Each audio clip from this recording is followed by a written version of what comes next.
Yeah, hello everybody!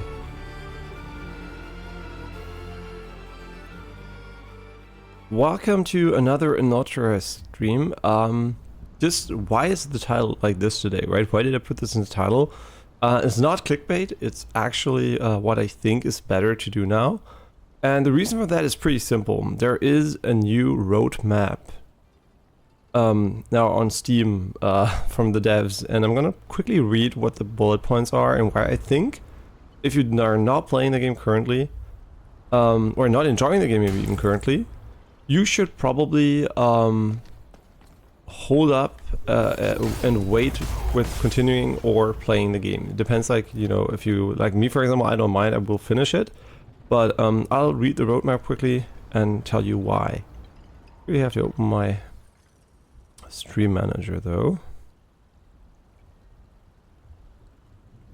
Okay. Okay, so what is the roadmap? I also have to change my button mappings, but I'll quickly go over it. I won't show you, but maybe I will actually. Yeah, let's go. Let's let's show you guys.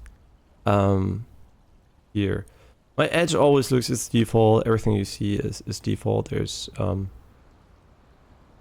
it's going to look weird as always. There might be some weird news. Just ignore that. Well, wait. I'm just going to turn it on as soon as it doesn't look weird anymore. Okay. Here. Yeah, I don't use Edge, and it's fucking annoying actually.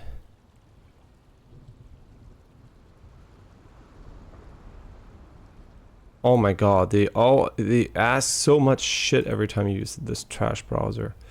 Okay, Steam, Enotria.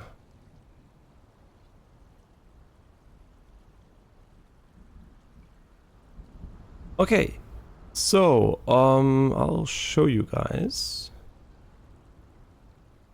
here. Yeah, now you should see it. This is the roadmap basically the devs have thought up, and it is wait, I'm gonna click on it maybe before talking about it. Okay, this is the roadmap. It's a bit small. I'll try to zoom in. If possible. Yeah, this is the roadmap, and here you can see they have this one here, which is nice, I guess, so we're gonna have a better final boss experience, I hope. But yeah, there's a September 1 patch that goes into a lot of nerfs and adjustments and difficulty spike stuff, etc. And then the second patch gives you customized mouse and keyboard controls. Unfortunately, no mention of controller controls, which is very weird. I hope they are not going to miss those. Very, very important button remapping. But then here you can see the quality of life stuff in November. And then you get a lot of statistics, you get a lot of nice stuff, right? Main character visibility in dark environment, all those nice things, right? Camera guidance, so you know where you go, which I criticized, by the way, which is nice that they edited.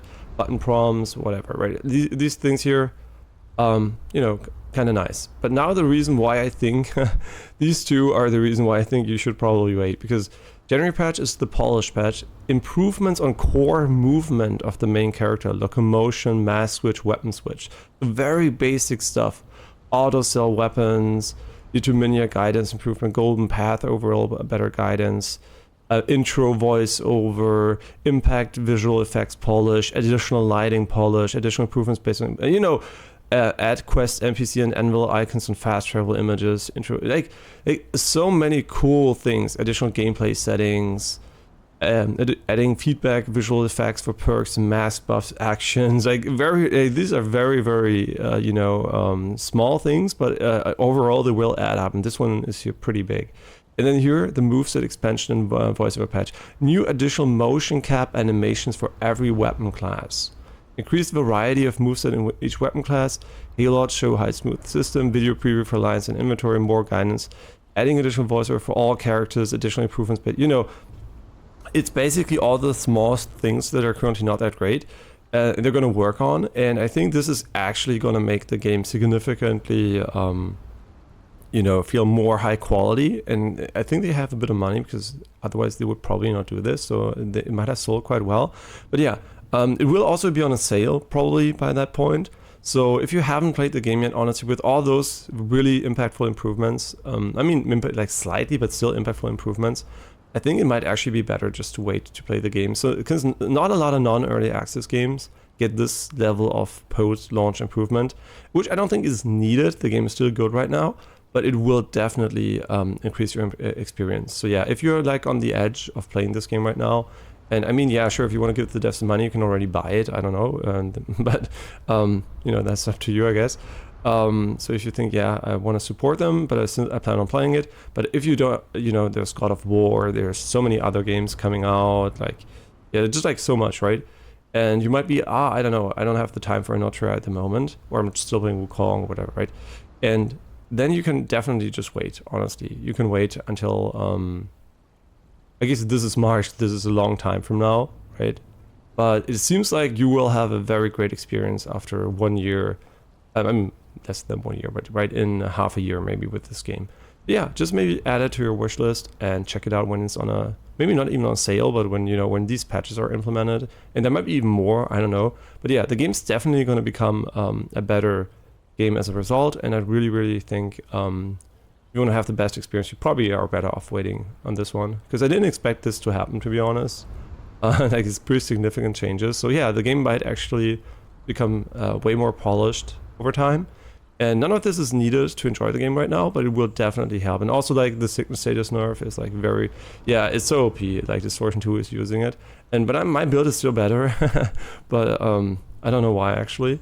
But yeah, it's kind of interesting. Still, best experience for Enotria definitely after waiting for this. So yeah, this is the full disclosure. Basically, I noticed this morning, and it was like, yeah, honestly, waiting on this one might actually be not the worst thing ever, because you're gonna get a better, probably cheaper game as a result. Yeah, not that the devs don't deserve your money right now if you want to support them, but I do think this is for sure one of those games where I'm waiting. I mean, most games are like that, but not to this degree, right? So this is why I mentioned it. Okay, but that's basically Enotria its current state. I just have to change. Yeah, no button remappings from controller is a bit of a red flag, to be honest.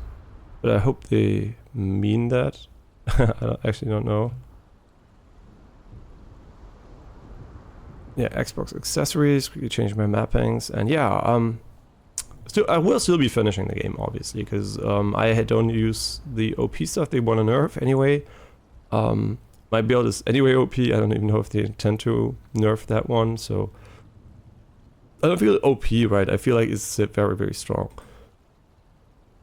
making the game reliably easy, which I guess you could argue is OP, but then again, most Soulslikes for me are easy. So yeah, also the motion blur is still bugged. Like, the small things, right? Not a game that is unplayable right now, for sure. It's very playable, and also I have had a very good time with it.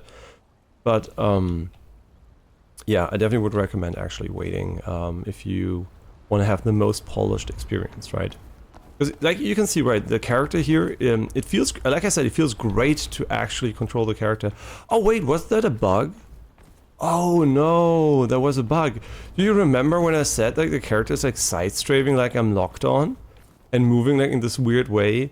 Well, that was a bug, so that is not intended. Oh, okay, because I didn't notice that right away. I was like, am I stupid? Did the character always move like this? It still feels very responsive and good to control. So, right, all they need to do is adjust the animations so it looks also as responsive for you guys. Because I don't look at the character when I play the game, right? I look at the enemies and environments.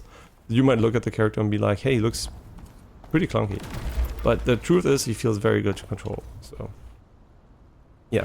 Okay, that's actually kind of nice to know there's a lot of stuff going on with the game, because that means the devs either have the money or they have the commitment to, like, finish the game to 100%. Yeah, because the missing voiceover is something I didn't notice. Oh, and something Distortion didn't notice until now is the upgrade system here. So he didn't upgrade a single mask so far, which is, I don't think, that impactful, but the lines are definitely impactful if you want to use them. Yeah. But like I said, very fun game so far, and I also hope they add a bit more prominent ambient sounds. But yeah, those are small things, but definitely they seem to be interested in fixing those. So for sure, yeah, for sure, wait wait, if you want to have the best possible first playthrough experience. Also some kind of New Game Plus seems to be planned, and I can give you the token.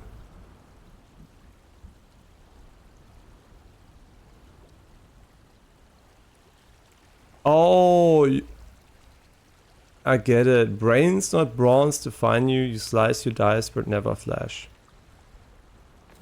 Brains but bronze.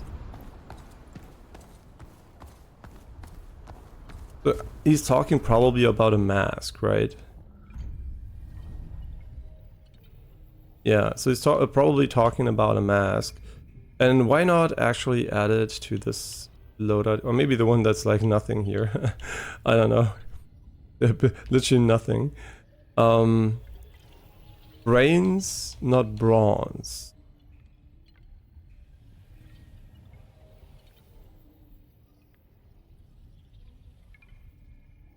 Piercing wit.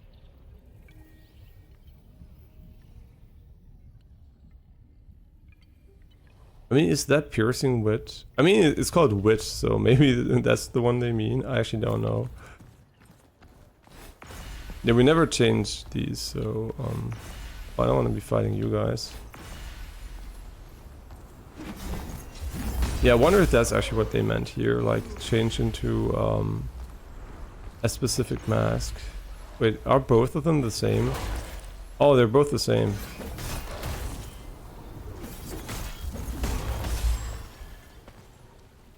Well, I could have tried.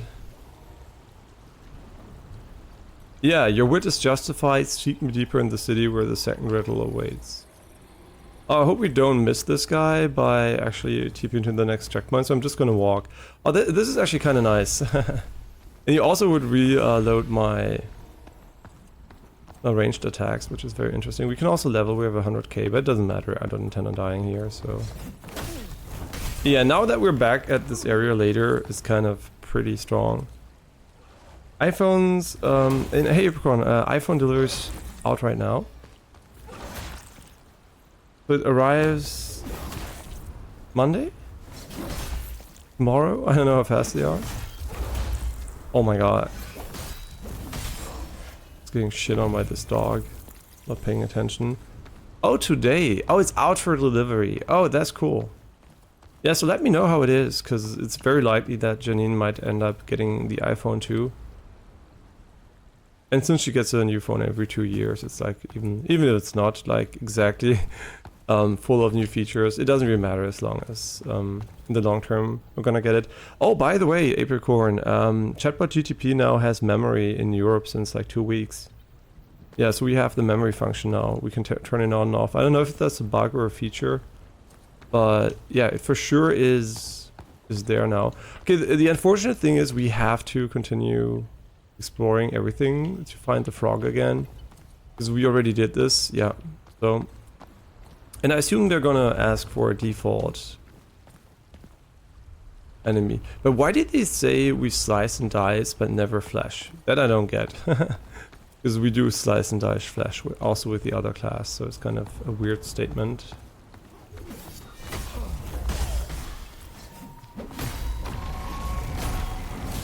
He's so tanky, what the fuck? Okay, he might be somewhere here, no idea. Yeah, maybe they worked it out, or maybe they don't give a shit and hope they're not gonna get caught. I don't know. Oh my gosh, he has so crazy tracking. She still is very tanky. Still is very, very tanky. Oh, they also were talking about progression adjustments, because we're already in max here, right? So maybe they actually noticed that that's kind of stupid and they adjusted it. I don't know. Yeah, the game definitely has some small flaws, but I think the base of the game is so solid. I really like how this moves.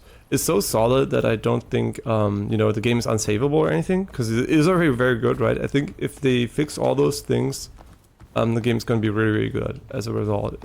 Right now it's also good, but, you know, it does have these small issues, but they intend to fix that, so really nice to see. Okay, I don't know, there's no frog here, which is good, so we're going to go deeper. Yeah, I'm expecting to see him maybe 2 or 3 times, and he's gonna maybe become a boss or something later. I don't know. Yeah, just making sure we don't miss him. Every time, by the way, I play the game, I completely forget that this is actually fucking 1080p. Like the fact that this is actually 1080p is, yeah, it is. You forget it, right? It is literally forgettable. Yeah, it's crazy how good it works. DLSS is a marvel, man. And I knew it the second they announced it. I was like, yep, that is actually, because you know I work with that stuff too. So I'm like, yeah, I was like, yep, 100%. This is gonna be the future of rendering for the first, like this, even the long-term future. I think like having these algorithms is always nice, no matter what you wanna put on screen, because it's always more efficient. Yeah, I kind of felt like it's very nice to have those. I mean, not, I guess if you want to put on text on screen or something.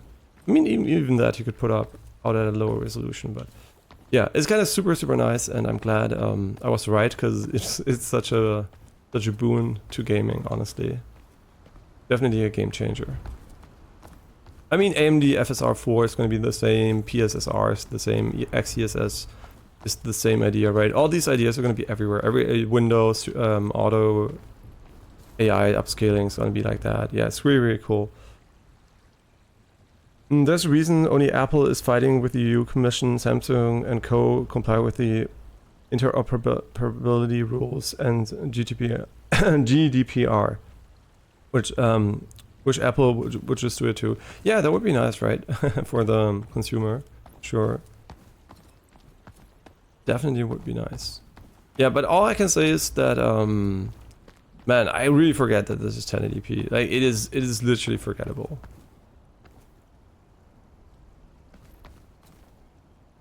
I mean, it is not 1080p, right? It is 1080p base resolution. I have to say that, but it is literally like 1080p. So it's really sick.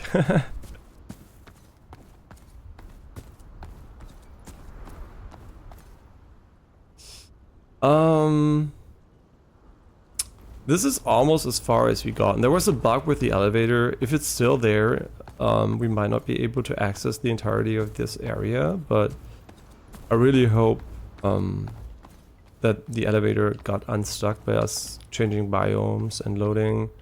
Hi, how are you? Huh?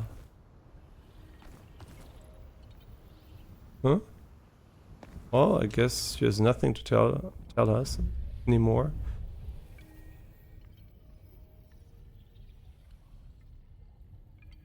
Yeah, at least you're unaffected by it in Switzerland. Although, obviously, it has disadvantages too, right? Not every EU regulation is bad. Do you have something like the 2-year, not like warranty, but you know the thing you have in the EU? Does that exist in Switzerland? Do you have some kind of warranty? Like quote unquote warranty?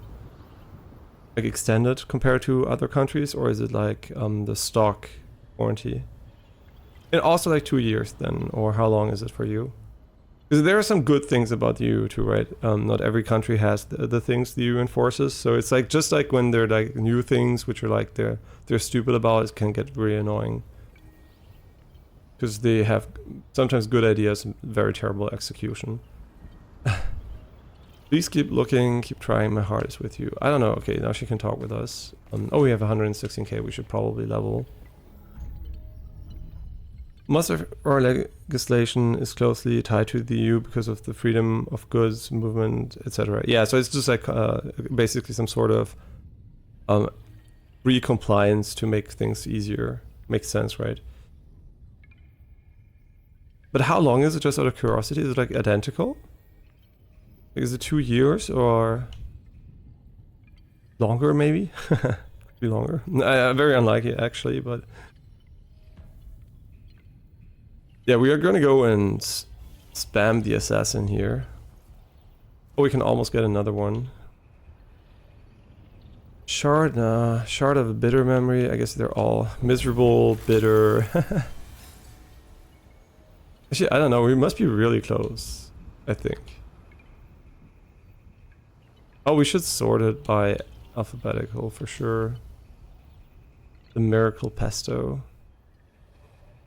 Oh, and I also went, yeah, I spent the day with my mother. It was really nice. And we also went to eat Spanish food and to a Spanish restaurant, which is always really good. It's kind of expensive, but it's really good. And because, you know, Janine is in Spain at the moment. And I was like, yeah, sure, why not? And she was in Spain. She didn't eat in a Spanish restaurant. She actually ate Japanese. And I was like, why? You're in fucking Spain. I mean, I like Japanese food, but oh my god, are you kidding me? Do we not have enough? I guess we're at the point where we should probably just stop using... I guess the shells are the only real improvement at the moment. What, really? 65k is not enough? What the fuck? Is the curve like omega exponential? I mean, it's probably somewhat exponential, but... I mean, non-linear at least. That is annoying, actually. I thought we already had it. Like, so much. Come on. Okay, 70k.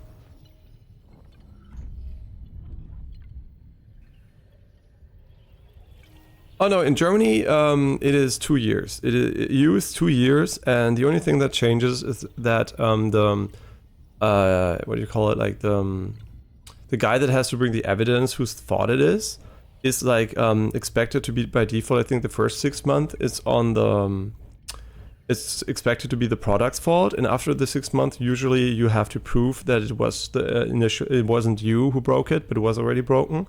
But the reality is nobody cares. So if you have like a product and it's under 2 years, you will usually get an easily either fixed or get a replacement without issues. So there is no limited warranty. It's like a complete warranty for 2 years for electronical products. So it's very, very good. It's like the best thing actually ever. I'm so glad it exists, because that is what saves me from having trouble with Logitech, with like TVs, screens, right? I had so many situations where I literally had like an almost 2-year-old electronic product and I could get the new one just because of that rule. So it's like really, really nice. Yeah, it's really, really cool. Really glad it exists. Definitely one of the best things, yeah, for sure. I mean, yeah, there are other good things, obviously, but this is one of the ones I really always am glad, because when I remember how it is in the US, isn't there something like even 3 months or something like that, really crazy short, like almost comically short? But I'm not 100% sure, right? I didn't fact check that. But like having 3 months of a warranty is like crazy. And most companies don't cause issues out of courtesy anyway. Yeah, that's it, right? Yeah, that's what they usually don't do. They could, right? They could like try to fuck you over. And since they have the lawyers and everything, and you don't have that, they could really force it. But they don't do that because it's not worth it for them, and they also want to feel like they're like nice and not like assholes usually. Yeah. But some of them are, right? Some of them will complain, but most of them are very, very nice. Yeah. It's mostly actually not really manufacturers I have issues with. It's sometimes more the merchants that can be a bit more like annoying to deal with. That would literally lie in your face about law to not have to do something until you remind them that it's actually law, and you're gonna report them to the authorities. Which you can, right? There is like an authority, you can report them if they don't comply. Which, I mean, doesn't do much, but if more customers do it, it's definitely gonna warrant an investigation. So they usually are very much intent on not getting reported.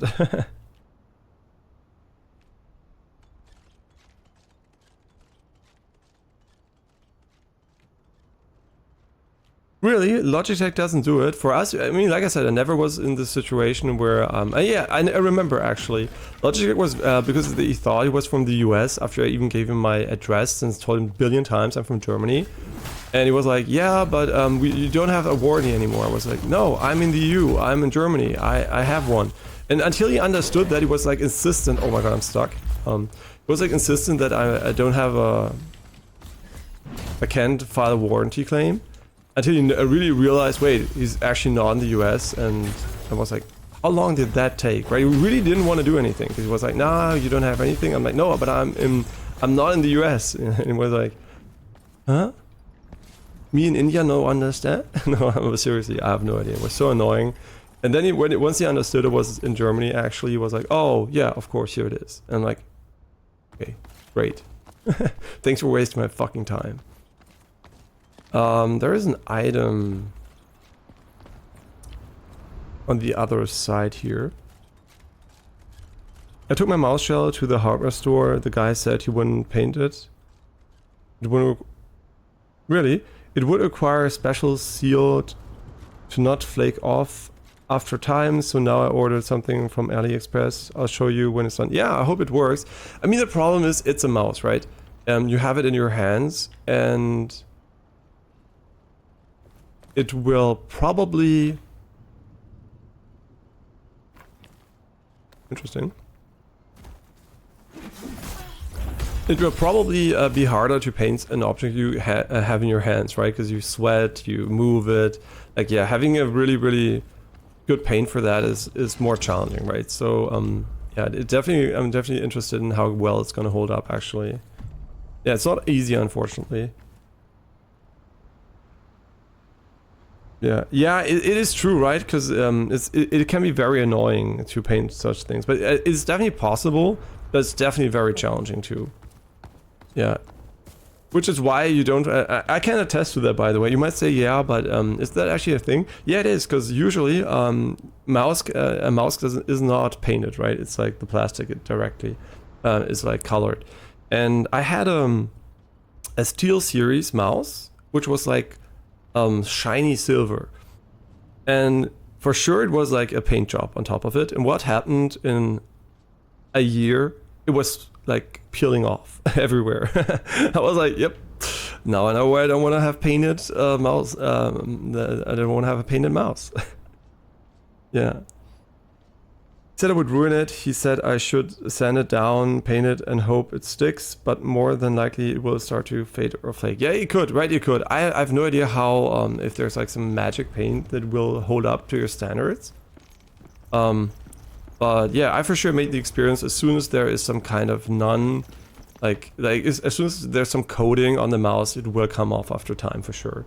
And then, yeah, that's what I have done as a personal experience. But obviously, I hope it's going to be working out for you. And honestly, worst case, you're just going to wash it off maybe again. I don't know. And, you know, if it's already ruined for you, does it even matter if it's like worse? I mean, you know, if it's ruined, it's ruined, right? So maybe it doesn't matter to you. Yeah.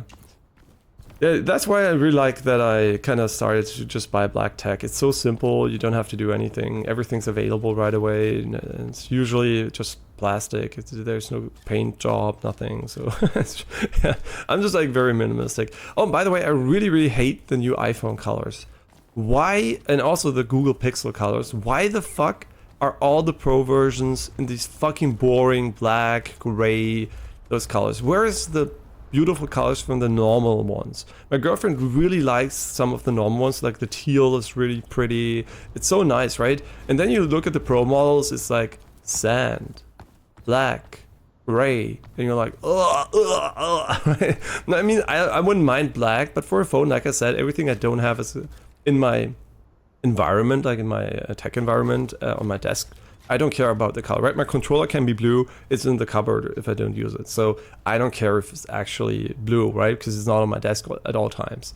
And a phone also, you know, it's in my hands and it's not on my desk. And yeah, so the tablet had to be black, but the phone could definitely be whatever color. And it's really annoying that they don't make any interesting Pro colors. The natural titanium, yeah, I mean, I'm not saying that the black and gray colors are like, you know, not pretty. But they're boring, right?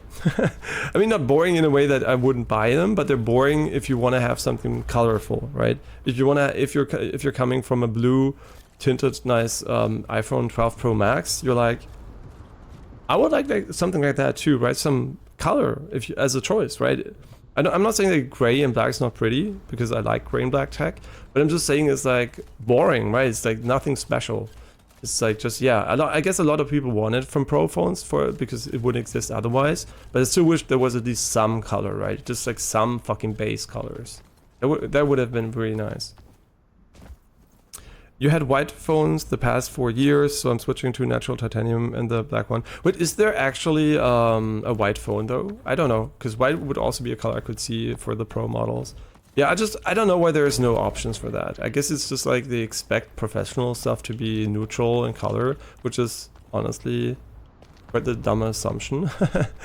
But yeah, they have market studies, and they know what they're doing, right? They know what people want. I guess not everyone, but the average person, right?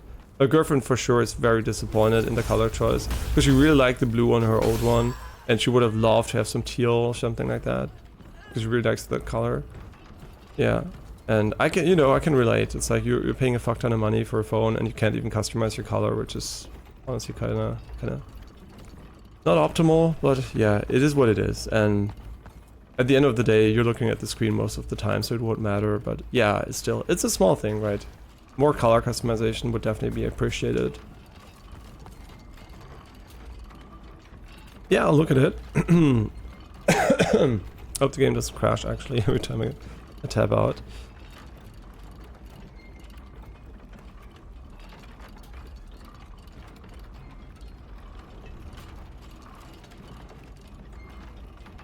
Yeah, okay, so it's basically white. Okay, this is, yeah, but wait, see, you can't complain because they have your color. You can't complain, they have your color, right? But yeah, well, that's what I mean. I mean, these are all, the one is a bit meant to be a bit rosy, like maybe a bit more girly. The gold is kind of, yeah. I mean, they're all very, very neutral colors in general and very like non-poppy colors. And yeah, I mean, for people who like that, that's perfect, right? But I wish they had some more color though. Like, yeah, it's like, I find these colors are not really colors, it's mostly like the absence of color, or the presence of all colors, like in the case of white. And it's like, yeah, they're pretty, but I also would prefer something with a color like bluish tint or something. That would have been nice. Just one bluish, dark blue, not even dark, like there's a slight bluish tint. Or, I mean, for that matter, even, yeah. I guess, why not blue? Why not one bluish tint? Is blue such an unliked color by people? The normal iPhones are so much more diverse. Yeah, you're lucky that it's like white. And I also wouldn't care, right? My phone at the moment, I think it's gray. I don't give a shit, actually. I have the old one from my girlfriend. Back then, there was almost no color choice. But for her, coming from a colored phone is like, and especially a colored iPhone, it feels like kind of weird that they don't have one anymore. It was also one of the reasons I could sell her the iPhone, was because I was like, look how pretty it is. I was like, look how pretty the color is. Isn't it beautiful? And she was like, yeah, I really like it. And then she's like, yeah, okay, buy me an iPhone. No, not buy me an iPhone. I was like forcing it on her. She never wanted anything. She's always like, no, I don't need it. I don't want it. And then I buy it, and she's like, yeah, it's great, but you shouldn't have bought it. Because it's expensive. But at the time, right, she didn't have much money, and, she never asked for anything. But also, I'm like, if she really needs something, I would always buy it back then. Now she has her own money, obviously, but yeah, back then, when we were studying, yeah, I could convince her of using the iPhone by making her believe it's pretty. And now that would not be possible. If I wanted to buy her an iPhone now with these colors, she would have been, they're so boring, I'm gonna buy the new Google phones. Which I think are also only black and boring. I think, yeah, only the normal Google phones are pretty. In my mind, there's this pretty color, and every time I look up the pro models, I'm like, well, they don't exist anymore. Oh, does the elevator work? That's a good question. There's the dog that wants to knock us down. Wait, how does this work? I think I can't get back up here. Maybe I can, actually. And this works so well. Dog, don't kill me. Oh my gosh, you can shoot 3 times? Please, please work. Please work. There's an elevator, and if it doesn't work, we're soft locked. No! We're soft locked here. Oh no. Look at the elevator too, it's like... Wait, the orientation. Wait, what the fuck? It's not even straight. Yo, it's like completely broken. What the fuck? It's like physically broken. No way.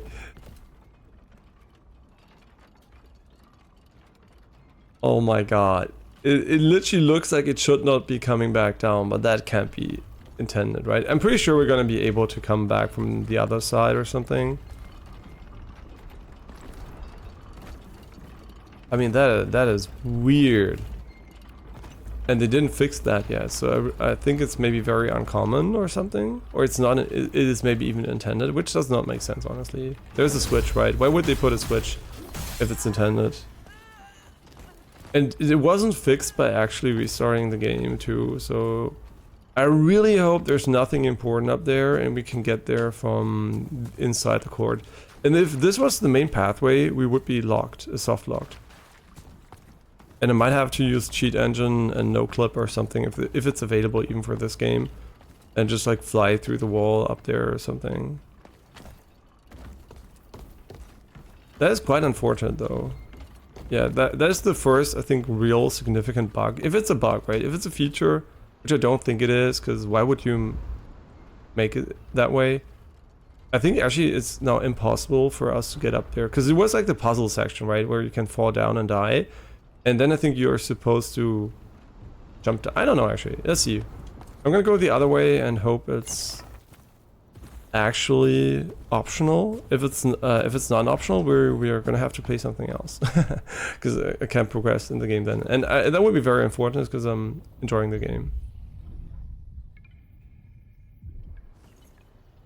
Yeah, but I hope when the iPhone arrives, everything works very nice.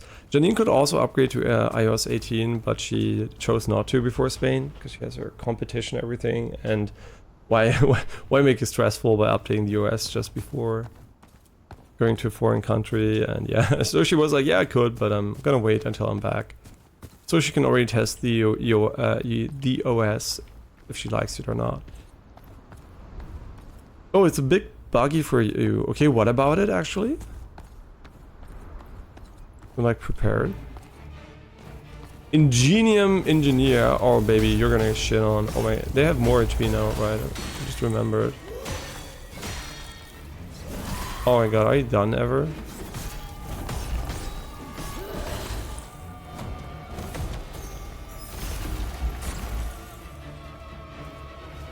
Oh, what the fuck? She didn't throw. She can cancel. Oh, is she healing by hitting me? But are we all healing? Got her. Oh no, she has iframes! Oh, fucking bitch.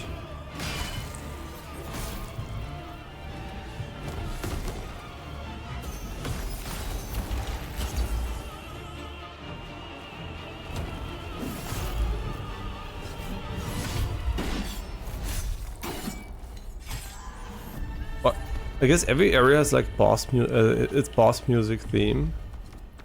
Interesting. Ingenium. So I was worried there was only one song, but no, every area seems to have a song. That's nice. I mean, yeah, they didn't have the money for one song per boss like Elden Ring, but I mean, one song on average, I guess, for big bosses. But yeah, that's not a big deal, right? I think we explored the outer section completely. And you also want to put in lighting improvements, because like I said, there are some sections that are not properly lit, but it's not a big deal, honestly, right? It's not a big deal, and also like the main character being dark in the dark is kind of realistic. I know like the games don't do that usually, so like characters are light sources in Souls games, but I think on average it's not a big deal, honestly. But then again, also maybe it's just like the screen not making it too bad. Overall it works good, but I do have some freezes, which is unfortunate. I hope that's phone related then, and it's not like OS related. I mean, it is OS related, but you know, like it changes when you get your new phone. You have been on iOS since day beta 1, so I've seen it get better over time, but it's still a bit unpolished. We currently have 18.1 public beta. The Mao, things move fast. Oh yeah, dev beta bubble. Yeah, they have to move fast too because the phones are out, right? It should not be buggy anymore once the new phones are out. I mean, hopefully, but then again, if you put it on older phones, you would wish it wasn't buggy right now, but yeah, for sure it's like something I hope they fix, and they're gonna fix, right? Like, why would they not? Like, it's Apple, they have one device, it's not like they have a billion devices to deal with. Oh, this is like some kind of industrial area like Lies of P. Yeah, this is actually cool, but since it's like only a section of the game, it feels like we have to kill the other guy here first. Oh my god, he doesn't stop. Oh my god. Wait. Ooh. Okay.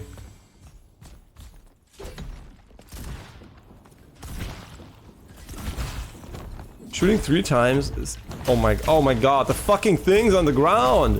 What is this level? Oh my god, I actually kind of hate the fact that... I kind of hate the fucking things on the ground, honestly. Like, they're so annoying to move around with. They should break when you roll, honestly. That's what I mean. Like, I know it doesn't make sense, but... Oh my god, this is the most annoying enemy. The fact that ranged enemies can stun knock you is fucking bullshit, honestly. But we can't stun him? Wait. Oh my god, he's so strong, actually. Yo, he can't even be staggered. But he's like the full boss experience.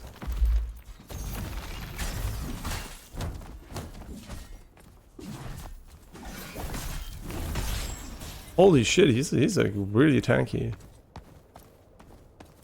Kind of nice to see. I was worried that every enemy was going to be a walk in the park, but turns out they're stronger enemies. Ah, what is this actually? Some sparkly ore.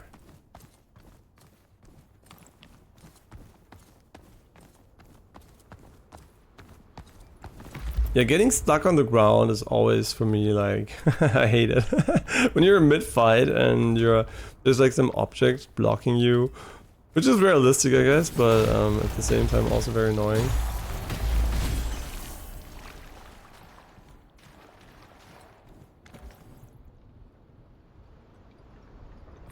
Interesting. Yeah, very, very diverse assets for the levels. For sure they did not cheap out on that. It was really nice to see. Yeah, the variety from like the level design is like one of the best things about the game, actually. I think it really, really carries the game. Like having the nice visuals and the areas and everything. Yeah, it really, really helps, I think, bring the game together.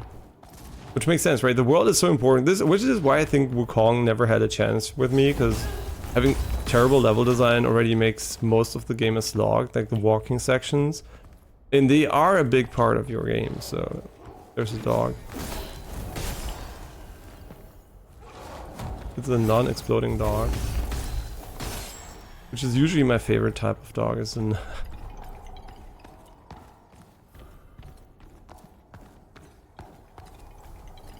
What is the purpose of this section? Oh yeah, I guess we just picked up a miracle pesto. My brain's like, what do I care? Miracle pesto. No, miracle pesto is great, but the status effects having buffs makes it always feel like you wouldn't want to get rid of them. Oh my god, the tracking on this guy is... It's fucking crazy. And they give so much XP, it's like really nice to see, actually. You know what, they might have actually adjusted the progress curve for the XP you get here. So now the game, we're roughly at the level probably the game wants us to be. And that's why we get a fuck ton of XP.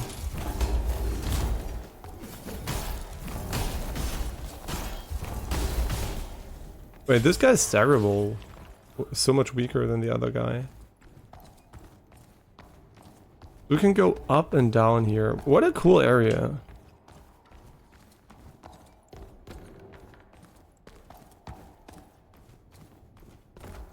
A huge elevator. Now I'm worried it's gonna get stuck too. I do really hope we can access the other area from another side. I mean, we're not gonna miss out on much, probably. Maybe a heal upgrade, worst case scenario, but... Or an amazing weapon we would have wanted to use, I don't know, but... Oh my god, this is like crazy big. Oh, spiders! They can move. I thought they were stationary. I mean, it makes sense. They have legs. You can see how hyped I'm about not having a humanoid enemy. Oh my god, I actually suck my dick.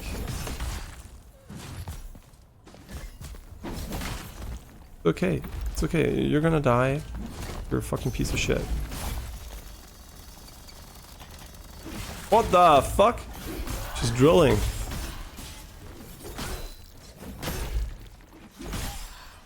she's drilling.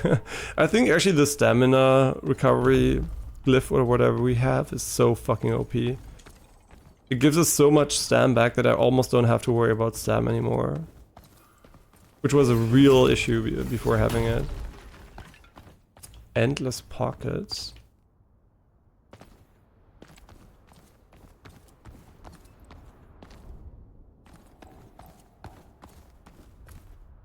A nice furnace area, actually. Yeah, I think them reworking the running animations is gonna do this game a lot of good. Because it's what people will see and be like, oh, it must be janky, right? The character looks really weird when he moves, right? And it doesn't convey how good it feels to play the game at all, right? The visual animations on the character look way worse than it feels, and I think that really doesn't help sell the game to people who are not playing it. Because once you play it, you understand right away, okay, it doesn't matter, the gameplay's still good, right? You're not going to be looking at the character at all times, but people who watch the game are definitely going to be paying attention to those things much more. Which makes sense, right? 'Cause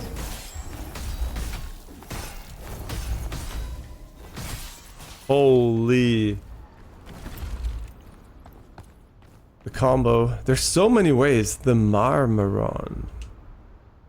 Oh, what is this? The black powder banner. Yo, it has attack power C. Okay. This elementalist, though. A marvelous multi-purpose weapon, lethal in close quarters as well as from afar. Really? Black powder banner. I mean, I'm gonna use it for fun. It has the correct scaling, but it doesn't have an adore scaling, which is, I think, very important for me. Black powder axe.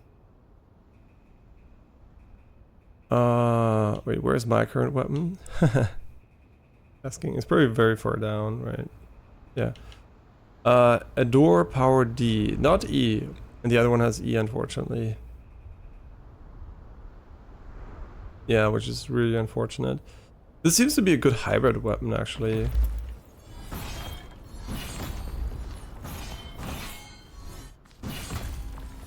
I don't get it. Isn't this like the stock moveset of...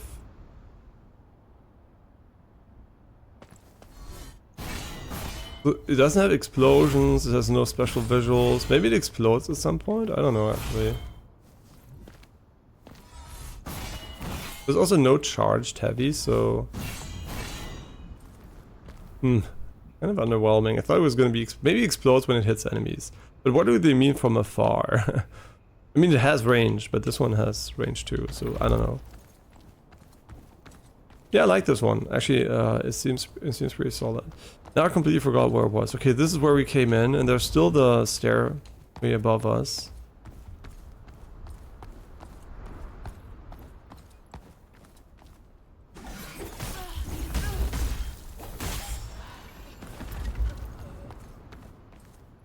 Prevent a soldier who goes there, stand back, scavenger. This bounty is... The thing is, this is gonna have voice acting in half a year, so open for you, not, but the sun personified could get me to part these gates to heaven itself. The sun personified. I'm pretty sure we have a mask that might be the sun personified. But we don't have it equipped, which is unfortunate.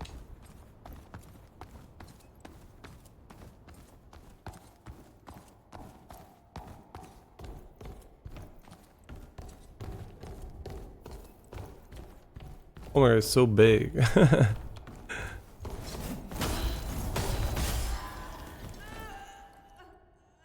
It is actually huge.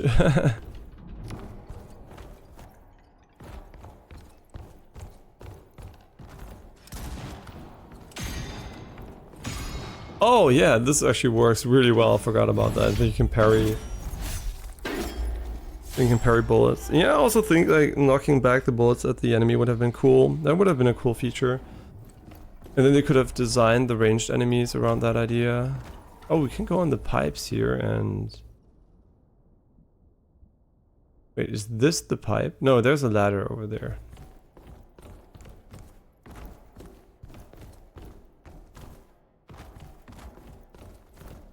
Yeah, I really like how the navigation works. Like,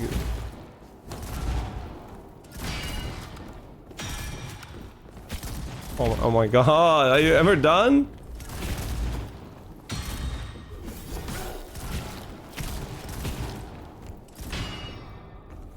Oh my god. They don't stop.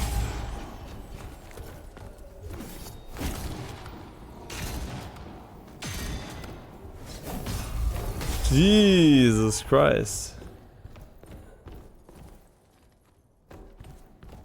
Okay, there's still the big elevator below us, but there's also the secret section here.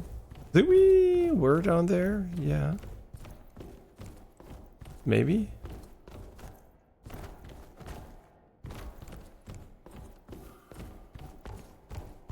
Another unraveled FS-type block.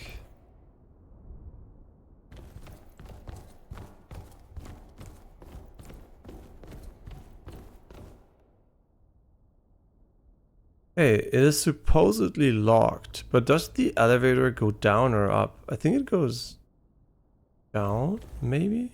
There might be a secret under that. Okay, we can go to the other side though.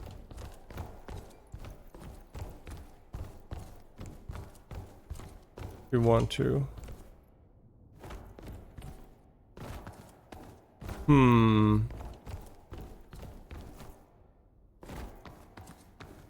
The sun personified.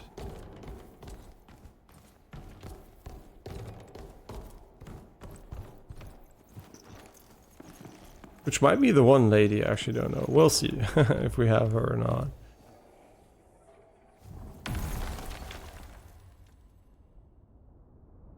Huh? Oh, there's an elevator. It almost died. I did not see the elevator, to be honest.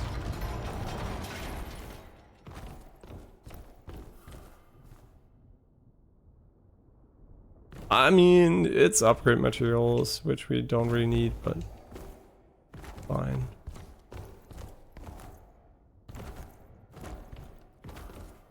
Pinnacle of humanity. Okay. So we only have the big elevator and the sun mask guy. Oh, there's another secret in there. That's actually such a cool way to do secrets, to be honest. Oh, maybe not. Maybe this is just Sparky in general. Okay, never mind. This is Sparky in general. But I like that they visually show you the secret walls.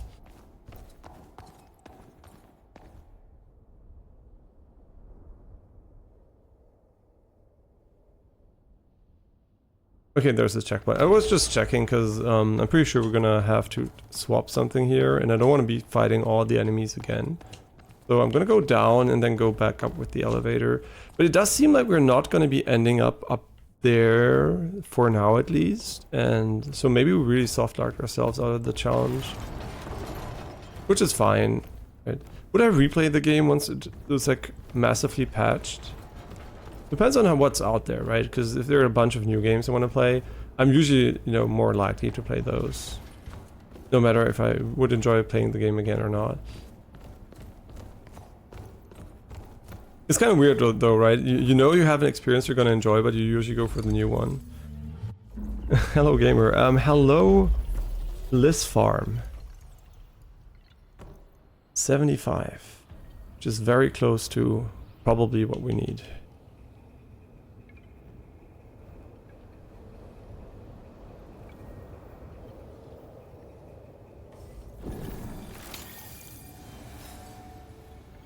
Yeah, 85k is like, whoo.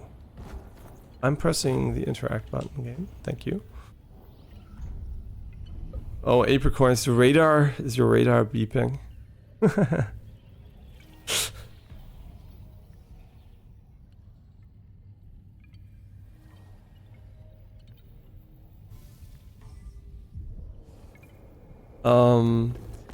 Okay, we can get, wait, sun. Yeah, where's the sun stuff? Yeah, jump and interact don't match well. That's for sure, another thing. I'm doing fine. Hope you're doing well too. Ooh,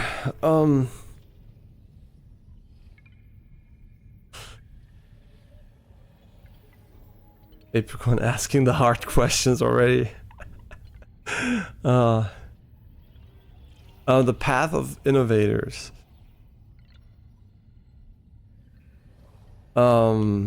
Loadout. Gatekeeper, Guise of Spaventa. Wait, who's son? Solar Barrage. Is Spaventa a solar dude? Wait, who is Sun, right? Who's related to Sun? Is Spaventa something with Sun? Bask in the light of the true meridian sun. This must be it, actually. Let's put in a loadout one. Yeah, let's put Guise of Spaventa right here. We didn't find the crab again. I really hope we didn't soft lock ourselves out of those things. Cool cave though.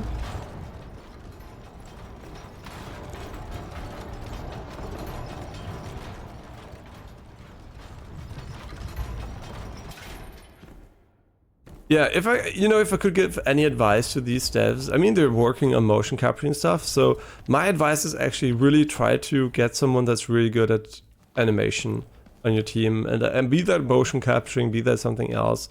Getting someone on your team that is like, I mean, not to shit on the guy who's currently doing it, he might just not have the resources necessary, but you need more people working on that or more investment into that department, because everything else is so good that it's like a shame you don't have the enemy variety and the necessary animation work to make your like these things feel on par with the rest. Yeah, if you have spare money for your next project, I mean, you're already doing it for this game, which sounds great, right? But just in general, I think like someone additional there could help, right? Because I feel like this is the weakest part of the game by far, is like the animation work on a lot of attacks, and yeah, not necessarily the main character so much, but more so enemy, especially the bosses when they have like quick attack patterns and stuff like that. Yeah.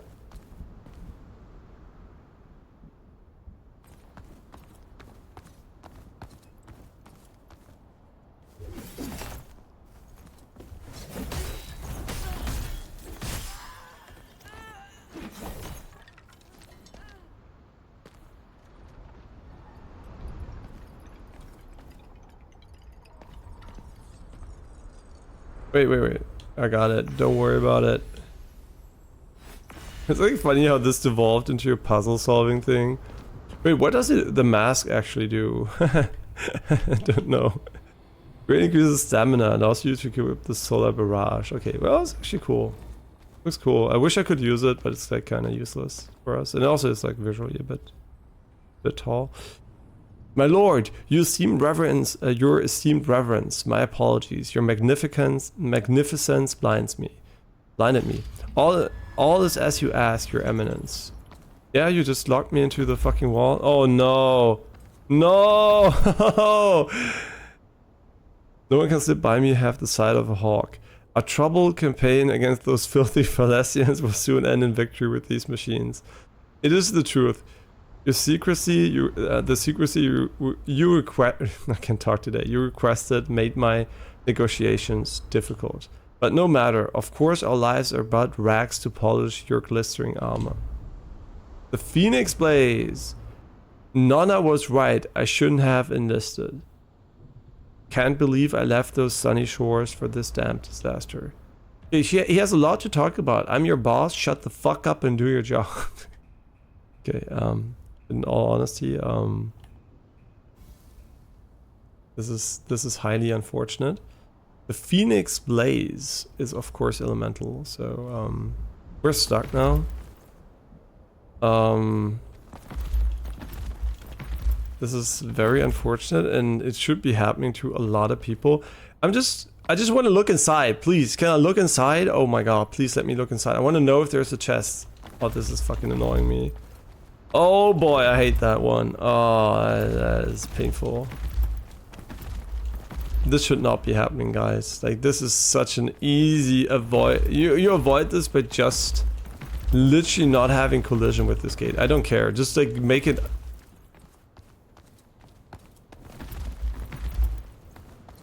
Okay, where do I stand when I log out? Just out of curiosity. I'm pretty sure I'm at the gonna be at the last checkpoint. Oh, did I crash the game by pressing X in a quick succession? Well, like I said, maybe you should wait a little bit until you play this game. But this might also be Intel, so... but the gate is definitely not Intel. It's like a long crash error message. Low fatal level error. Decompressed shader with oodle. Uh-oh. Uh-oh, Intel. I can smell you, Intel. Yeah, that sounds like an Intel issue, actually. But then again, you know, gonna send in those pieces of shits pretty soon, so fuck you, Intel, actually. Suck my fucking nuts. And yeah. All I gotta say, am I hoping that they're gonna run out of stock like in other countries and they're just gonna give you, yeah. Okay, but seriously, fuck them. Fuck Intel and... Oh, I just quit. It stopped working. Great. We can start it again. Nice. Didn't even have to use Task Manager. Amazing. What an improvement. Yeah, I think that's Intel, actually. Yeah, whenever I see shader decompress and oodle messages, I'm like, it's probably Intel. It is probably Intel. I mean, yeah, it's degrading, right? Every day I use this CPU, it's getting more and more broken. That's how it is. At least you won't get fired for buying Intel, am I right? That slogan turned around very quickly. I would laugh if AMD would say the same now. Oh, it was so worth it, actually. There is a way to get out of this, so I'm not worried. Don't worry about it. I'm confident in my ability to use an item that's gonna cost me 11k, but it's okay. Who cares? The item exists, and maybe it's good it exists. Oh wait, isn't it this like beautiful? This one here, the Song of Return, that actually does not have a song, but. Every day you get closer and closer to Lisa Sue's AMD supremacy, embrace the CPU queen. I mean, I'm very, very, very strongly considering AMD, obviously, but I will still wait for Intel's new CPUs, just in case. It is very unlikely I will be swayed if they're equal, because usually if they were equal, I would be saying, of course I'll go Intel, they're more stable and I've never had issues. But... now I'm very, oh my god, I'm very, very much inclined to say the exact opposite of that, so. Where's the elevator? I swear to fucking god, if this elevator does not come down, I will be very disappointed. So this one works at least, thank fucking god. This one not working would have been, I guess, less bad because we can just TP up and I guess move there, but it would have been annoying. Yeah, and the other one's actually worse, to be honest, so.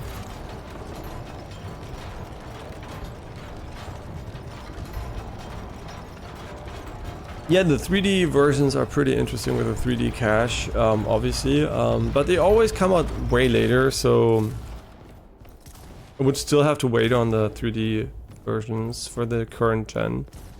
So yeah, it's like the CPU is not a biggie. It's like I don't mind waiting on that a bit longer and then getting the new system together. But yeah, I'm still like, okay, are you done? Yeah, I'm still like, you know, still waiting on Intel for just to be safe, just to know what's going on. It's a new architecture since, I don't know, like a billion years. So maybe they have something nice, but like my confidence is not very high. I wonder why actually. Yeah, I wonder why after having like these problems since fucking 2 years, why my confidence in that company is very low. It's almost like a Logitech, right? Like why am I so negative about them? I do wonder why. I wonder why. And by the way, the click sound has, I mean, it's normal, right? Like it's mechanical parts that get used. It sounds so different when it's new, actually. It's crazy. But I know that the other one sounded like that once I used it. I was like, yeah, that's what it used to sound like. I don't mind. It doesn't have to click as loud that it breaks my ear. So it's like, you know, it's fine that it's gonna get less loud, but... Oh, you can pick those up? That's actually nice. Thank you. Hi. Okay, this section might not have been playtested. Yeah, fuck Logitech. It's like fuck Konami for hardware. But actually fuck Intel more, honestly. Fuck Logitech, but at least they... it's easy to fix, right? Getting a new CPU is almost more annoying than getting a new mouse, because you have to put it in, which is fucking annoying every single time. Putting on the cooler, all the paste, and all those stuff is so fucking annoying. I mean, my Razer webcam is working well. I'm not using it though, because I don't have the green screen, because I don't have space, but soon I'll have space again. Maybe I'll use it again. It's always, you know, an extra step of setting up, and I'm lazy, so... Yeah, the camera is always... Yeah, it's always a bit of extra work if you can't leave the green screen permanently, which I can't here because of space. But, yes, T-posing. This area is, like, probably not the most playtested one. Oh, now he just talks to me casually. Well, there was nothing down here. I just needed to check, but he stopped T-posing right away. So that is very nice of him. Thank you. Okay, we cleared this area, and I'm still curious if we'll ever get back to the other one.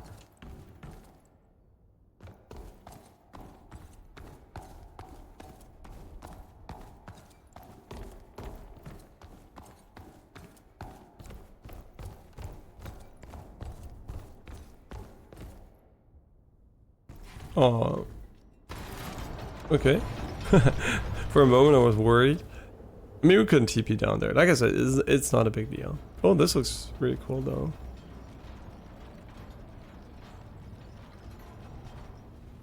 So, am I gonna rest quickly? Yeah, why not? Oh, hello. Why do I get the feeling this is gonna instantly kill me? No? Why are you... Wait, what is... Oh, it's so dark. This is almost perfect black levels here. Oh, you can walk there? Well, I feel like this is not quite the intended place to be, but... I think like it's... I don't know actually. What is the purpose of this? I mean, it was black. Well, I could have looked down and you could have seen that there was a bit of gray shining through, but since we're next to the checkpoint, it's actually faster to die than to rest. I was not too worried. Oh, we can't get back out here. So I trusted the game by going blindly into the dark, and the game heavily disappointed me. No, what is this? Actually, why can't you go down here? Like, I am so confused by the decision to allow the player to be here. It doesn't seem like you should be here, honestly. I mean, I mean, it works, I guess. But how do I get back up? I did want to explore up there, but I needed to get my stuff too, so... I mean, 70k is nothing, so... Not worried. Oh, hi, you're a different coastal crab. Run, Parugo, Coastal Horror 2.0.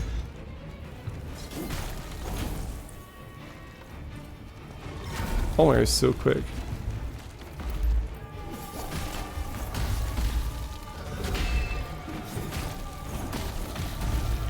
Me, he is tanky. I'll give him that.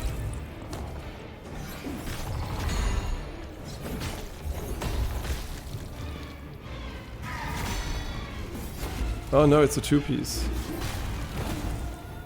You know what? Eat my fucking stun.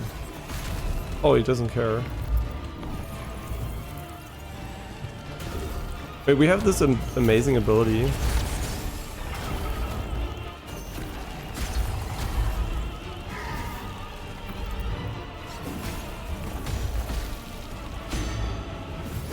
The hard part is not to get greedy against him.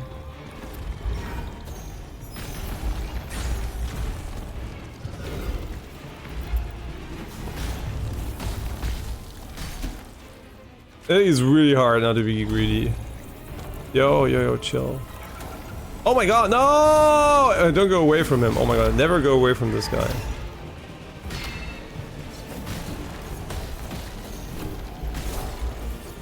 I like how he gets staggered and instantly recovers.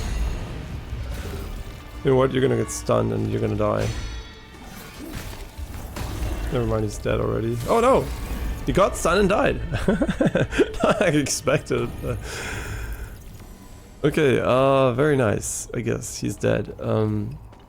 Was this optional? Actually, is this a secret area? It might be. Yo, wait, this is intended? No, there's still a way over there. Yo, this area seems pretty complex again. Okay, we didn't check out the top though, which is very unfortunate. But I must admit, I think I never owned a Razer mouse, so I can't actually say much about them. I also didn't have a keyboard, so yeah, Razer is one of the brands I'm like... the reason why I hate Razer actually is because they started the stupid you need an account for your mouse to work shit. So they will always be remembered as fucking trash in my mind. Because they're pieces of shit. Fine. Okay, are you done? No! How can I? They have to fix those hitboxes. I know it saved us against the one boss, but... Not saved, but it made the one boss a complete joke. But they have to fix that, honestly.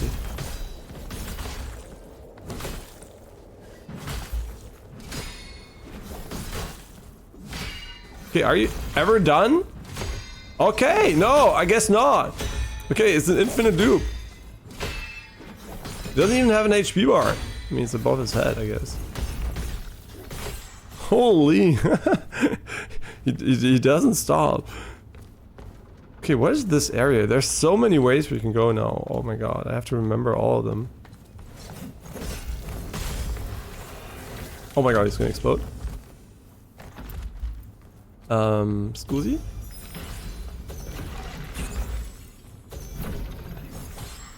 Yeah, I shouldn't be wasting that on these trash mobs, but...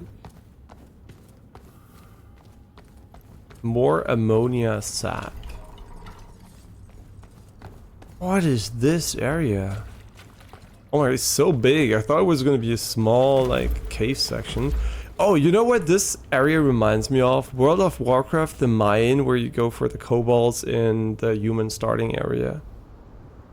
I had their keyboards before I ditched it and started to build my own mechanical. Yeah, that's actually a thing I never got into so far, like building custom keyboards. And it's like, it feels like a Pandora's box I don't want to be opening, a bit like custom controller stuff. Because I know it's just gonna waste my... I mean, if you enjoy doing it, by the way, great. And I think I might enjoy it too, but it feels like I'm gonna waste a lot of time building then the keyboard, setting, choosing parts, doing all that, and I don't know if I want to add this additional layer of interaction to my... Oh my god, wall hack? No sound effect too? Oh my god. Are you guys gonna spam that? Oh my god, he's so annoying. But I'm so low.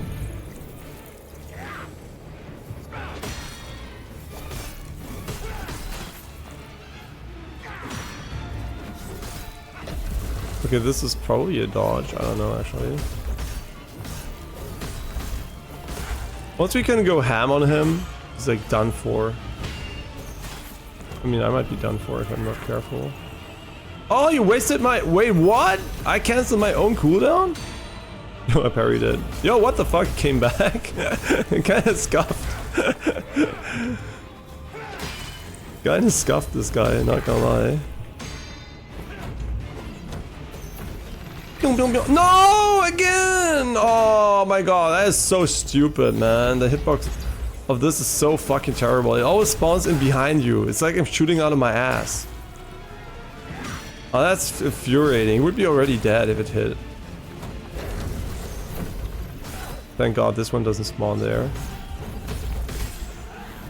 It's so good though, the CC on the Y is like... The CC on the Y is really good. I feel like though, the CC one, maybe I should put it on A, because it like feels like more defensive, I guess. But at the same time, it's like...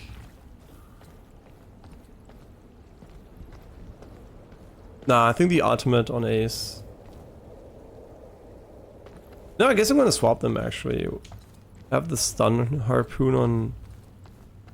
Or maybe not actually, nah. Maybe I wanna have the stun on Y. Yeah, I guess it's the ultimate move. Hey, he's dead, he gave 100k or something, which is crazy. I need to have everything custom wherever possible. Yeah, I know, you like that.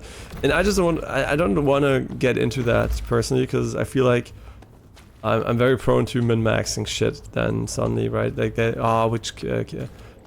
which keyboard exactly, which cap do I want, which switch do I want, do I want to have different switches for different caps? I don't know, I just don't want to... I don't want to mess with that. I want to have switches I like, and I like the tactile brown ones quite a lot. But at the same time, yeah, it's I feel like I don't want to. I already care too much about these things, and I'm worried that once I start, I can't stop min-maxing. Yeah, I think letting go for me is a good thing. Yeah. There was a time where, if it was available like a few years ago, I might have gotten heavily into it. Because, I mean, it was available a few years ago, but even for a few more years ago, I would probably have started getting into it because there was like min-maxing shit. But now I'm like, you know, some things good is good enough, right? The things I didn't start caring about, I don't want to start caring about too much. I already care about the keyboard switch types and the height and everything. And the good news is actually there are not a lot of flat, I think, customizable keyboards. And I really care about, because of my wrist, for flat keyboards. I know that you can technically take a high keyboard and put I guess a very big, you know, cushion in front of it or something, like, you know, like, yeah, something like that. But that's too annoying for me. And also, I just like flat keyboards. I don't know. I'm a very weird person. I didn't have a lot of flat keyboards actually. I had maybe 2 in my entire life, and I hope they still will make them when I want a new one.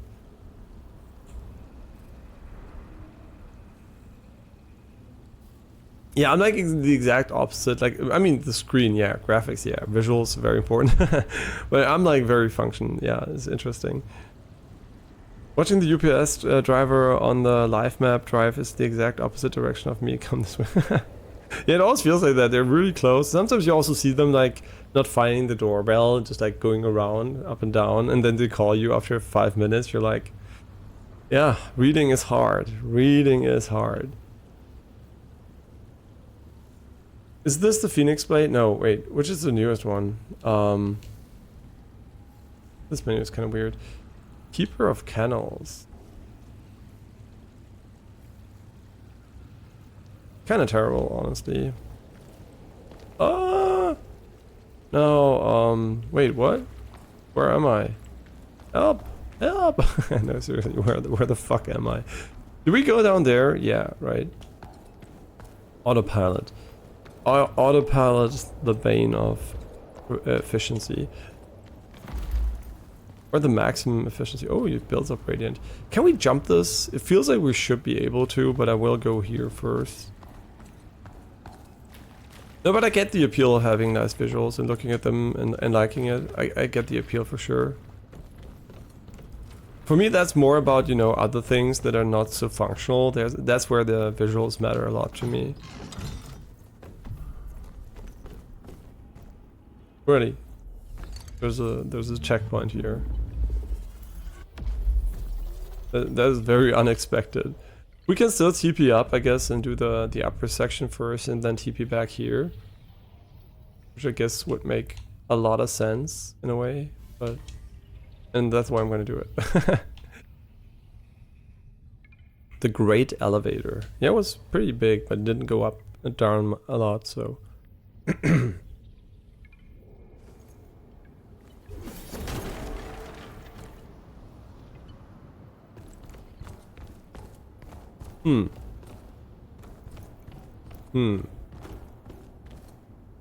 Very interesting.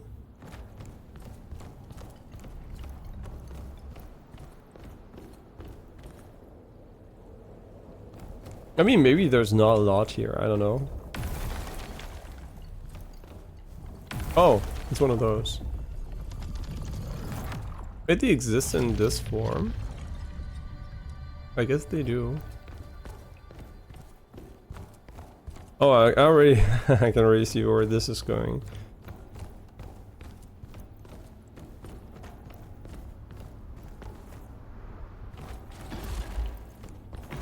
Why would you put a minecart up here? Seems pretty weird.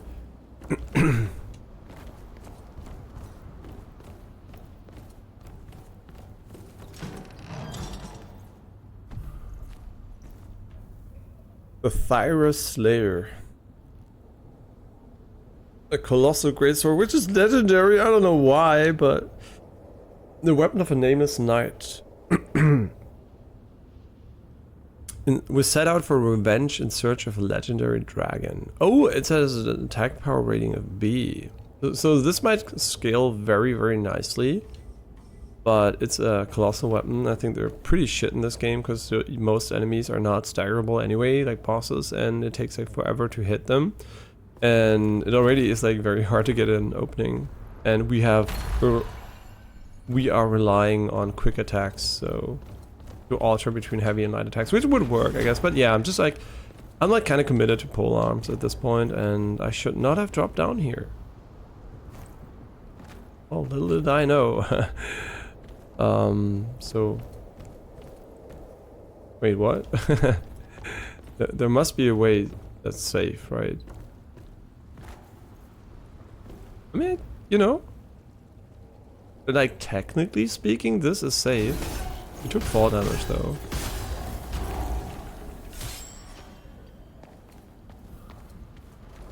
Unstable mineral.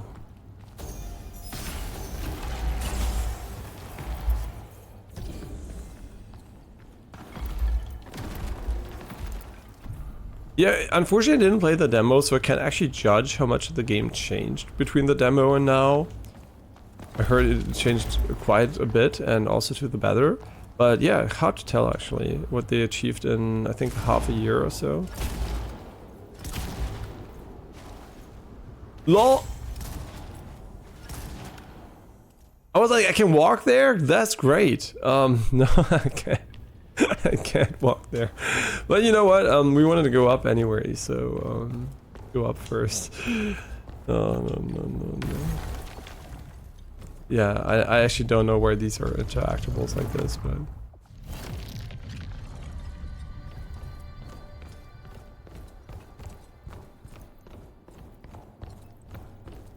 Very nice.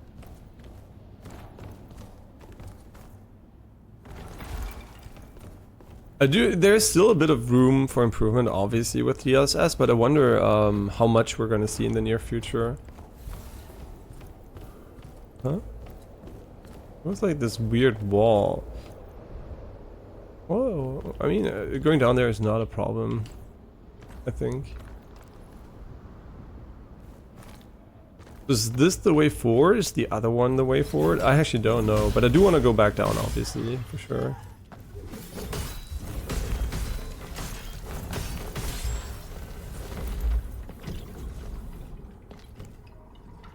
Was supposed to be here at 11:40, the latest. Now it's on the opposite side of Geneva. That's unfortunate. Is it Geneva or Geneva? Probably Geneva, right?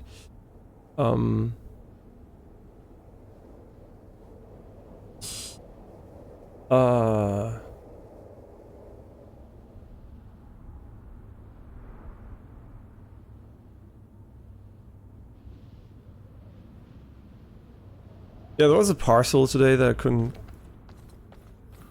receive because I didn't have like I wasn't facing my girlfriend. Oh no, really? You fuck. Oh my god, what am I doing?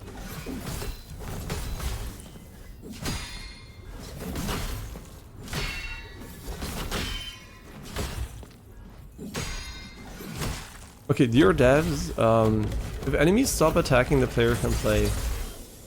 I know it's a crazy idea. No, they're meant to be enemies you you go away from, right? Like because the boss definitely. Oh, I don't know what this is. The boss definitely required this. Oh, we're gonna end up down there. So we took like a mega shortcut by dropping down. Yeah, this is gonna be the same. Well, I think this is like the max upgrade material. Yeah, we're gonna end up down at the checkpoint by going this way. I'm pretty sure like this is the checkpoint, right? Yo, that's actually kind of weird, but also sick. So it is. You're supposed to be jumping this then, which I guess I'll try. Well, it's not as hard as I thought it would be. Oh, they're like exploding doggos. Oh my god, I'm stuck. Help me, I'm stuck.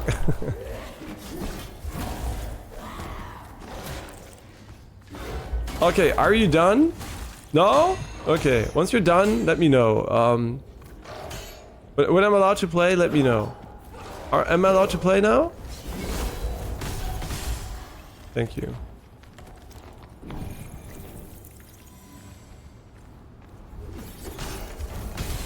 Yeah, so enemy size seems to correlate to staggerability in this game, which is nice, but sometimes hard to tell if an enemy is like bigger or smaller, because it's like pretty minimal. Where's my shit? Actually, like, wait, isn't it? Oh no, is it on the ground here? Oh, please tell me I picked it up. Fucking cunts.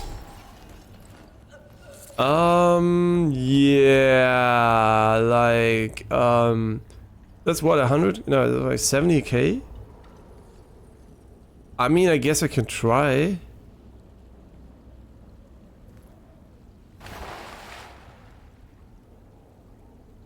Wait, how do I get out of here? It's only 59k though.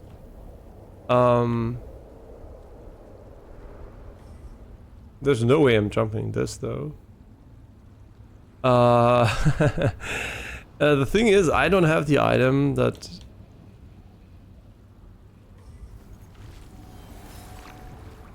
that would help here. That's kind of unfortunate. That's why actually I'm gonna tell you something that's like a secret.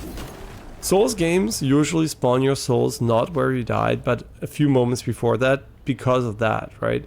Because there's this moment where you'll be trapped and that's why you don't want to put it right next to the place you died. But then again, at the same time, why do we have a plus 17 flask? Why did they make it so small? Like the more, I guess the less bad it is if you miss an upgrade, but having so many upgrades for your flask is kind of like, always when you find them you're like, yeah, whatever, this is not going to change much. But of course it's good if you want to make sure the player always has enough upgrades, I guess. But yeah, it's kind of weird how many you get. Like plus 17 is like, and this is not even the end of the game, so it's like kind of weird. Oh god, this motherfucking dog. Or just... Okay, are we done? No? Okay, how long? How long until I can play? Are we done yet? No? Okay, oh wait, there's someone shooting at me. Wait, chill. Okay. Good, we don't have to worry about the souls anymore. It's like only 50k, who gives a shit. But still, fuck me, man. The guy was shooting at me, I think. This guy there, over there, I think he aggroed and was like stun knocking me.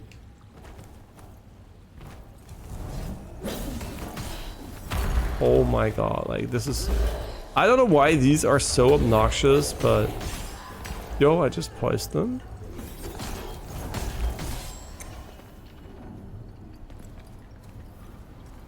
Okay, like these are not hard enemies. I have no idea why they're being so annoying.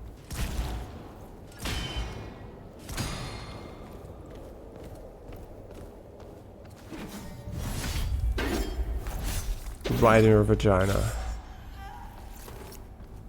And technically it's a double penetration if you look at the the stick.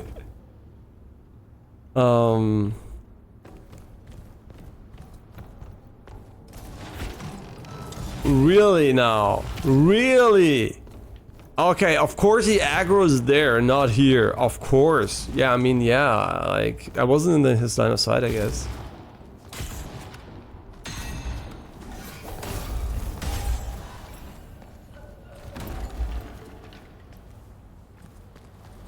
Thank God the movement in this game is so solid that these sections are not annoying. This could have been a pure horror section. If this was in Wukong, I might have uninstalled the game, honestly. It was so fucking trash when he tried to do this. Yeah, Wukong is still like, it blows my mind at how bad the level design, borders, and movement in general were. Like, it's like, I just don't know, man. Like, Wukong is like special. And the fact that people will say stuff like Game of the Year, blah blah blah, with this horrendous issue, with those horrendous issues, is mind-blowing to me, actually. Like, it is crazy, man.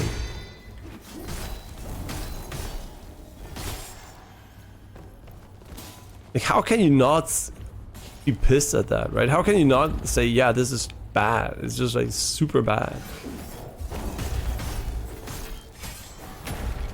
I mean, yeah, sure, you cannot mind it, right? But like, it is the level design. It's the thing you walk through. It's like I mean, yeah, I guess the game has a lot of fights, so maybe it doesn't matter as much.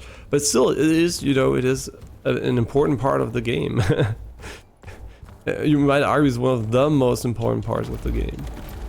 Especially in, I don't know. Yeah, level design is so important. Wait, which one does actually charge slower? This is Allegro and Vivace. Vivace and Allegro. Allegro is slow. Vivace is fast. Lively, right? Vivace is fast. And this one's like Andante, which is, I think, is even slower than Allegro. So I guess technically speaking, I should put it on Y, because it's like the ultimate in Genshin. But then again, I don't play Genshin anymore, so... And then this one 0 is X. Yeah, what does Y do in Zen Zone 0 for me? I don't think I even need that button. Kinda cool. What does the Piggy Pad do in Zen Zone 0? I don't know. Actually, it has a function, right? But I don't remember the function. So wait, we're done here, right? This is all we needed to do. Okay. Yeah, here, volumetric fog, right? Yesterday we talked about the volumetric fog. Hey, Jacques! What a timing, actually. Yes, I hope you're doing well. Yeah, yesterday we talked about use of volumetric fog, and here you go. This section has a lot of it. It's kind of funny, the timing here. Yeah, the funny thing is, people call me Blue, which makes sense because it's like the first part of the name. But initially, my name was supposed to be Skyleaf, and it was not available, so I had to put the blue in front of it. And yeah, kind of, I like Blue, so it's a perfect nickname. But actually, my nickname was supposed to be Skyleaf. But it makes sense, right, to use Blue instead. Yeah, availability of names online. I still am so pissed at Twitch, actually. There is an account that is inactive since over a decade, and it did nothing, right? It's like has nothing. doesn't even have an icon, but it's like blocking my name. And also, since it's like not available on YouTube either, I'm not gonna change it anyway, because like I want it to be consistent. So yeah, it's gonna be, this is gonna be the I guess like the media nickname, but in game I'll still use Skyleaf because that's the intended one. Yeah. No, you can call me you can call me Blue. That's perfectly fine. It just sounds like I'm drunk a bit, but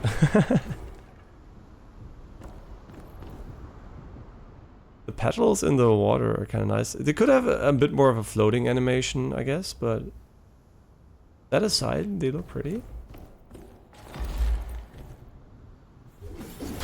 I have reservations about these lamps here. I don't know who wants to do the electricity in the water, but for sure I wouldn't want to do it. What an interesting section here, actually. I really hope we're still gonna get up the bugged pathway today, though. Sure. Forward, backward. I think forward is the intended way, and backwards is maybe, oh, an NPC actually. Priestess, who goes there? Please, no more. I can't. Can't what? Lips must seal, such is the deal. Be gone. I guess she wants us to transform into something again. All the NPCs seem to be related to mask stuff. It's kind of nice. Expansions are always welcome. They're more significant than the upgrades, I feel like. Maybe because you don't get like 17 by this point.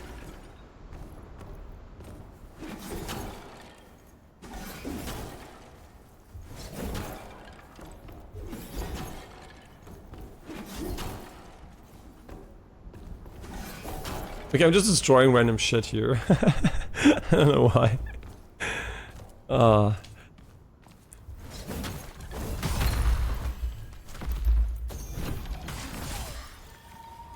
she's gonna laser me. I know it already. Wait, she's so bad at tracking. Oh my gosh, she has so much poise. Even the smallest version of her is like Omega poise.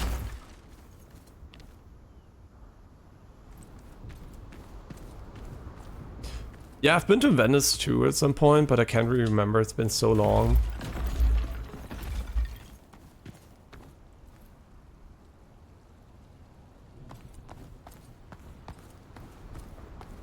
I also remember there was like some problems with garbage disposal. Yeah, kind of some mafia related shit. And also there have been, like, I think bombings in Germany related to like crime stuff again, like, you know, like the territory stuff. As long as they're not hurting civilians, I don't know, it's kind of weird. Organized crime, man, is like special. Do you know the lore of this game? I'd be very interested to find out what this game is about. Admittedly, I'm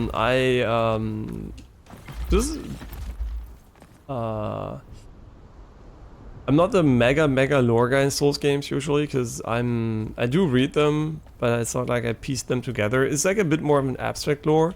I think the idea is basically you're in some kind of world where only you can restore, like the it's like a stalemate or something, and you have to restore the dynamics, and you're basically finding the big actors of this world and freeing them from what they did. And I think the story is basically the humans created gods, and then they noticed they can kill gods and felt like they're the gods themselves or something. I know, it's like yeah, something like that, I think. I think it has a lot of lore though, so if you care about lore, you can definitely read descriptions. There's like a bunch of like stuff in the compendium I never read, so there's like a bunch of stories, right?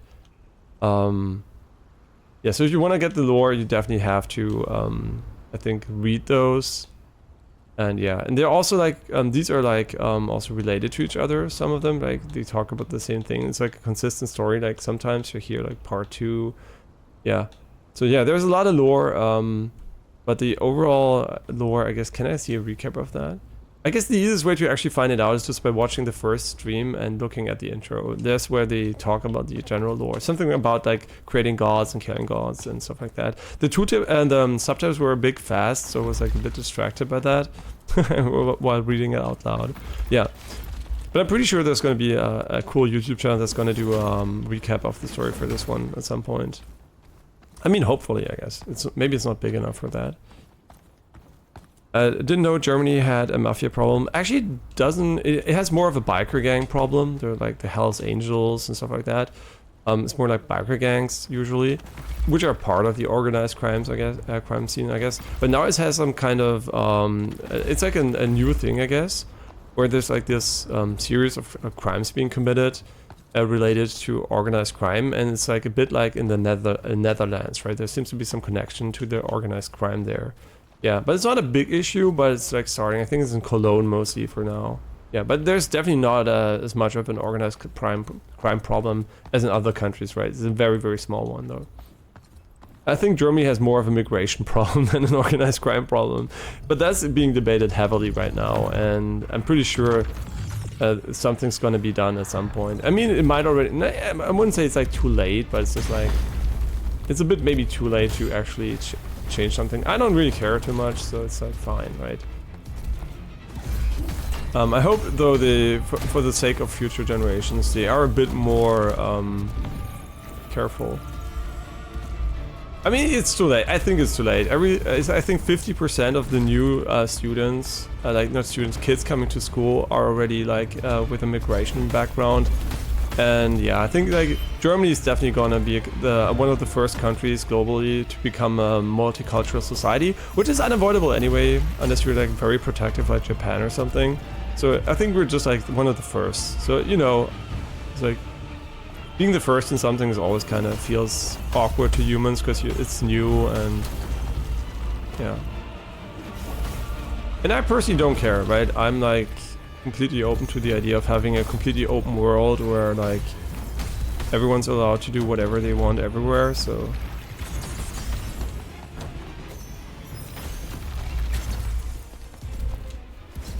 yeah, it's just a matter of time. It's just like people being protective of something. I guess, you know, I can see why, but it's just a futile thing that's going to be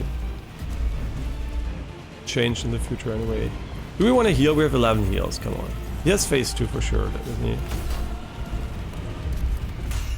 He's a glass blower. Oh yeah, I remember going to the glass blowing places or something when I was younger with school. That was very nice, actually.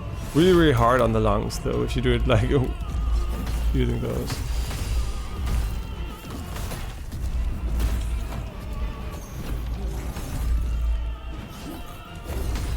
I should heal.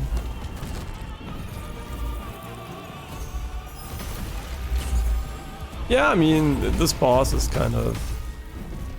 I'd call him irrelevant.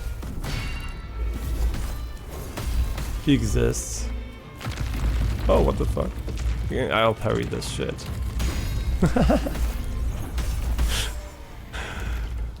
I think the, you know, what would I change about the game from a combat system perspective that's easy to change and would have made the combat significantly more challenging? I would have made the parry, like Lies of P parry everything, right, the joke. You can also parry almost, I think, anything in this game, like almost. I would have certainly have insisted on making certain attacks only dodgeable. So you have to alter between dodges and parries. Parry is just it is just too strong, honestly. You can parry everything and it's very easy. The parry timings are tight, but it's very reactive. So it's like, it has you know, why is parrying in Souls games so hard? Because when you press parry, you actually don't parry. You have like this animation, the parry window is slightly later. In this game, it's like perfectly on click, right? So when you click, you parry. So if you're good at like seeing the attacks, you don't have to learn any timings. You just press the button when you see the attack, making parries very, very easy for people with lower reaction time. So yeah, yeah, they should have added this additional dodging layer to be honest. Like the required dodges like Sekiro did. Yeah, you can parry a bull, you can parry everything. It's like, it's Lies of P basically. I think Lies of P also has unparryable attacks, which is ironic, right? In this game, you can literally, I think, parry like 95% of the attacks. I guess this is more parry everything than Lies of P. Oh, we have a new checkpoint too. After this, maybe optional boss? I know. This looks like there could be the frog somewhere here. Sort by highest level. No, it's still max level. Which also means we could potentially just change the weapon at any moment. But it's actually really, really good. Oh, nice. Another spam bot on Twitch. Thank God. Why do I know that? I don't even have to look at the name. It's because the moment the person followed, it instantly wrote a direct message, like the same second. And first of all, when someone DMs you instead of writing in chat, that's a red flag always. But like it's the perfect moment. Like Jesus Christ. I mean, must work. Someone must be getting debated or something, or be desperate enough to click to interact with these people. But honestly, it's just like. Yeah, I mean, yeah, you're just fishing for I guess the dumbest person, the most desperate person, which is, you know, both not nice to do anyway. So, can we jump this? I mean, there's not a lot of risk. There's a checkpoint right here, so.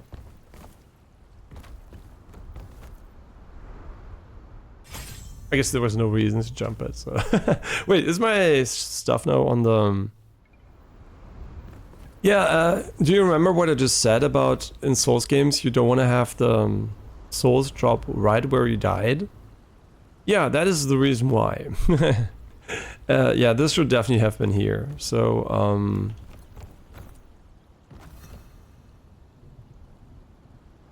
yeah, because I'm not gonna go back there, right? So like, now I'm like out of 66k again, which is slowly starting to get a bit annoying. Because we don't have any hymns.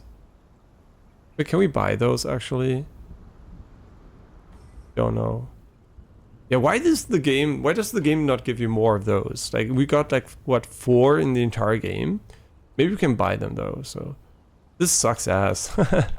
I mean now we can TP out, but it doesn't help us because it's still here. Yeah, that is a real design issue. And it's the second time it happened within like, I don't know, 20 minutes, 30 minutes. So I'm starting to think this is, I guess you know what we can do. This is kind of weird, but we can try to buy more hymns.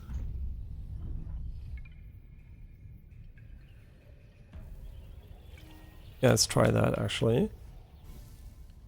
Did we unlock another NPC? Maybe there's one per area, so I don't think we should have another one. Maybe the frog's gonna come home or something. Do you have a story to tell? Ciao, senza maschera. Salute a te, viandante.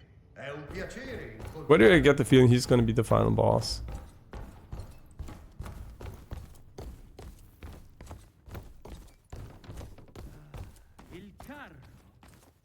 Il cavaliere vuol domare. Che tu ci creda o no? Ne sappiamo Giusto un paio. sulla dualità. Ladro un tempo fui e di fama avevo preteso. What is he talking about? Un dorato ragno catturai. Un minor divino cresciuto all'ombra dell'avidità losca. Eppure qui sono un simbolo vincolato a una mosca. Un po' ingrato, non trovi? Io? Giammai, mio magnifico mercante. Troppo abbiamo preso. I segni ignorato. Il castigo arrivò come maledizione. Eppure assaporiamo la libertà. Metallica e per questo luccica. Proprio azzeccato. La brama di moneta ha sigillato il nostro destino. Una moneta è la nostra salvezza. Infino. Okay. Interesting. Very interesting. So can we buy the hymns? That's all I care about. Let's first check for... Oh, he has a lot more of those now. The Vermilion Lights. Drink a bit of water. Yeah, the Vermilion Lights. Interesting. Furlana. Carry and Fall. All these sound nice. The icons are pretty hard to distinguish though. Wait, lines? Oh, we can sell? Oh, really?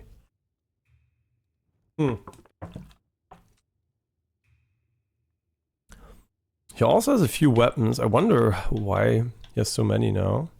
Yeah, there are a lot of weapons in the game. I don't know if they're like unique enough to be relevant, but... Oh, this is against ranged attacks. I still think the one we have is good enough. It's kind of weird. This is like one of the weirdest items, to be honest. And thanks for the follow, Jiter WQ. I hope I pronounced that even remotely correctly. And here are key items. So, oh, blazing. Maximize the potential. So I actually don't know if this is required for the... we already have like 4, so be fine. No, so there's nothing new. A small nugget, use every weapons. No, so there's nothing new here, but we're looking for the hymn. So where's the hymn? It's 200. Ah, man, we should have bought that. Wait, can we also buy the other thing? Oh my god, it's only 50? And hi, Spacebar. Hope you're doing well. Yeah, let's buy something, man. Thanks for the follow, Spacebar. Now where's the enter key? Where are the other keys? No. Is spacebar my favorite key? Maybe actually. It's pretty big and the thumb is on it, so feels good to use. But first, let's buy more stuff here. I wanted to use the... Wait, what happens when we sell stuff? Let's try this one. Okay, you can sell them at a direct price, which is very nice. So we can just go for like, I don't know, 40k here and buy an insane amount of stuff here. Miracle Pesto is only 1,000. I thought it was a rare item. Wait, should we just buy the... Wait, should we buy the... where is it? The Colombina's pizza? Maybe, actually. Sounds pretty good, honestly. Wait, it's 100k though. This is pretty expensive, right? We're not going to be spamming that, but we're going to be spamming this one for sure. Oh my god, I can't hold the button. Oh god, oh my god, I hate this. Having to mash the button fucking forever. Oh no, I'm gonna buy 69. My poor controller getting mashed like crazy here. What is this actually? Greatly boosts stamina regeneration up in use over a certain duration. Yeah, thanks for being specific here. Could be really good actually. Stamina regen is quite slow in this game. But the Hymn of Return, we definitely want to get some additional ones here. Maybe 20. We can like, I guess let's get 10 more. So this is never going to be an issue again. Wait, we have 21 ammonia sap. So that means we can't carry more than 21. Oh, this is the pouch size, right? There was like this status effect there. And you're good. That's great to hear, actually. The pouch size. Here it is.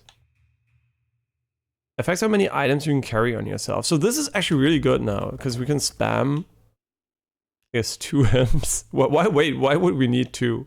Once you're back, you're already at the checkpoint. I guess it's just like it doesn't care about the item type and just like spams it. More Miracle Pesto? Maybe. I guess getting more pizzas is also kind of nice.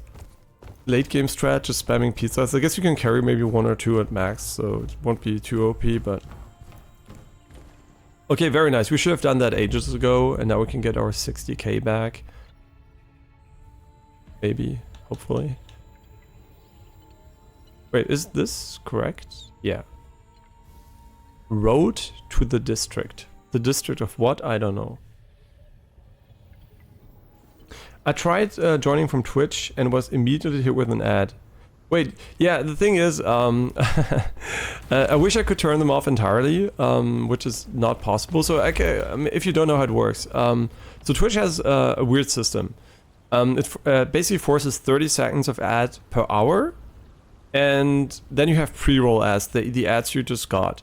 Then if you go over 3 minutes of ads per hour, what you get is like no pre-rolls permanently.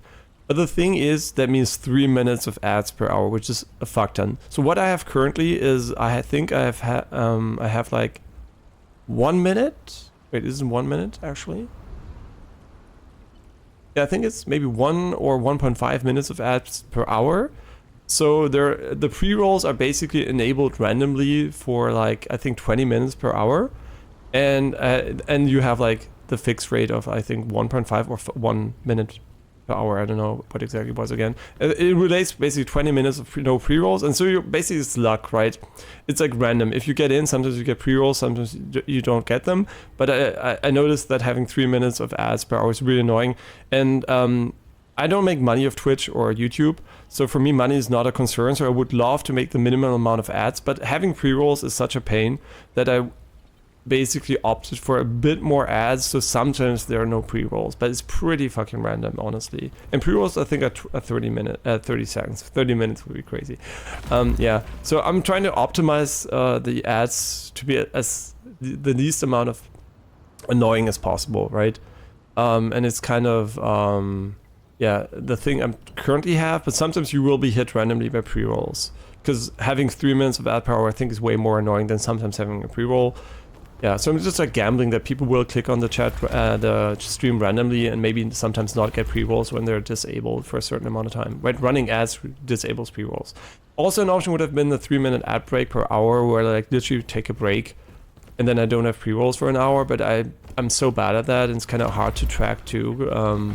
So yeah, that would have been also very annoying. So yeah, unfortunately, this is like I mean, they have to make money. I get it, right? They're operating on a loss since like, I guess since Twitch was created, they never made money. So I get it. They need to run ads. It's not for free, right? But I don't make any money of it. So obviously I want to optimize it for you guys. So I'm always open for suggestions. And my best suggestion is honestly use an ad blocker if you can. That's the best one. Because that's the only way to actually make sure you never have ads, right? Because it's impossible for me to turn them off. Or you can subscribe. I turn off ads for subscribing, but I don't want to incentivize subscribing at all, because I don't want you to waste money on me, basically. So that's only if you don't have another way to block ads and you really hate the ads. That's the only way. I turn them off. You can turn them on by the way. You can be a piece of shit streamer and turn on ads for people that are subscribed. I don't know why you would ever do that. That's such a shit thing to do, honestly. But yeah. I guess maybe if you make more money off ads than your subscribers, I don't know, but it's scummy, honestly. Yeah, and I think maybe Twitch Nitro can disable ads too, but is it Discord Nitro? No, it's Twitch Turbo maybe. I don't know. I don't have it, so yeah. And Twitch Prime subs might not even disable ads for all I know. I have no idea actually. Yeah, but long story short, I try to minimize the ad friction as much as possible. Yeah. What's your intention for stream? Just for fun? Yeah, my intention is basically to enjoy playing the game and sometimes have nice conversations with people about the games, you know, and hang out with people, and also have like a little bit of a like video archive, you know, just like of my gameplay for fun. So when I don't know, when I come back to a game, I can look up what I did a couple of years ago. So yeah, but that's the main reason is actually just to talk with people about games. Yeah, and also I do like to work on my English, so it gives me an opportunity to speak, I guess, because I do mostly read and listen if I'm not streaming, or write. I guess write is also quite common. Okay, let's use the hymn of return. Sorry for stalling so long. Yeah, I just wanted to make sure, you know, I'm not intend on running ads to annoy you guys. I'm just trying to minimize the friction that YouTube allows us to minimize. And yeah, that's all I can do basically. So sometimes you get pre-roll, sometimes you will get the normal ads you just basically get by watching. And all you can do against that is actually use an ad blocker if you don't want to pay money, which is kind of hard on mobile. So yeah, not optimal. Yeah, I get the pain. I literally bought YouTube Premium to not have ads on my TV because I couldn't ad block it. And yeah, it was so annoying actually. I hate ads. I literally hate them.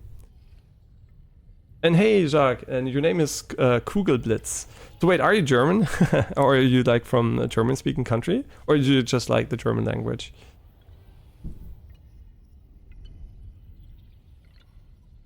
If I mind being featured on your game blog website, if you tell me what that means. But in general, if you wanna, I don't know, talk about the stream or link to the stream, I don't mind that at all. I mean, if that's what you do there, I have no idea. Yeah, in general, I don't mind. I mean, as long as you're not an artist trying to sell me art, I'm, I'm more open to stuff. No, I'm open to the artists too, but I literally don't need art. So whenever people try to sell me art, it's so common, right? Why am I talking about this? Because every stream, there's at least one person trying to sell me art, and I'm like, at some point, it gets a bit tiresome. Because I'm trying to be nice every single time, and it's kind of hard because they always masquerade as a normal person for us, but it's kind of easy to tell because they're just like talking about random stuff that's completely unrelated to what we're doing. So yeah, but still it is kind of getting a bit more annoying. Oh, level 97. I wonder if there's like a level cap. I wouldn't think so. In Souls games you can go up as much as you want, and there's probably like 99 hard cap on the stats or something. But yeah. Okay, we got back our stuff and we even leveled. That's pretty nice. Yeah, often do I stream, and you're not saying, that's great to hear. You didn't come across as someone that sold art. Your questions were not the same. How often do I stream? I stream almost daily, but on weekends I do tend to take breaks when I do something with my girlfriend, something like that. So it's usually around, I think it's around noon to afternoonish, not Universal Standard Time. So yeah, that's basically when I stream, yeah. But almost daily at the moment. But it might change or not, depends on what I've got going on in my life, right? I do prioritize real life over gaming and streaming, for sure. So if there's something I can do in the real world that I do prefer, I would probably say there could be breaks now and then, right? If for whatever reason there's something taking my attention away from streaming. Yeah, so no guarantee on regular streams every day. I might have days where I don't stream, I might have days where I stream more or less. It's like very inconsistent. Yeah, if it was my job, I would definitely be more consistent, but it's not my job, so, you know, it's a hobby, and yeah. For sure I get why, obviously, if you make money of this. Loretta? Is it like Loretta? Oh, there's a wall. Is there a wall here too? Yeah. She trapped us. Oh my gosh, she's fast. It feels like we did fight her 10 times already, but I'm not too worried about it. Of course, he's not stunnable. Wait. We can now use this one. We have so much of it, actually. I wonder if this is Omega OP, if we have it. Oh, it's so good. Oh no! Oh no! We just broke the game. It's too good. I mean, it was easy anyway, who cares? That, you know, let's be real. It was never challenging, so I don't mind if we have like a billion heals. Okay, she wants to kill me because I just trash talked her game. Look at how much we heal though. Oh my god, it's so busted. Now we parry and heal, and we also heal when attacking. Which is so good. Oh, the iframes and the missing stam. I guess it's RNG though, how much stam we have.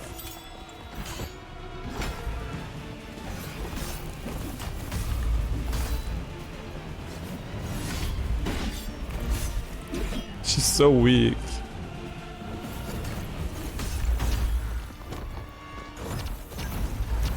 Oh no, we wasted your cooldowns.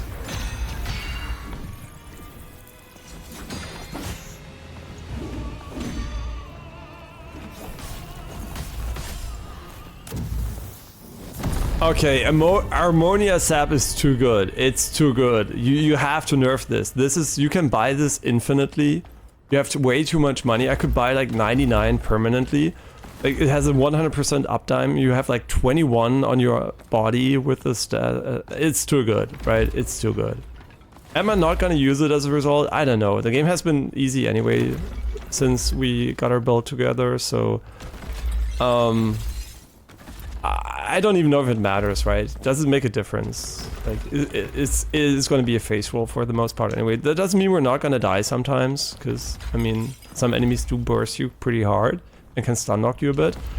But still, I think like it won't change the overall difficulty too much anymore. Like we have 12 flasks and we never use them, so yeah, I don't think it matters too much.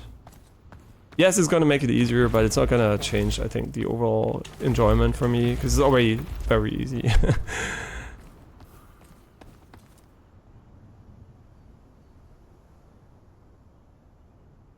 You would still like to see me grow as a channel like your con. That's nice to say, actually. Thank you. Imagine if they pulled the rug and amped the difficulty sunny. Yeah, I mean, that the thing is, it's always difficult to have difficulty spikes in your game. Because inconsistent game design can be very annoying for people. Because if your game is very easy, people will tend to not learn the mechanics properly. And then if you up the challenge, like at one point, it will just be a difficulty spike. And that's usually from a game design perspective not optimal. So if they start to ramp it up slowly and go very high, that would be okay. But just like going into a new area and being very difficult would be fine for me personally. But I know that a lot of people would not enjoy that. So I do hope they have either a consistent increase, or they just like keep it consistent for most people. Yeah, personally, obviously, I would love if there was just randomly, you know, extremely difficult stuff. But since we already did some late game bosses early, I feel like the game, yeah, definitely is not going to be very hard. Yeah, it started off pretty challenging, but I compare it to maybe Wukong. But now I think it's basically on the same level as Wukong from a difficulty perspective, which is very low. Yeah, it's more like Dark Souls 1 difficulty, basically. Which is not bad, right? It's still an enjoyable game, but it is definitely not a hard game. Are there missions on the game? Can we talk on Discord? I usually only talk on Discord to people I have been knowing for a while. So if you hang around a bit more, maybe at some point we can talk. But like, I literally don't even talk like voice talk with on Discord usually. Just write, right? But that's basically something I do a bit later. Unless you plan it on some sort of interview type for your website thing, then you'd have to tell me a bit more, obviously. Yeah, but it's usually something that I do after a while only. Yeah, so I hope for me personally, I hope they pull the rug, but for other people, I hope the game does not pull the rug. Yeah, because for most people, right? Some people will enjoy it, obviously. Yeah, and we're not even using the stuff that's going to be nerfed. That's the weirdest part about it. Yeah, poison seems to be incredibly strong, but I also feel like what we have is incredibly good. And maybe not the damage is not insane, but it's like we just can't die if we parry sometimes. And oh yeah, if the game has missions. No, it's like it's a Soulslike, so there are maybe side quests for some NPCs. But the game is definitely more based around exploration and just progression naturally. They don't have like a mission structure or something like that. There's no mission log, there's no quest log or stuff like that. Yeah, I mean, sure, if you maybe, I mean, you can add me on Discord and just like maybe send me the link to your website and, you know, show me what you're doing, and then I can, you know, look at it quickly. But that's definitely going to be after the stream, right? I'm going to look into it a little bit. And then for sure, if you showed me the stuff, I can, you know, tell you if it's like something I'm interested in or not. If you want to enter a view format, because I wouldn't mind, right? It's just like I do have to look at it first, right? I don't want to be saying yes right now and then later no, because that's kind of shitty, right? Yeah, because I'm like interested, obviously, in what you do first, because before saying yes, makes sense, right?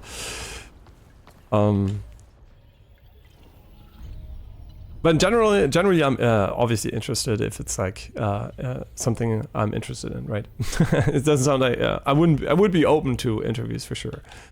It's just the first time it happens, and obviously I do wanna, you know, do my due diligence and look at it beforehand.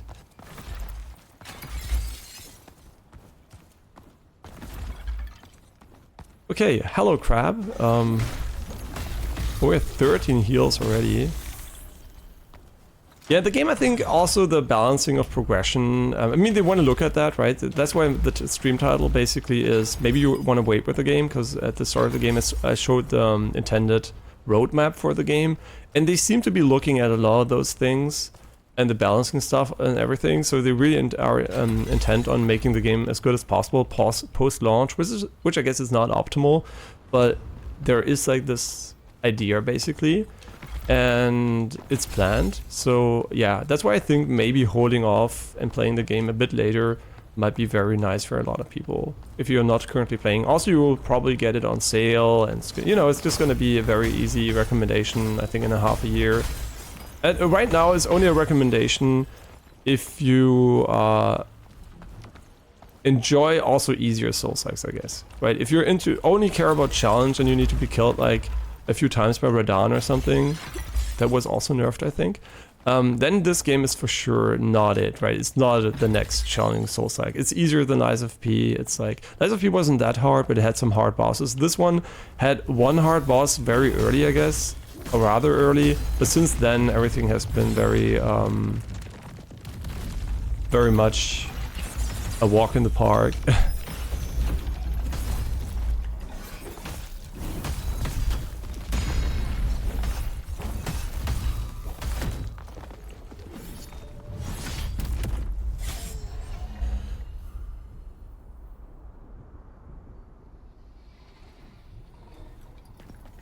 Yeah, right. By the way, you can't actually post links in the chat. Yeah, that's kind of hard. So you can maybe post the link. I mean, yeah, you can maybe post it in Discord. I don't know. This would be probably nicer. Yeah.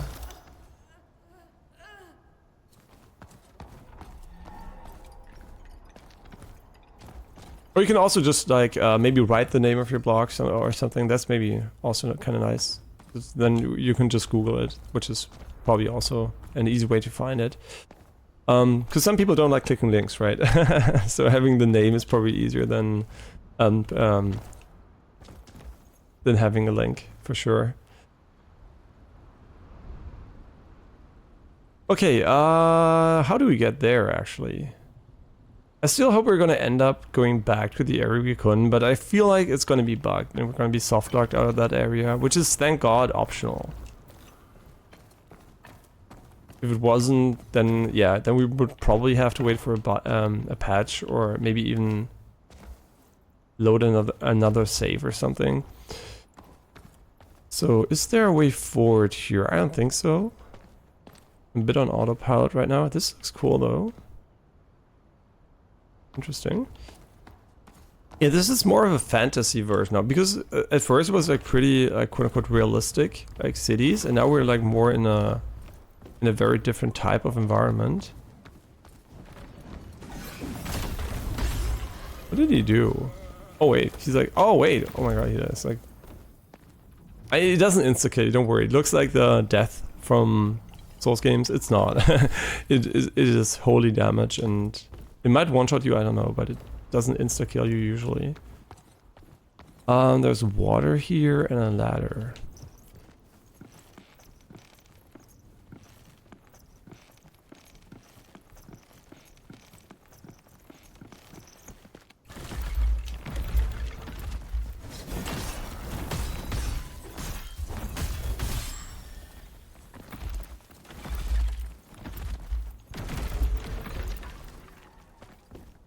And by the way, about the channel growth, right?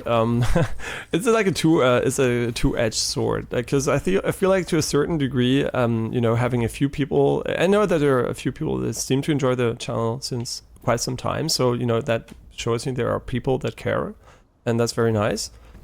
And you know, I do appreciate that a lot. But growing beyond that a certain point, right? A few more wouldn't be too bad, right? Just like have consistently a few people there would be very nice. That's I guess my personal goal for the channel growth.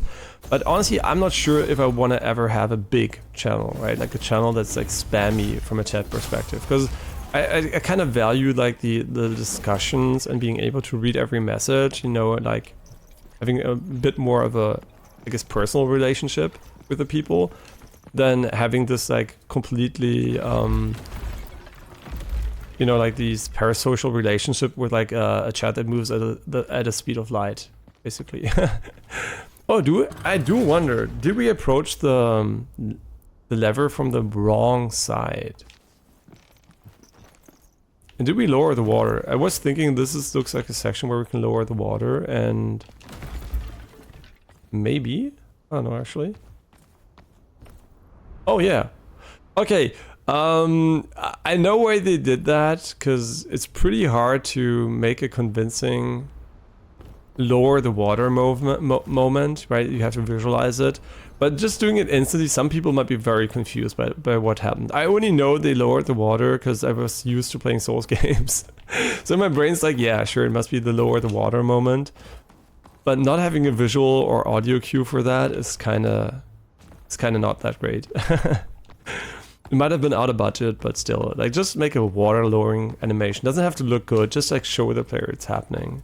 It doesn't look great in Souls games either, so yeah, I'm going back because I feel like this could be an optional area, but I might be wrong though. Maybe actually lowering the water is optional. I don't know.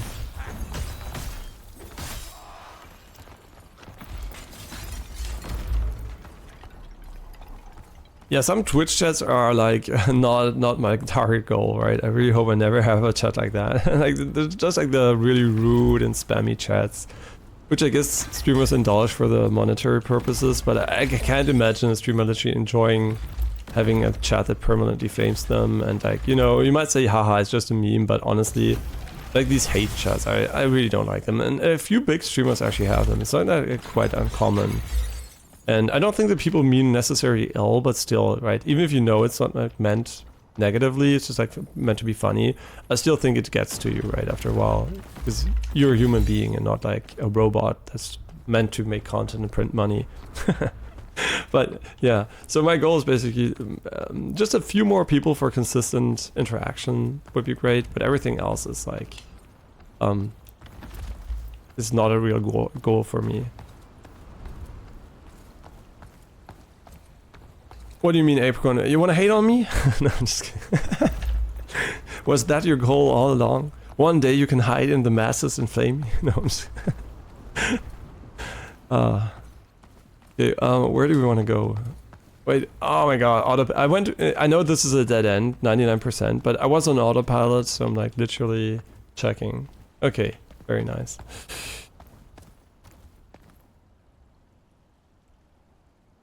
No, Kugelblitz is definitely not from the UAE. Don't worry about it, Apricorn. He's like a YouTube chatter. A very nice one too. So he's not from the UAE. Yeah, he's for sure. I mean, he might be actually. Wait, no, wait. He might be. And I'm not saying people in the UAE are not nice. No. But by the way, did you actually? Sorry. You're a physics student. Oh wait. And you're also a linguistics enthusiast. You're not German, from a German-speaking language, but you like languages. Interesting. Okay, because since I'm from Germany, right? If I read Kugelblitz, I'm like, yeah, of course, that's probably someone that likes either Germany or is from a German-speaking country. Okay, but you do, yeah, you're not. I know. You're not. I understood that part. And you're studying physics. That's great. Maybe a bit about me. I have a master's degree in medical engineering. And I did my master thesis about AI and do a lot of AI stuff on my free time. And so I'm like engineer and scientist by heart and also philosopher. So I'm like very, very interested in those topics too. But I do try to keep it a bit more minimalistic on stream about those things. So whenever you ask, I'll answer. But I try to not go on hour-long tirades like I did in the past. So you don't have to worry. I'm not going to be rehashing too much of it every single stream. Yeah, I'm gonna focus more on the games and enjoyment, because I do get distracted myself too, and I think it lessens my personal enjoyment of games. So when we have a section where I talk about that, I don't mind it, right? But I'm not gonna bring it up by myself every single time. Yeah, and obviously I also love physics and like quantum physics, quantum field theory. Like I enjoyed also reading Einstein's special and general relativity and stuff like that. You know, I'm like also a bit.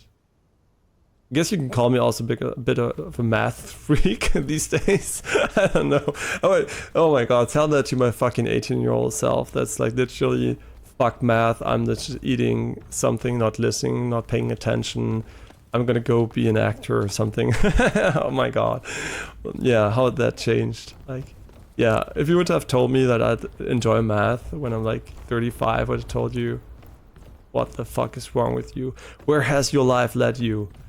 Then I would tell you, hey, I'm still playing a lot of video games and I'm enjoying myself a lot and thank you. And then would be, okay, that's fine. I guess, hopefully. I don't know if my 16 to 18-year-old self, like 19-year-old, I guess, self was spaced enough. It's easy to derail him and make him, what is that, filibuster? Just say something slightly controversial and he will yap about it for hours. Yeah, I have opinions on everything. I guess that's very human.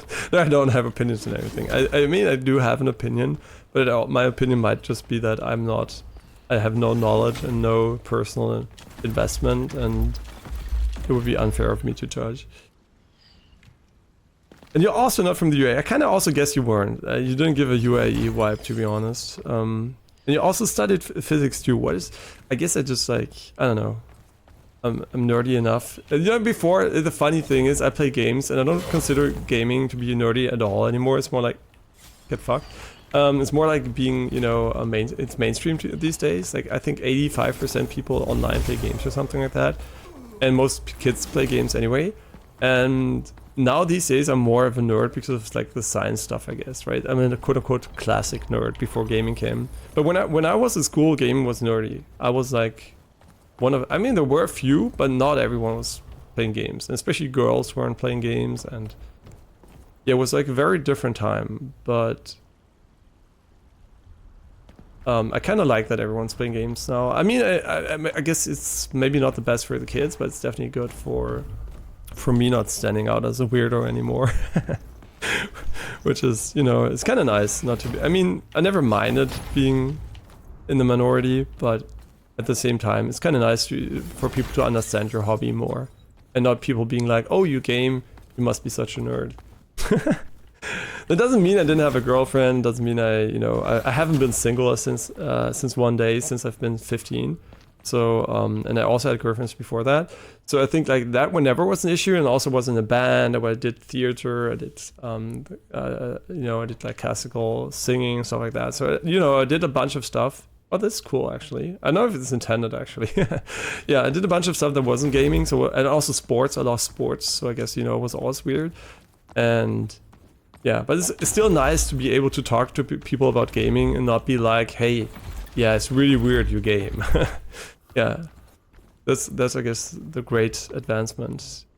That is not a weird thing anymore. Okay, I was on autopilot. I'm so sorry. I have no idea where I am and what I'm doing. why is there water above me? Is that normal?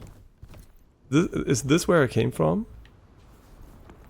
Okay, this is where I jumped. Okay, so sorry, the autopilot kicked in and I completely forgot. And I'm pretty sure we're gonna lower the water, but I'm still surprised that this is here. Is this a bug or a feature?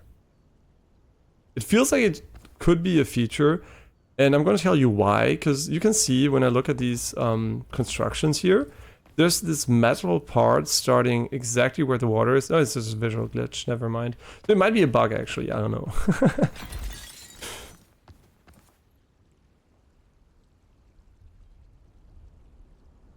Yeah, physics majors, yeah, kind of interesting. And you also love to discuss philosophy on a separate stream. Yeah, I mean, you can always ask also on this stream, because I usually don't have like real, because, you know, I'm so small, I don't really have like distinctions between just chatting and stuff like that. So like I'm very much still in the, you know, I can always chat phase. But yeah, we could also, for sure, if there's like an interest in that, at some point just do a stream that's like more dedicated to these things. Maybe with a game in the background that I can autopilot easily. Because new games are usually not that great for autopilot, because they do tend up... I mean, I could probably beat this game. And like I said, I think the water should be lower. This kind of confirms my suspicion. Yeah, I could probably autopilot this game and beat it, but it would be a very miserable experience for me and you, so... Yeah, but stuff like, you know, Genshin Impact or other stuff is like very easily autopilotable. Oh, I'm like Vino, that's why. This is gonna make it very hard though to actually know where I died. I mean, I know where I died, so it's like not a big deal, but still, we're gonna have to use our brain cells to figure out what's going on there. I mean, I don't mind killing these enemies again, so it's okay.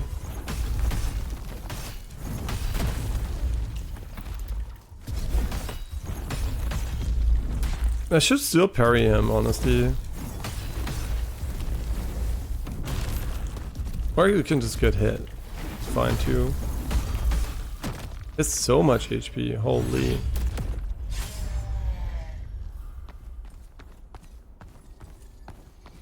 And your phone just arrived. Congrats, Apricot. I hope it works well and doesn't have any obvious visual flaws. Like, I mean, like, you know, issues with transportation or something. And yeah, just a reminder, because you changed to Discord now, Twitch now. Like, I'm just gonna call you Jacques. I hope I remember though. I'm so bad with names. Once I can't read it anymore, and my brain's like so bad.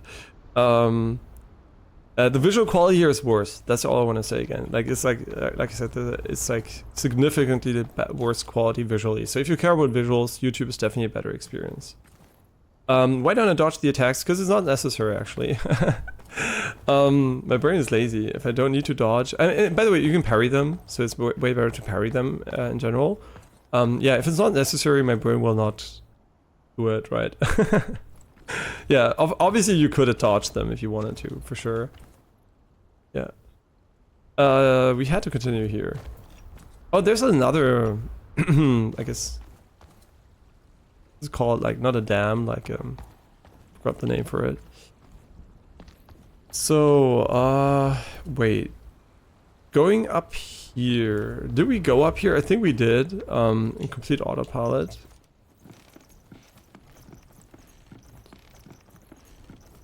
Yeah, the thing is, that's what I meant, right? If a game is too easy, people will stop caring about dodging and doing mechanics and stuff like that. And then when you make it hard, the player's gonna be like very annoyed because like, oh, suddenly you have to do something I never did before. And yeah, that's why a consistent difficulty curve is important, because people will just get bad at the game, right? Because if there's no reason to dodge, why would you?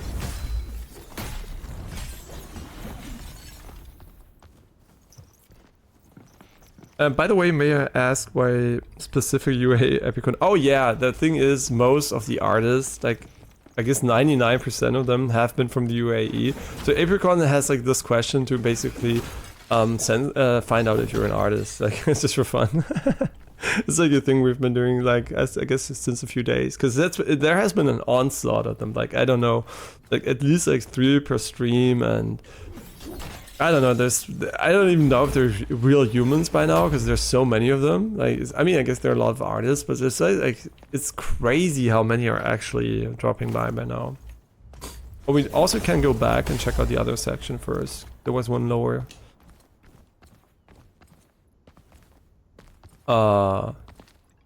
Maybe we should go back, because it feels like they're very, very finicky.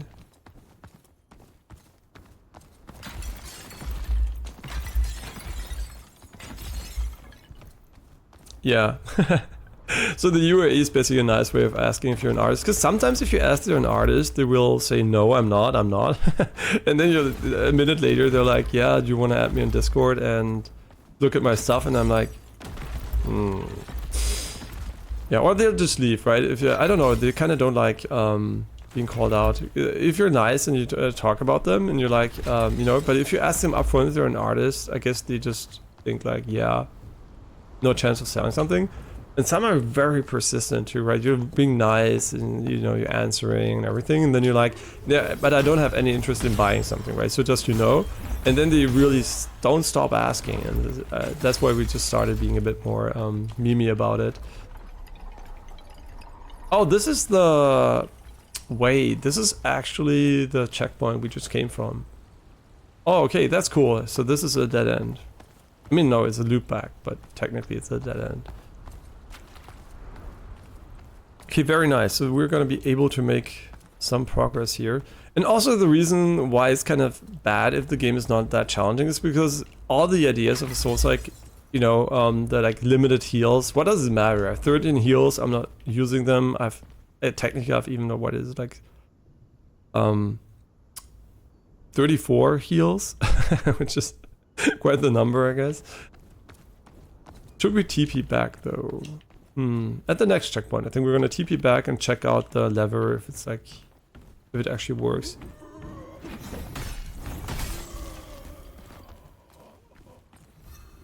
Oh, I did die here because there was water. Thank God the bug is fixed. Yeah, it was a bug, right? You can see it's gone now. The water should already have been lower before.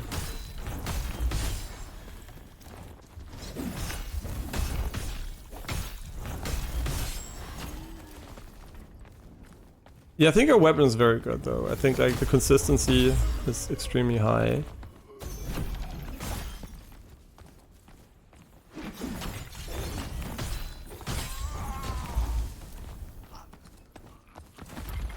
But is it still fun? Yeah, it's still fun, right? I mean, it's super easy. It's a bit like Wulong or something, like where you're just enjoying the game. But yeah, it would be more fun if it was harder. But at the same time, I'm used to it by now, right? Wukong was a breeze. Elden Ring for the most part is pretty easy. I mean, Elden Ring is harder than this, obviously, but yeah, I guess, you know, it's just like the Soul Story is not catered to hardcore players, which is fine. Because you just need a difficulty selection for harder difficulty from the get-go. And thankfully not, hopefully not like God of War's HP. Like God of War 2018, like the HP pools were just like stupid as fuck, honestly. I would have loved the damage and the aggressiveness without the HP. That would have been great. And I still have to research that for Ragnarok, because it's very likely that Ragnarok is one of the next games we're gonna play. And I'm just like very, very much interested in knowing ahead of time if it's going to be the same difficulty as God of War 2018, because that was so unenjoyable. It was difficult, not Omega difficult, just difficult, but it felt like I'm not playing the God of War. It felt like I'm, I don't know, the piece of shit of war or something. Like I felt so weak. And after playing God of War 3, we were like this Omega strong guy. It didn't feel like a God of War, to be honest. Okay, this must be the... yeah, we're here now. Okay, good, good, good. Slowly finding our way in this pretty complex area. Have you guys read the Dune books? I just finished Dune Messiah last night. It's really good, in my opinion. I know that the books are supposed to be good, but I'm not much of a book reader, unfortunately. And also, audiobooks never started to stick with me, but they might be something I might be more interested in. I don't know why. Reading itself, I like it, but I guess it's just because there's no more dopamine in gaming for me that I'm like, I guess naturally drawn to gaming more. Yeah, I always never minded reading books. It was always fun, and I also think that books sometimes are way better because they like... what is the inherent advantage of books, right? This is one of the main arguments for 24 FPS movies, is that the blanks are filled by your imagination. And books have an inherent visual blank, which basically means you have to imagine everything. So books are very great for imagination, and that also means they're very inconsistently experienced. Because if your imagination is bad, or for whatever reason, you might end up not enjoying books at all. But if you have great imagination, books can be very, very nice. And so I think books are very special mediums compared to, for example, gaming, where everything's pretty specific. And I think games also have like transitioned away from being more like fill the blanks type of things, because like retro games where there was like pixel art, a lot of it was not easily distinguishable, right? You weren't sure exactly what was depicted. So your imagination had to work and fill in the blanks. These days, everything's like pretty, I mean, a lot of games are very like specific about what you're seeing. So I guess they went away from being a bit more book-like to being more like, I guess, like a movie. And even there, the 24 FPS still, you know, there's like the visual blurriness and the blanks that your mind has to fill in. This is why people think movies are more magical at 24 FPS. It's not like copium is actually a thing, but I still like 60 FPS plus more. I still like the visual clarity, but I get the appeal. There is a real appeal. It's not like copium, right? But the human mind definitely can see more than 60 FPS for sure. The human brain, not mind. And oh, we have another spam bot. Yo, let's go. Yeah, I kind of hate how many spam bots are on Twitch these days. I feel like there has been an onslaught since I've changed to English, but that might just be actually a general thing. Oh my god, I'm getting lost here. I think this is the main way, right? This looks like the main way, and this is a little optional area where we can get something up here. I think. I hope. I hope, therefore I am. I don't know. Start Stoic Meditations of Marcus Aurelius. It's good. Yeah, there are a lot of great books, man. If you think books are boring, that's not the case at all, right? I don't read books, but I know that I enjoy books, and I know that books are very interesting, right? I mean, yeah, sure, for some people, maybe reading is not it, because like I said, it's very much hinging on your imagination. There are definitely some people that might enjoy books less, but on average, I think books are a great media, and they're not obsolete, right? Movies and everything have not made books obsolete at all, in my opinion. And now you could say, what about an audiobook compared to a book? Well, the main difference is that an audiobook conveys an additional layer of information via the voice of the narrator, right? So audiobooks do lessen somewhat the, I guess, like imaginative aspects of books, but not to a huge degree, right? It's still a story being told, and you basically have an additional layer of expression. And some books work well as audiobooks, some are less so, I think, because like some are better off, I think, just like using the text as a medium. But yeah, I think that it's still a very, very interesting medium, and reading in general does, you know, is never going to become obsolete as long as the human brain functions the way it does. Okay, we should definitely do though TP back. Oh, the astronomer's court.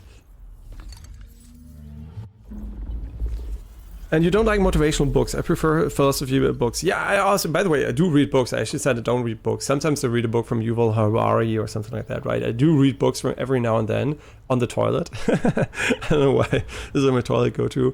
Or some science books. I mean, I do, right. I don't read books, but I read a fuck ton of papers. I guess because I read so many papers, I'm like more prone to not reading on my off time. Yeah. Yeah, reading scientific stuff all day is like, yeah, I guess I just read so much already. Also read news, and you know, I do read a lot, but I don't read books. And I guess that's one of the reasons, I guess, because I'm like also being flooded by so much reading by necessity, right? Yeah. Yeah, they're definitely great books for sure. And you don't like reading novels, Spacebar, you prefer motivational, inspiring books. Okay, interesting. I mean, yeah, the purpose of books is diverse. It's like, you know, the content you can watch online is also very diverse, and everybody has their own like draw. And that's the nice thing. There's something for, I think, everybody, both in reading and consuming like YouTube videos and stuff like that, right? Yeah, it's like very different stuff there. And I guess the more you know, my opinion is always, if you have something you enjoy, you won, right? It doesn't matter if it's like people consider it boring or bad. If you enjoy it, you enjoy it, right? That's the truth, basically. So yeah, different tastes are definitely all valid, and it's all about your personal enjoyment or what goals you want to achieve, right? If you want to learn something or not. Have you guys, yeah, okay, never mind, sorry. I'm just reading backwards because, why am I reading backwards? Because I'm not used to fast chat. Yeah, so I will get better at that, hopefully. But since I'm not used to chat being quick, sometimes I just like tend to read the newest message because usually there's only one or two. Yeah, so it's basically my brain being trained to look only at the newest ones. Yeah, if you want to actually, Spacebar, you can let me know the name of your blog, and I mean you can also write it to me in Discord later, and I just look it up. You know, I'll look up your stuff and just like look if it's interesting for me or not, right? Yeah, so I don't want to see a certain yes, but definitely there's interest. But I'll definitely will look into it before that. Yeah. You know, because we're online, and it's always, you know, better safe than sorry, right? Yeah, I'm a very careful person in general. Yeah, and if there's interest by you guys, you can just actually just join exclamation Discord, and you can just like post it in the general channel. Maybe not as a link, maybe as a name better, because like links are always a bit, you know, sketchy. People don't like clicking on links to places they don't know about. I mean, for good reason. So yeah, maybe just drop the name instead. That would be kind of nice. Yeah. Yeah, no, I'm being maybe overcautious, but it's just, you know, we have known each other for a few minutes, so it's like, I think like it's pretty reasonable to be a bit more cautious.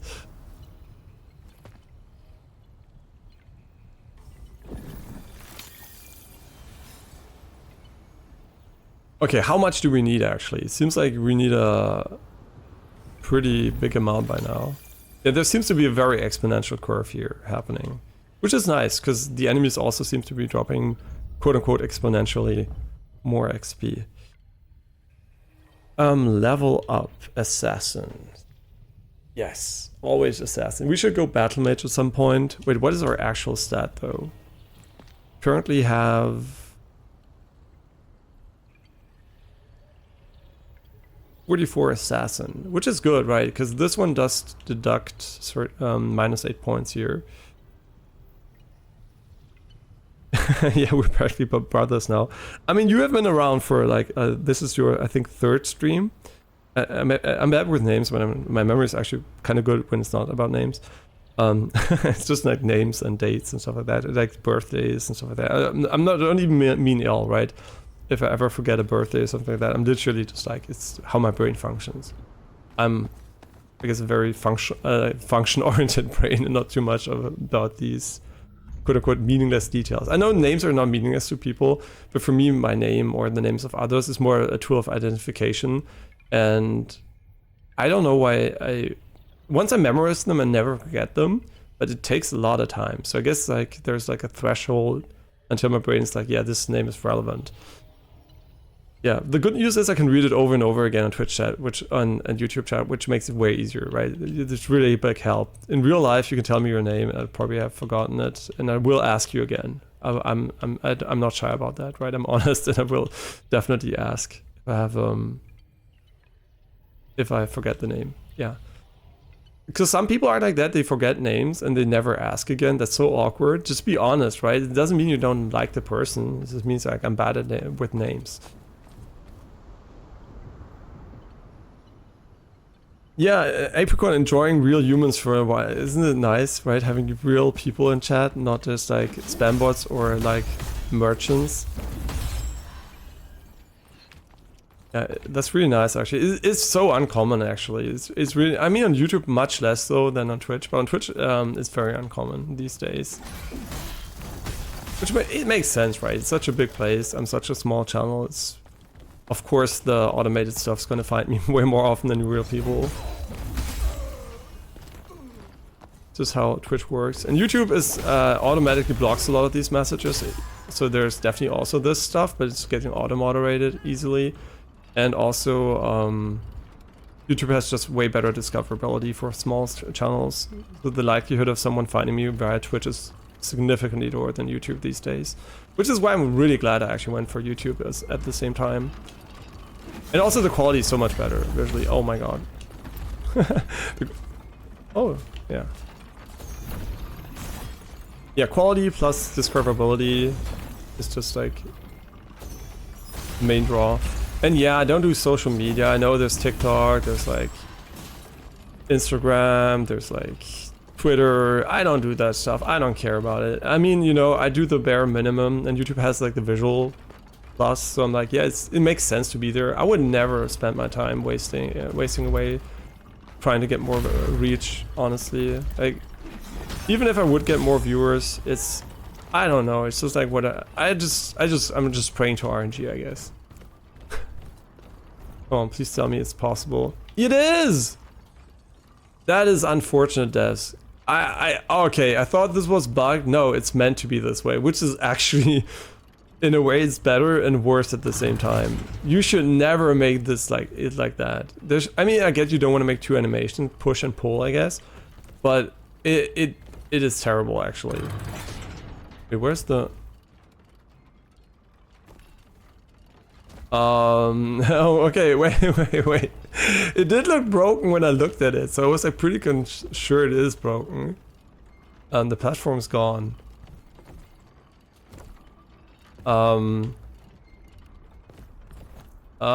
It disappeared. Well, yeah, so there, okay, I kind of feel like the non-main sections have not been playtested sufficiently. They might even have been added so late that they are like literally not playtested. I don't know. That is quite interesting.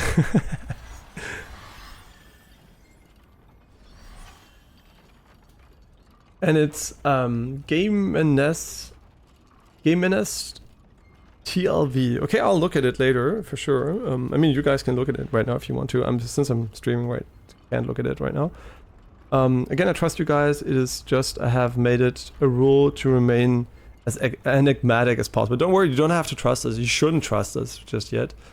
I mean, even if I'm a, you know, I might be a stream persona. You don't know. I might be a piece of shit in real life, a pedophile, I don't know, cheating, dishonest thief, right? You don't know.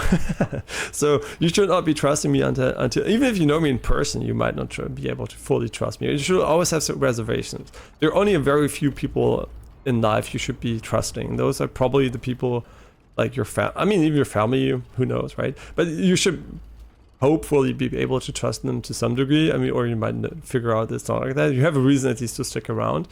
But I guess the only real people I trust is basically my family, to a certain degree at least. Some of them might also be sometimes dishonest, but yeah, it's my girlfriend and her partner. These two are the only real people. Besides, obviously, my mother I trust, my father I trust, my brother I trust, right?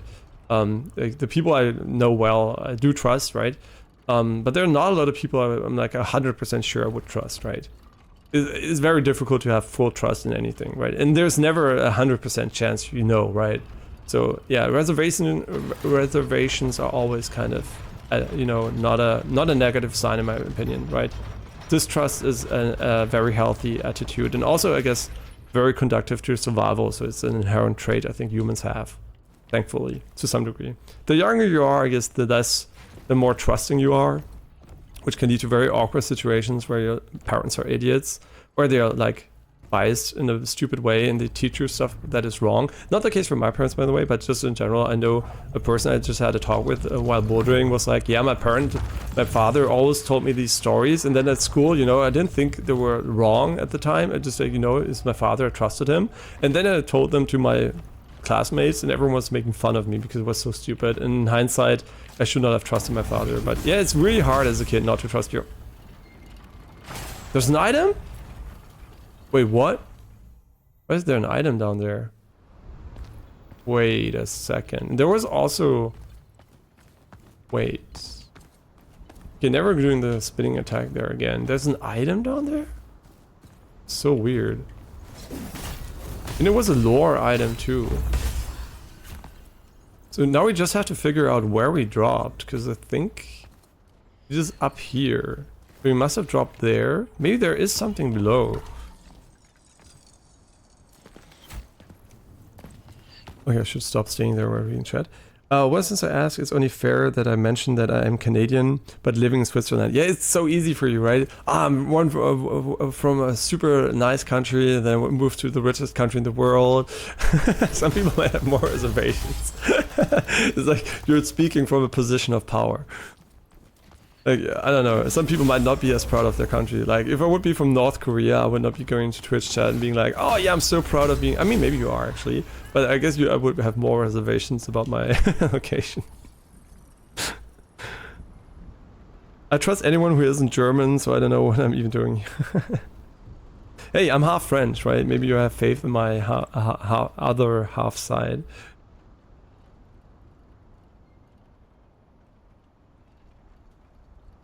I would die for Canada and Switzerland. See, the propaganda works. You're their weapon now. Wait, actually, where did I fall down to? I must have fallen... Wait, let me think. Is it over there? Can we actually go there? We fell so far. Huh. I'm very confused. I did autopilot a little bit here, admit it, but we have been here before, so... It's true, yeah, you always like the French connection.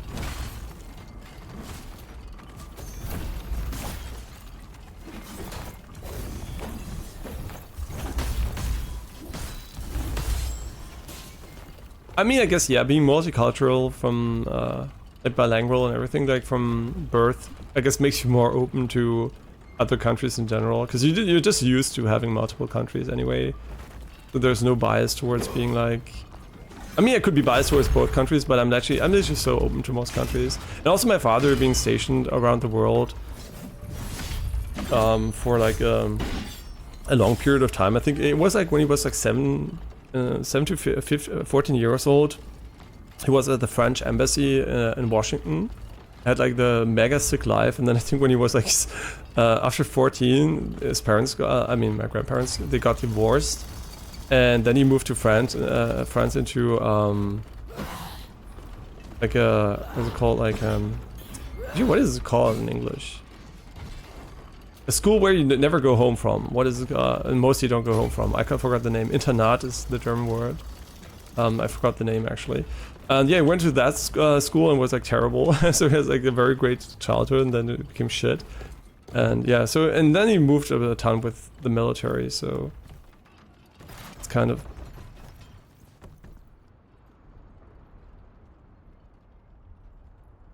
I guess we didn't die, thank fucking god. Okay, elevators are kind of crazy. I've seen this happen to Distortion. I mean, like I said, I'm not spoiled. I'm way behind on his VOD playthrough. But I did see him also get TP'd up. Okay, but wait, let's check this below, the thing below here. Oh wait, this is the other side of the entrance. But was there really an item? Or was it just a spawning item from an enemy? Because we never made it down here, right? So... Okay, let's try it again. This section is kind of ass, though. I mean, it's not ass. A boarding school. Yeah, I had that one word in my mind, but it was like... it's not a boarding school, is it? Okay, yeah, it is a boarding school. Oh my god! Wait, they do so much... So now I'm not allowed to do the spin attack, but they do fucking 10 billion damage.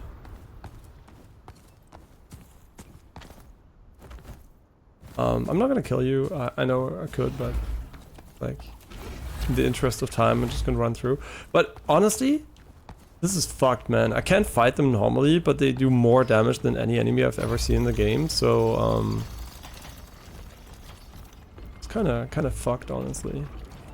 Yeah, I would love to not get killed by you. Thank you. Uh-oh. Uh-oh! I love it. Same rules for everyone. I love games that don't bend the rules. Oh my god, this is so bugged though. I hope we're never gonna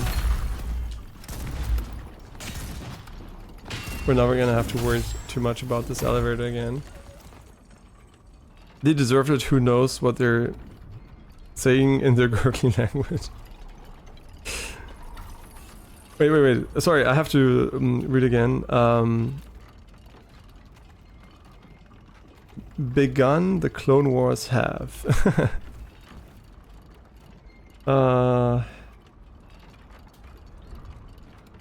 What about the attack on the Wookiees? Yeah, the Wookiees are kind of...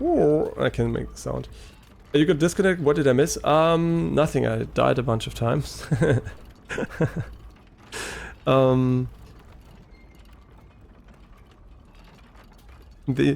Okay, you're talking about Star Wars. Interesting. Do you want to get cancelled or... No, I'm just kidding. How can you talk about this woke shit? No, I'm just kidding. No, actually, I actually didn't watch any of the woke Star Wars stuff, so I'm like, I'm perfectly in the past when it comes to Star Wars, so don't worry about it. For me, it's still like a normal franchise that is probably gonna make a comeback at some point. I hate these guys, actually. What the? Oh my god! Oh my god! This section is pure ice. Did you see him fly away? Okay, please just kill him. Thank you.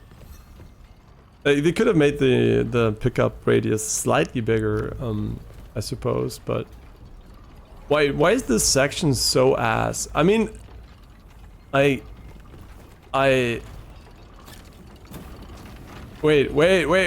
Oh my god. We're alive. But does it even matter? Now we have to TP because what is this section? Oh no. Oh no. Why would you make it like that? It's so stupid. You can't jump over because it's gonna body block you, but you also can't hit him because you're on the wheel. So I think we have to kill all enemies because it's a red gate. Like, this section seems like it was not play tested, and it might also not have been made by a human being actually. Because why would you make it like this? This is I think the worst section so far in the game for so many reasons. Like there's so many bugs and it is completely at odds with the rest of the game. It doesn't even feel like they tried.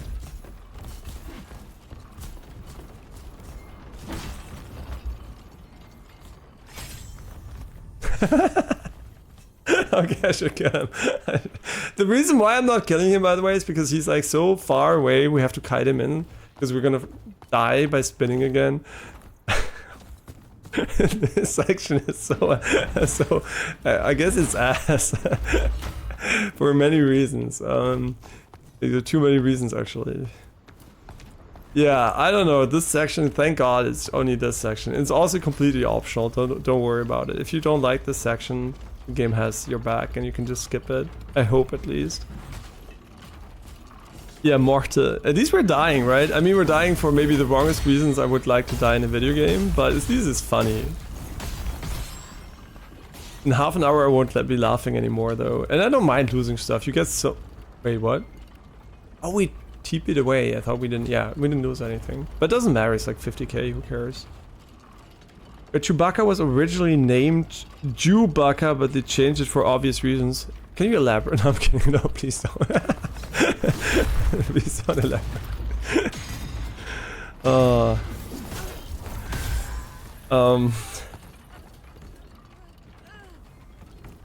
Yeah, oh my. You know, it was always kind of sus. This is so consistent that I'm almost impressed. I'm almost impressed, actually. I'm having a bit of trouble. Can you advise me on how to develop a habit of reading papers? Oh, a habit. I mean, habits are built by suffering until you have the habit if you don't really want to do the thing naturally. So that's the only advice I can give when it comes to that, I guess. I mean, you have to have an inherent interest in what you want. I mean, do you have a goal, for example? Is it the goal the driving part? Do you actually need the knowledge? Like, what is, you know, what is driving you to even want to read papers, right? That's the most important thing I would look at. And depending on what the answer for that is, you might not even want to read papers, right? It really depends on what you want. There are a bunch of papers, right? So if they're not relevant to you... Wait. Oh my god. Oh my fucking... Forgot about that one. Okay, we have ranged attacks. They're not strong enough usually, so I'm kind of worried. Wait, why are they... Wait, they're charged, aren't they? Yeah. Okay, let's kill this thing here. This section is very special. For all... Oh my god, for all the wrong reasons. This is like the... Jesus Christ. Why is my HUD grayed out though? There's this visual bug on my HUD. Okay, so the game is breaking right now and it never did that before to this degree. Like, stuff is ready and still grayed out. It's very confusing. Oh my god. Okay, are you done yet? No? Yeah, very special here. I do want to go back and get the additional item here. Oh my god, I'm gonna die. Okay, we can't leave because we didn't kill the enemies. That's perfectly fine. Okay, thank god we didn't die. Very nice. We should heal.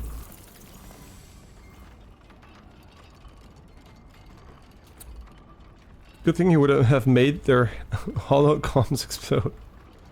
Yeah, so what is the reason why you want to read papers? That's the question I would ask myself before actually getting into reading papers regularly. And otherwise, if you really can't, you know, if you think you want to read them for a specific reason, you just have to literally start doing it as the first thing in your day and just like do it like for 3 months and then you'll never stop. And it's hard, right? Building habits is difficult. And the reason why it's so difficult is very simple. It's just because humans are lazy by nature. And laziness is the same as efficiency, right? A lot of people think lazy is negative, but actually it's just your way of your body trying to not waste energy on useless shit. And yeah, the only way to go through that, if there's no inherent drive, like naturally for you, is just by doing it regularly and literally building the habit by forcing yourself to do it. And whatever works for you there's so many ways to try to achieve it, but yeah, it's always difficult. It's never easy if there's no real like, inherent drive in you.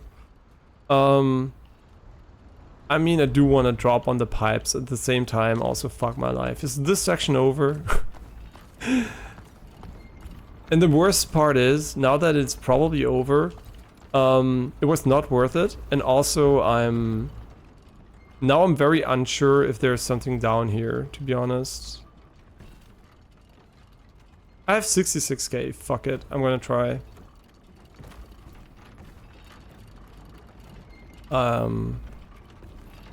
Abort mission. Abort. Okay, nice. Very nice. Wait, we might actually survive the drop from here. I don't think so, actually. I'm worried that if I let go of the stick, I'm gonna die. Oh my god, the tech. Wait, there are items down there? Wait, where the fuck am I? Okay, I think I have been here before. I mean, this is like... I guess this is real cool gameplay now. Okay, now we just have to make the crazy jump over here. Oh my god. Actually god gamer. But we're on the wrong side. I wanted to go on the to the other side. Which I guess is possible by doing this. Oh, wait, where am I? This is... I think we have been here. Oh, yeah. Okay, so we found a secret by actually falling down. That's actually really cool. So this is actually meant to be a secret.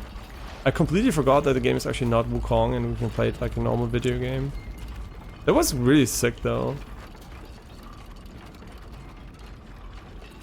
I'm lagging behind in terms of my studies due to mental health issues. I can relate, don't worry about it. I think a lot of intelligent people, especially during their study period, might encounter these issues. I did suffer from depression and stuff like that in the past, so I can definitely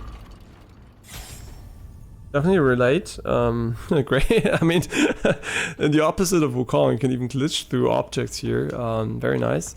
Yeah, this section might, like I said, not have been playtested a lot. Slash at all. I'm gonna read your message. Wait, I'm gonna dedicate it a bit more mental power by not doing it while I play. Yeah, I just want to get back on the horse. I ought to have completed my master in nuclear physics by now. But first of all, don't use the word "I ought to." You don't owe anyone anything. There's nothing in the world you have to do. There are only a few things you actually have to do to survive. That's basically eating, sleeping, and not getting ill, right? Staying warm and stuff like that, right? That's what you have to do if you want to survive. I guess shit and piss too.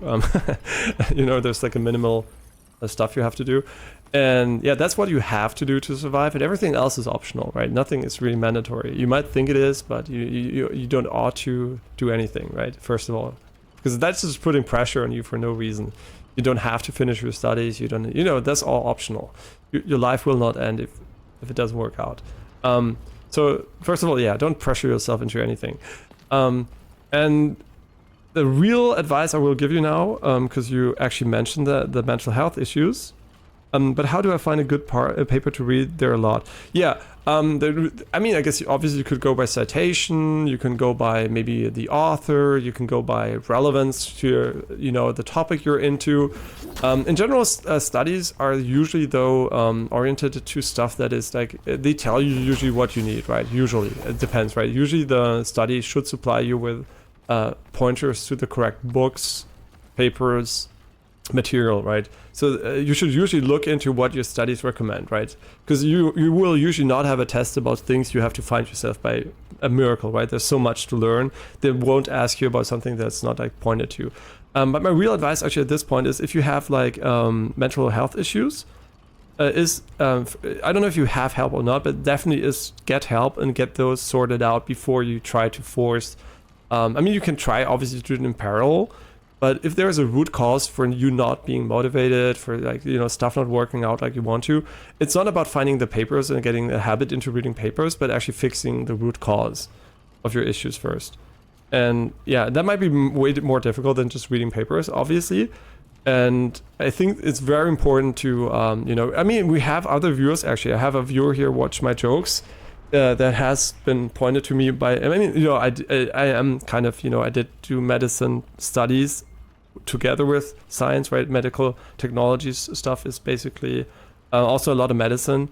And since I also am personally affected, I do, I'm very like sensible about these things. So like it's very important to do it correctly and to help people correctly. And the real thing is I can only mediate you to someone else, basically.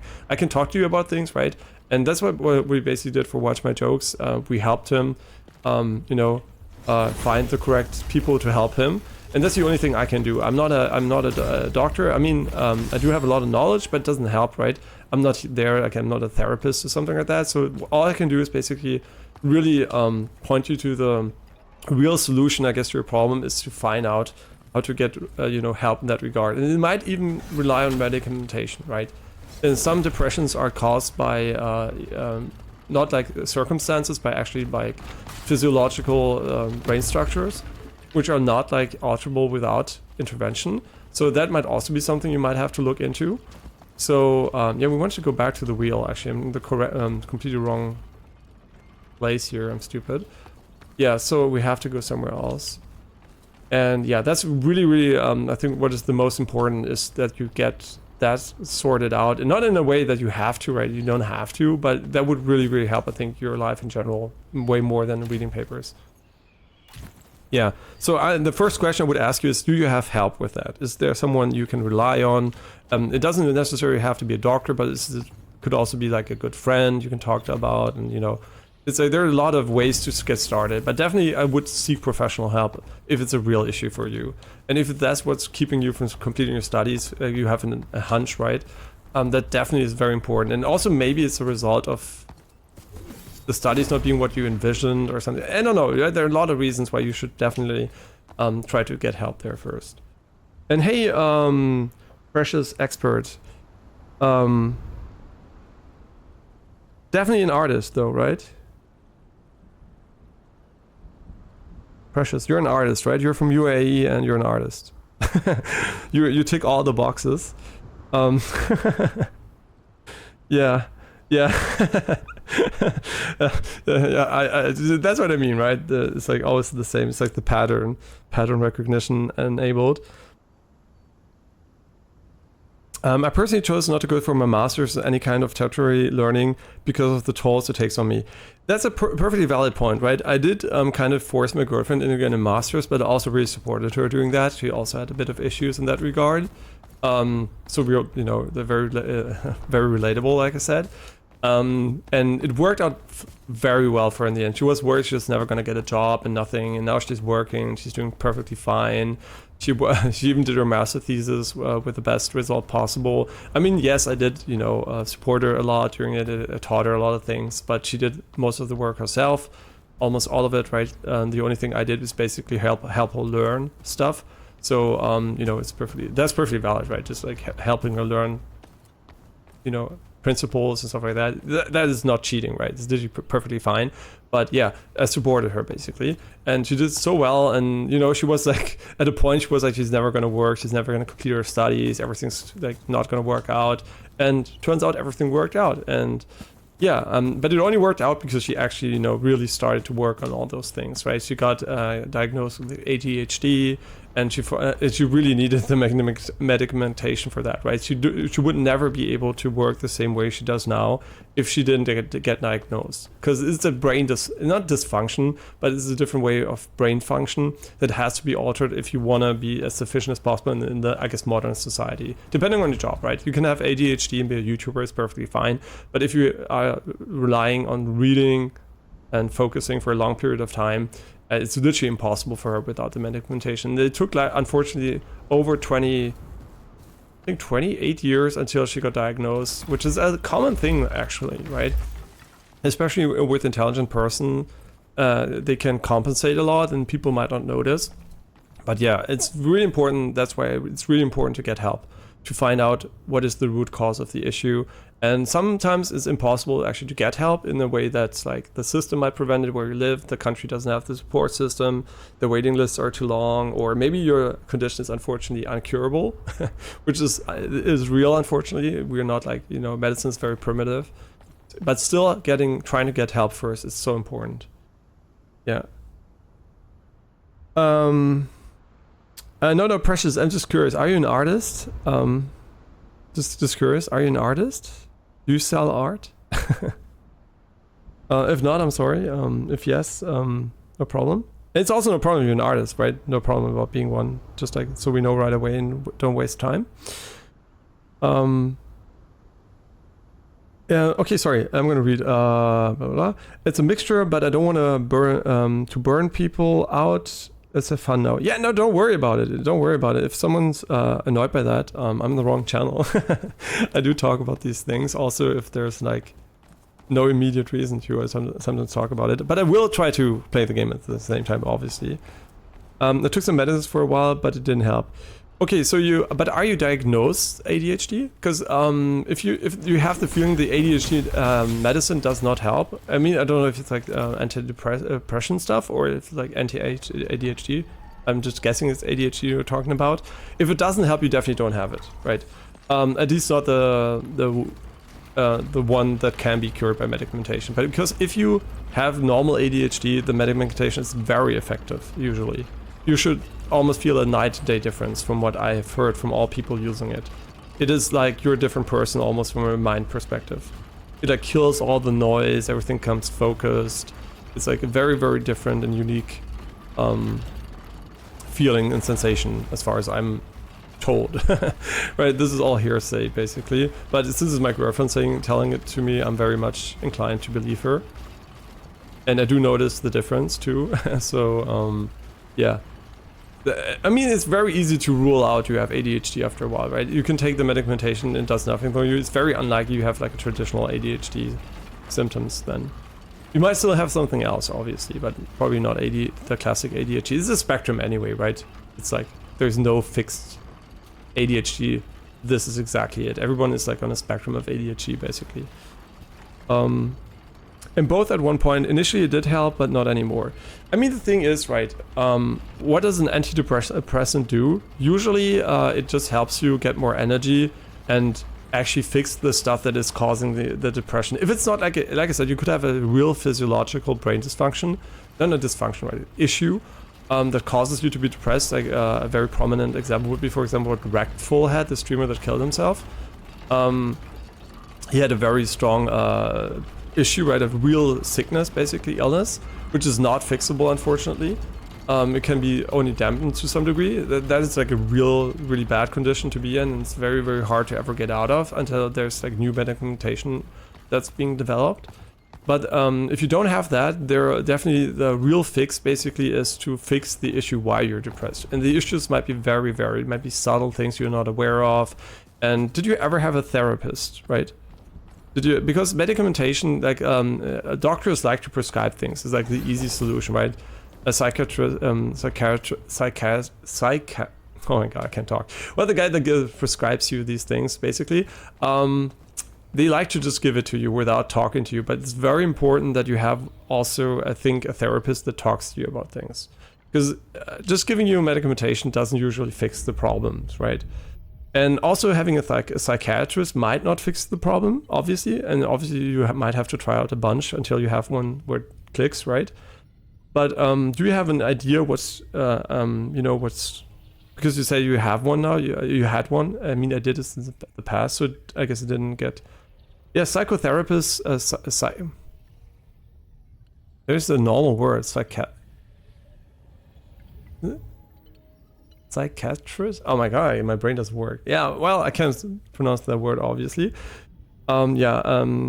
It's basically like it is a psychotherapist. Basically, the differentiation is basically the one gives you medicine, the other one talks to you. And psychiatrist? I actually don't know how to pronounce it. I could look it up, but I'm too lazy. It did talk, but that too didn't help too much.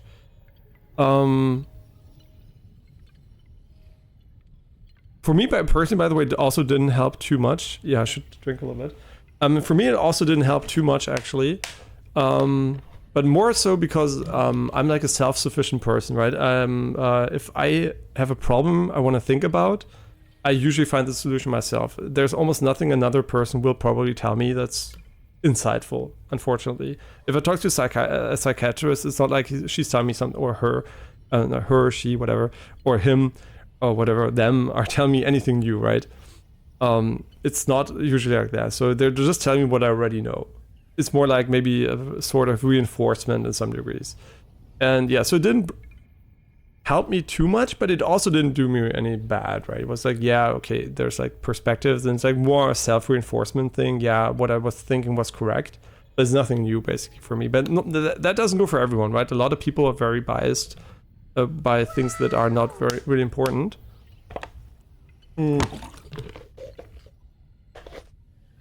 So I think the real thing basically is, are you still struggling with depressions at the moment? Because I think you wrote that you are, but I don't want to misremember this. Looking, blah, blah, blah. Yeah, so you still have them, right? You still have them. So the goal of your, I mean, do you have a idea what the problem is, right? Because that is actually what should be the result of a good a therapist, right? After talking to him, you should have a rough idea what is wrong. It doesn't mean you can fix it, but it should mean you should have an idea what is actually wrong. And yeah, you have an idea actually. Okay, you don't have to write, by the way. Like always, this is a public space, right? If you want to, you can DM it to me in Discord if you think like I won't talk to about it then obviously on stream. So always, you know, this is a public space and you should always disclose what you want to disclose. I mean, it's quite anonymous, I guess, because you don't have your real name here, but still, it's public, right? Just a reminder. Yeah, I think some things actually, you know, you might just be fixable with perspective and time. I think that's the most powerful tool actually of psychotherapy, is not to actually change your behavior, but to change your perspective on behavior. And that will probably result in you changing your behavior anyway, right? Like the perception of what is probably causing you to feel depressed. And I mean, like I said, you could have like a real, you know, physiological condition. I can tell that, right? But if most depressions are actually more rooted in like environmental issues and like, you know, your brain wiring, and not so much as in the core physiological dysfunction, right? So I think it's very likely you more have a depression that is probably curable and more related to circumstance and how your brain is connected at the moment than to a general issue, hopefully, right? Hopefully. Otherwise, it's very difficult to actually help because you do need specific medication which might or might not exist, right?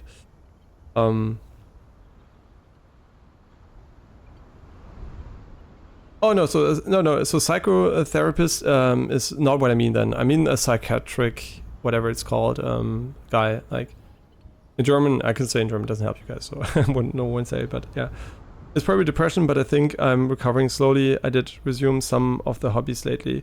But do you have an idea when it started? So, so did you notice when did it start? Was it always there? Did you have it during your youth? Did it start with the studies? Did your like maybe perception of stuff like that's changed? I mean, it's great to hear that you're feeling better. I mean, you don't have to do anything if you're recovering, right? But recovery. And it's a psychiatrist. Yeah, I don't know why I couldn't pronounce this. I had the word in my mind, the letters, but I couldn't pronounce it. Human brain, very great. Okay, let's go and actually play the game and TP to the area where we can make progress. But I will still obviously continue talking, don't worry about it.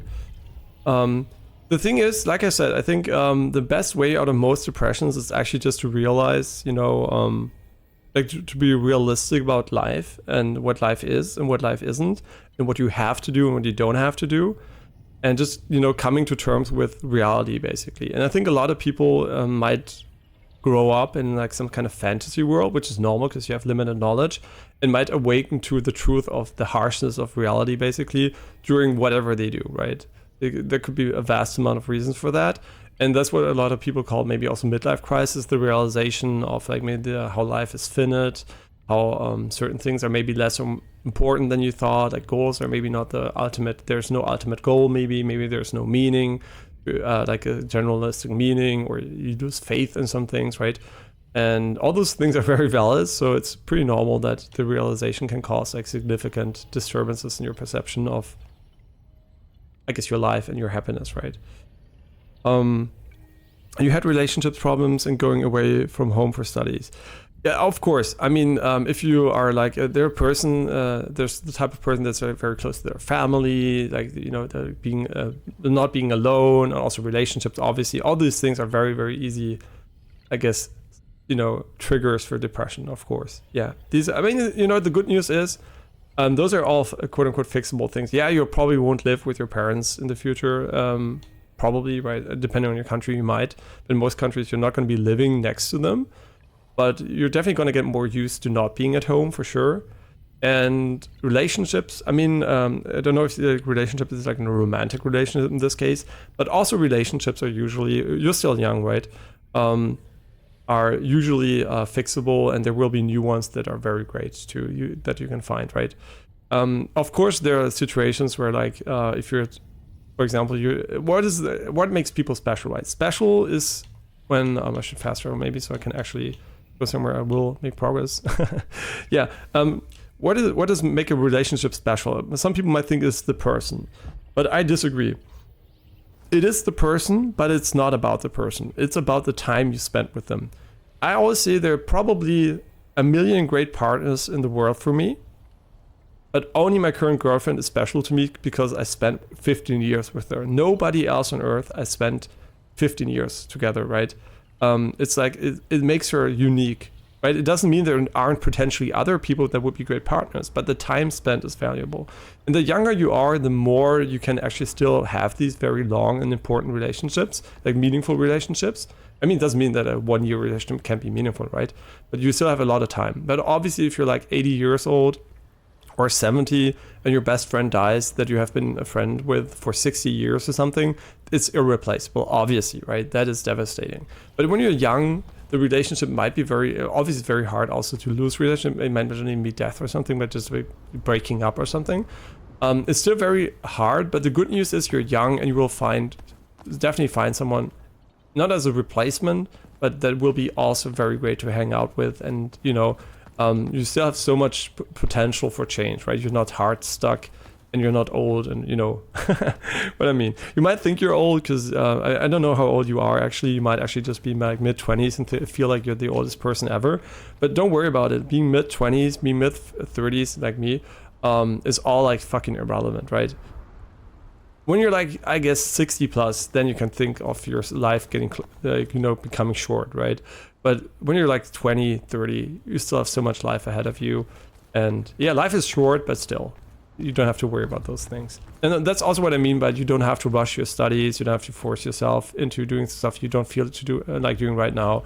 If it takes longer, it takes longer, right? Yeah, you're going to make less money as a result in the meantime, but it doesn't mean you're not going to find a great job and have a good life later, right? And yeah, there's also the kids deadline, which is more for women, because, I mean, they can't get pregnant forever, but you can get women pregnant forever. So I guess you're not that much on a timer either. And also don't feel peer pressure is also something that's unnecessary, right? Only if because other people succeed doesn't mean you have to, and you don't have to feel bad about not succeeding, right? Unless it puts you in a life-threatening situation, but which it usually doesn't because society is very nice. Okay, do I just have to drop down actually here before like spending 10 hours just walking around? Okay, I do. The autopilot is not good at putting me into dangerous situations, I guess. I'm not an expert on this, but I feel like this situation can be overcome if you reduce your will. Redefine your will. I almost slipped when I lost my savings, girlfriend, and job in the same month, 2021. I don't blame anybody anymore. And it made me see where I should put my energy and develop. Thank you all. You have been very understanding. No, I think I'm like I said, I'm a philosopher also, and I do believe in determinism. So I'm inherently not about blaming anyone for anything. So if you come here, you will never be judged. You could be the worst person in the world. You're not, by the way, but you could be a very bad person that would still be too judgmental, right? So don't worry ever about divulging stuff here. I mean, you should probably think about the legal consequences if some things are divulged, right? You should be careful about that, I guess. I'm not going to be... I mean, maybe I would report you. If you were like, hey, I'm going to kill 3 women tonight, here's the address of the geolocation or something, I would be, yeah, okay, maybe I do have to intervene, right? But usually I'm not judgmental, right? I'm very, very open to, you know, the fact that most people are not responsible. I mean, everyone's not responsible for what they're doing, even though they might think they are. So don't worry about that, right? And that really helps you understand, I think, a lot of things in life and being, you know, more open to just like, you know, people maybe that are around you that feel like they're like maybe a piece of shit, right? But then you are like, yeah, but why are they a piece of shit?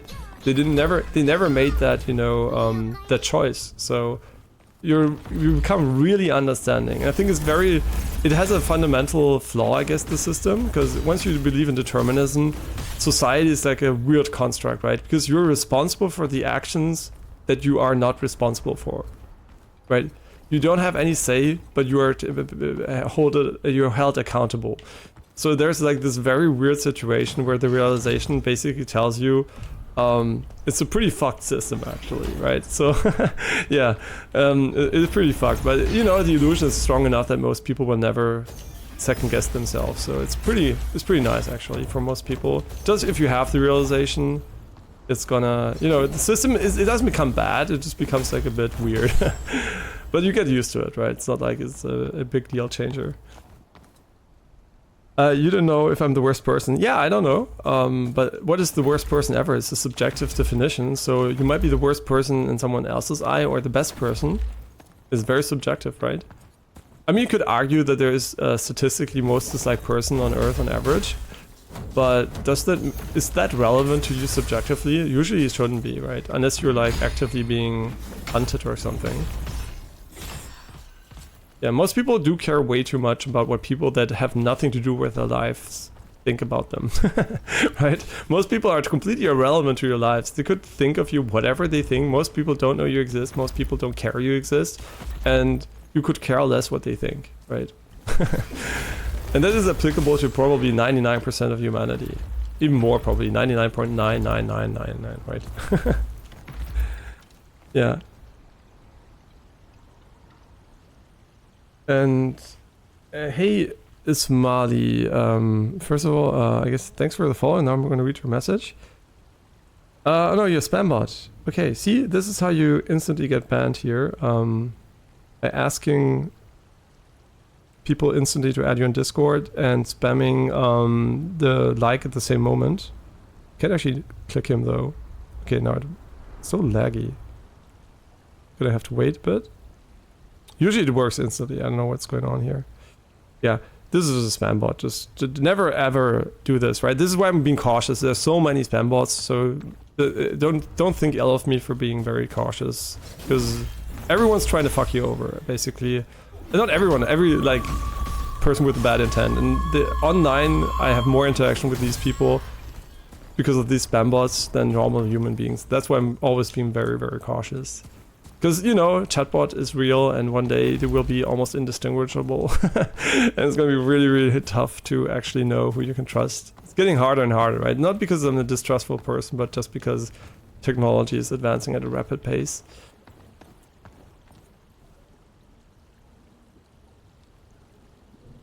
Yeah, I just banned that guy, right? It's just, you can see the timing, right? Automatic follow, automatic message, asking for Discord right away, anonymity and all those things. It's always a red flag. That's why I'm like being very cautious about the interview stuff. Spacebar, don't worry about me being cautious though. It's nothing against you personally. You're responsible for your actions, you are not responsible for. How did you say that again? Yeah, I think so. I said it like that, exactly. The one is the perspective of society, the responsibility they give you, and the other is the reality of you not actually being responsible. Because you never had a say in what you were going to do. It is a fantastic illusion. Free will and freedom, I mean, these are core values of like American society, right? That we're talking about, which I just basically call a hoax. It's like the value of money. Money has no real value. The belief in the value of money is real, right? So there's so many misconceptions about the basic stuff we're dealing with on a daily basis. And yeah, I think it's very important actually to do realize that at some point, because, you know, it helps you understand why things work the way they are. It gives you more freedom, quote unquote, freedom of mind, and in, you know, dealing with issues too. Just understanding the inherent flaws of financial systems and stuff like that. Just it's very important actually, if you want to have a good life. Because, you know, I'm talking like I have a free will. I don't, right? This is not. I do feel like I have one, but it's not real, right? The illusion is very strong. So it's kind of ironic, right, talking about these topics, because it's like I never had a choice but talk about them. Isn't it funny? Yeah, it is a very, very convincing illusion. So I don't blame people for not catching on that easily. and for maybe even defending the opposite side. It's nothing you can do about it. I guess it just requires a base level of unbiasedness to some degree.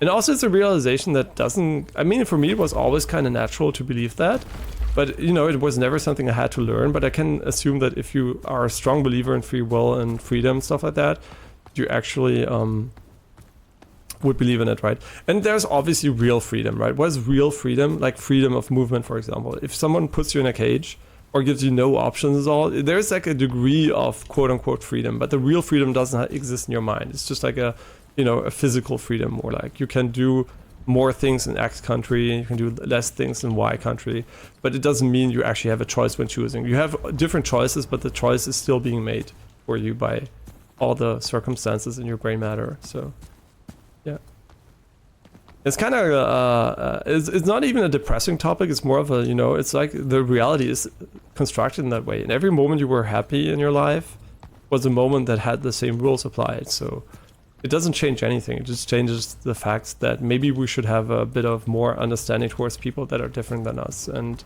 might do things we don't like. That doesn't mean we don't have to protect society from mass murderers and stuff like that, obviously, but yeah, we shouldn't maybe hate them that much. Right? Hate. I guess what it actually does. Oh, there's a different section we can go to. What it really does is actually eliminates the real need for hate. You don't need to hate stuff, right? You can hate the moment. You can feel, you know, like this is, I hate this, right? But you don't have to hate people or actions, right? You can hate things maybe, but not really. Everything else is kind of meaningless, right? I can hate, I don't know, walking into a nail and it hurts, right? I hate that. But I can't blame the, you know, can't blame the nail. I can't hate the nail, right? I just hate the moment. And I think that is would help so much with wars and all those things. Just people realizing the world is, you know, full of opportunities to fall to your death. No, it's actually, yeah, it's actually full of, you know, stuff we hate for no reason. How do I actually survive this, though? This is really high. This is really high. I guess I can drop to the balcony over here. Which is, I think, intended, actually. This is really cool. Yeah, so this was intended. Really nice. Oh god, I'm an autopilot, and I will be backtracking like a crazy person in a moment here. I have to go back up. For what you said reminds me of Amor Fati. What is Amor Fati? I know I should know it probably. I'm bad with names, so I maybe know the idea behind it, but not the name.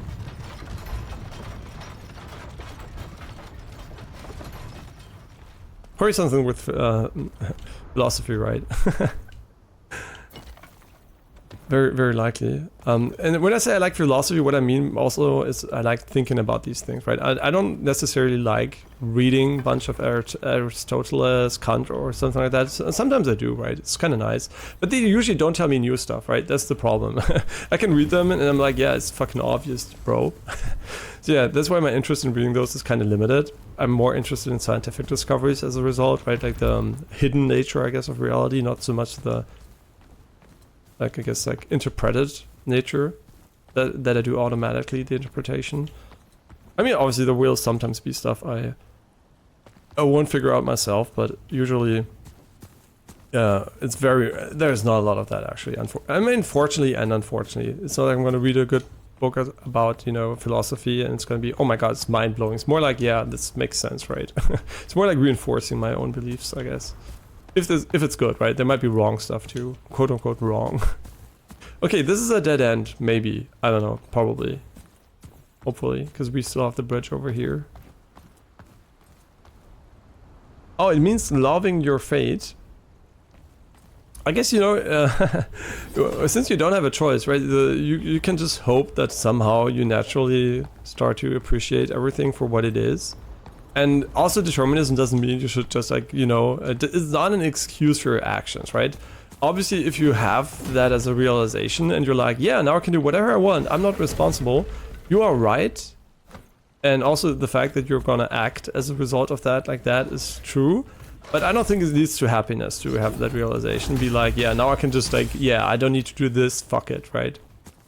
I think like you should still roleplay the person trying to be happy and living a normal life, even knowing these things, right? Yes, it can help in some situations to have the realization, but in general, I think it is not very enactable advice. It's more like you should. It's okay to know, but it doesn't really change much about your life because you're still locked into this illusion, right? And playing along really makes your life better.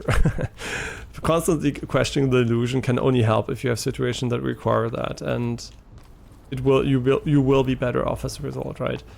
But most situations you are actually better off as as not questioning it. And I guess some people have very bad childhoods, so they might not know that, but if you're a child in a good environment, you're extremely oblivious, right? You're like really, really oblivious to a lot of things. And basically the good news is being oblivious can be very nice. And playing along is basically some sort of being oblivious, right? To the, I guess, the consequences you could draw from knowing it, right? Wait, it needs too much, unfortunately. The Fatu array. Nietzsche proposed that one must love their own fate, not because it's good or bad, just because it's your fate, to accept your life with a smile and open arms. Yeah, see, this is basically what I'm saying, just I didn't read it from Nietzsche.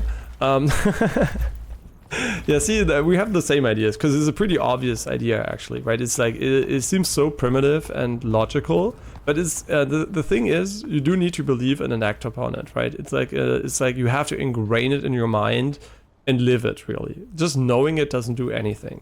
So all I can tell you, basically what I think is pretty helpful is if you're doing something, just remind yourself, sometimes you might need it, right? What am I doing? Why am I doing it?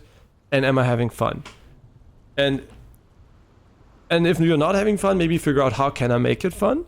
But maybe just enjoy the moment more, right? And like not enjoy the day, but enjoy the moment. Try to, even if you're shitting or something, and just enjoy the shit.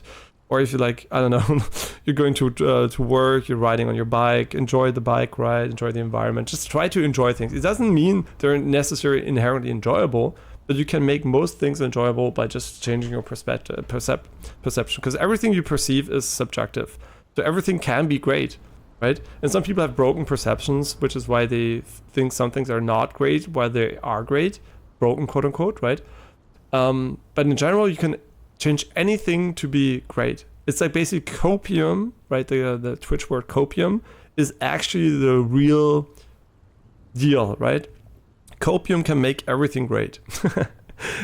And that's the reason why, for example, opiates or whatever are so nice, quote unquote, for people that are suffering heavily, because it just changes their perception of pain, right? So it's like very, very interesting. And I think that is the best way out of depression, is actually realizing, hey, all these things might not be as bad as they are. There's so much great stuff. And also, like, the word comparison is a thief of joy is so true, right? There's always someone that's prettier, I mean, mostly, right, in some degree, prettier, smarter, richer, whatever, right? There's always a comparison that can bring you down. The reality is you should focus on all the great things you have that people never had before. Sure, the future is full of stuff that's great, you're probably not going to have, right? But just appreciate what you have, right? Appreciate the moment, appreciate the time. And it's like, I could be here sad, oh my god, sobbing every day. I don't have, sometimes there's nobody in chat, I'm just alone and whatnot.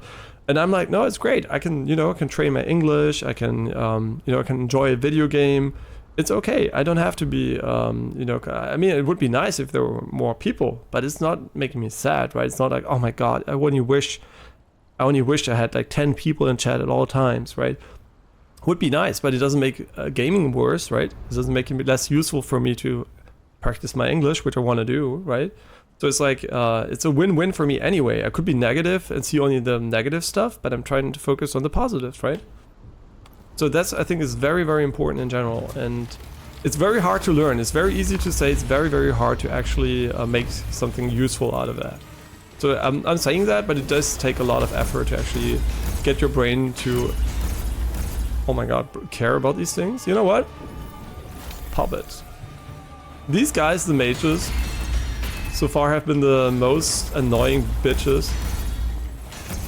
I guess we're gonna have to stun him at some point. They're the most annoying bitches in the fucking game. Oh, this is so strong though, it's just insta-stuns her. Holy!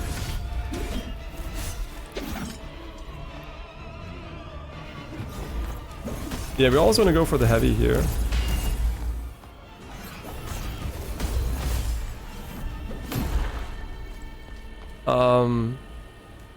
Yeah, shit on. Okay, one of my main criticisms, I already voiced that multiple times, and that's probably not going to be fixed by the update, is the fact that there are so many humanoids, and the reason is, like I said, probably animation work and just limited budget, but it's still a criticism, right? There are too many humanoids, especially like human-sized ones, like human-proportioned ones.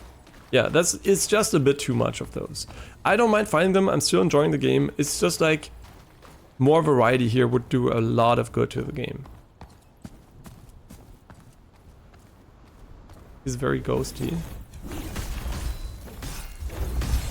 Yeah, but I know that it's like budget constraints for sure in this case. Yeah, the game definitely had to cut some corners as a result, and it's very unfair to compare games like... if I would compare this to Wukong, right, from the enemy variety perspective, it's a way better game than Wukong for me, but it's like, it would be so unfair, right? It would be so unfair, because Wukong had Tencent backing millions of dollars, and this studio probably did not, right? Like, not probably, definitely did not, right? So, yeah, it would be super unfair, and I don't think I'm gonna, you know, criticize them too hard for it, but still, it would be kind of nice in the future to have a bit more variety. And the Soulslike is just like, is the downside, right? You have to do hitboxes, you have to do animations, it has to make sense. If I go make a JRPG, put it in a new sprite, put in a new model, doesn't matter if you, it is, you know, you snip and it's there, right? It's like making an environmental asset almost. Yes, you have to animate it maybe a little bit, but you don't have to program it in a way that Souls games do. That's why From Software is kind of like a slice of pea in that regard. They're kind of goated when it comes to like boss design. I mean, and yeah, Wukong also has great animation sometimes, right? It's also really good, but that requires a lot of money, a lot of expertise, and it's like very, very unachievable for small studios, which is why Soulslikes that are on a budget usually tend to end up being a bit more scuffed in that regard. And it's unavoidable, unfortunately, because it's very, very hard to solve with limited manpower. And I hope maybe the new animation features of UE5 and other engines will maybe enable that, but we'll have to see. That's like more in the near future. But I like the parry system here. Just exclamation point Discord, yeah, and you can always discuss philosophy with me. I'm always very interested in that. And maybe I can also sometimes, you know, point you to stuff that, and not the people saying stuff, but maybe ideas that, you know, are unique to me. I don't know how many, and probably most of the ideas have been brought up somewhere else. But most of the stuff I talk about is like stuff I think for myself, right? It's not like too much learned stuff. And some of the stuff I might have also learned a long time ago and don't know the credit anymore. So if there's something, an idea that's very similar to something you already know, is either I came up with it myself or I heard about it a long time ago and I forgot. So yeah, I don't want to take credit for obvious stuff. So yeah, kind of hard, right? When you just like think, because a lot of thoughts are pretty easy to come to. So I might be reciting well-known things without ever having read them at some point. But I would still not take the credit of originality. So since I don't even think there is it is needed, since most of these things are quite easy to understand. Did could have added Da Vinci style mechanism monster. There is one actually a little bit. It's a chimera, but is it mechanical actually? I wonder. I mean, these are automatons, right? But they're all humanoid because of the animation. So yeah, they're like robots, but I mean, there's a spider, I guess. Yeah, a little bit, yeah. There are small ones, right? Here and there, they have one. But in general, you can tell they definitely had more animation for humans. And they also used them again and again and again, right? They have like, there's like a overlap between their animation set usually. So yeah, it's kind of how the way it's designed, which is, you know, I still think is very well, there's great level design, the visual variety there is perfectly fine. And they just didn't maybe have the guy for the enemy variety. I don't know. The team must have, you know, not have a member that is especially proficient at that, or not the budget for a person like that. Yeah. I'm pretty sure over a longer period of time we would definitely see, like if they get more money, would have seen a big improvement there. And I guess if they make money off this game, which they hopefully do, honestly, because I think they have a lot of potential, I really hope they invest into that department. And you can already see they're starting, right? They already are planning new motion capturing for the character. And so I guess in half a year we'll know what the intermediate, you know, improvements will be, because I kind of want to revisit the game, just, you know, because I feel like I want to know what the devs are going to do with the additional motion capturing stuff, how much they are able to actually implement, right? Because they might now have more money than they had during development, hopefully. And I mean, yeah, they probably have to pay bills and stuff like that too. But I'm really hoping to see some improvement there. And of course, it won't be new enemy variety, but it will just show if they're actually able to use additional resources to, you know, fine-tune aspects that are currently weak. Or... Okay, we're running out of stamina. This enemy is almost AFK. This is a Wukong enemy. No, actually no, he's attacking me. Wukong enemies on average don't even attack, so... But we're incredibly overpowered for sure. There's like, I could make it harder just by downgrading myself, but I hate doing that. And that's why I think difficulty is very important, because humans hate downgrading themselves. I will not abuse OP mechanics. If there's something completely broken that would one-shot every enemy or something, I would not use it, right? But everything I have seems like in a mechanic that's like quite reasonable to use, so I just think they're all a little bit overtuned. Oh, sorry, did I... wait, was it just a bot? No, never mind, it's just a bot again. Oh, there's so many spam bots, it's crazy. I do wonder if I should look into getting more auto moderation for these things. And auf Wiedersehen. Thanks for dropping by, and I hope you'll continue to feel better.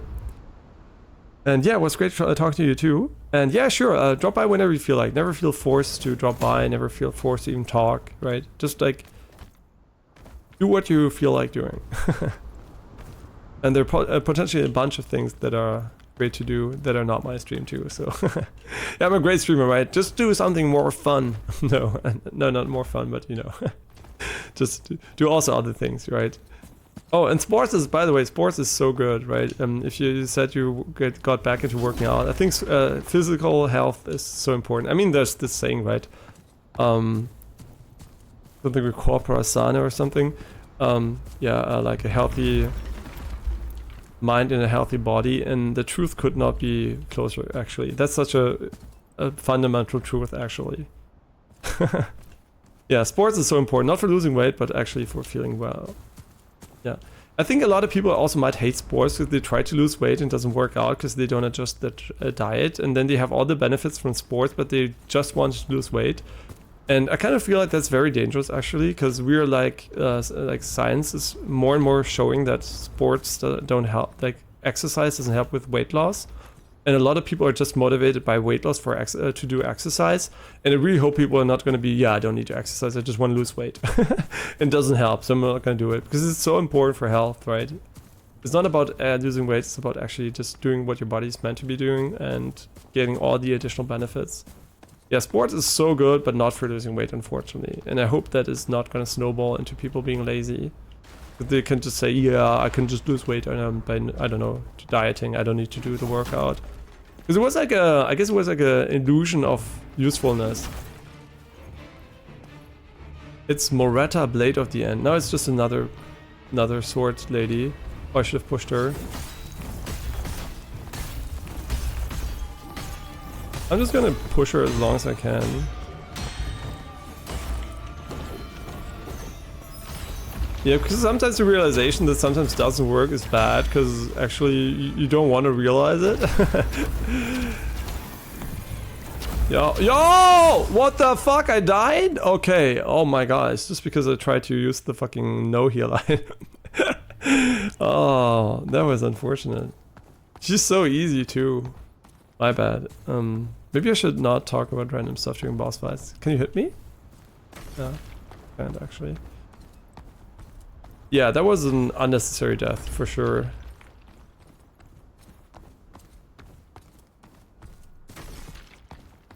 I mean, she was spamming though, right? She was spamming, like I said, I can conceive dying to very easy enemies just based on the fact that sometimes they have a lot of damage and they just spam their attacks over and over again. But they're still easy enemies, right? There's nothing too crazy about her. Unless she has a phase 2. And she's really hard.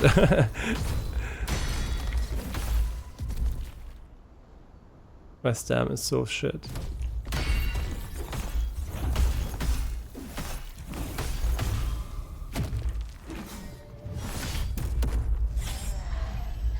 Hey, Tune Tom. Hope you're doing well. A lot of green names in chat. My brain only remembers colors, so... Hey, just to save you some time, if you're an artist and you want to sell stuff, don't bother. Otherwise, welcome. You're asking all the default questions, so I assume you are an artist. Well, wait, what the fuck? Oh my god! Wait! Yo, wait! Oh my gosh, she's crazy. Okay, she's actually sick though. Like, the spam is real. She has iframes too? Great. So I guess you want to stay close to her or she's gonna start spamming the living shit out of you. And that's what I meant, by the way. Like, there's a bunch. Oh my god. Wait, she's actually really difficult? Why is she... Oh my god. Oh my god.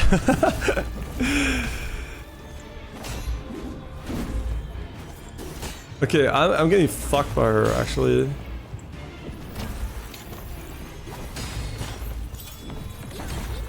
Actually getting fucked. Actually getting fucked. Oh my god, she's just so obnoxious. Okay. Oh my god, okay, is she ever done? Just asking. She has the exact same moveset, but for whatever reason, she's like the most obnoxious one so far.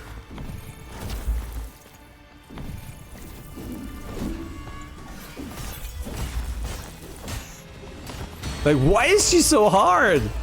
What is going on? I guess she never lets you do anything, that's why, but... Oh my god, I can't actually... I'm not used to playing normally anymore, so I'm not getting shit on. And she also has delays when throwing. Because she's stunned now. No! We missed the stun window because we were so slow.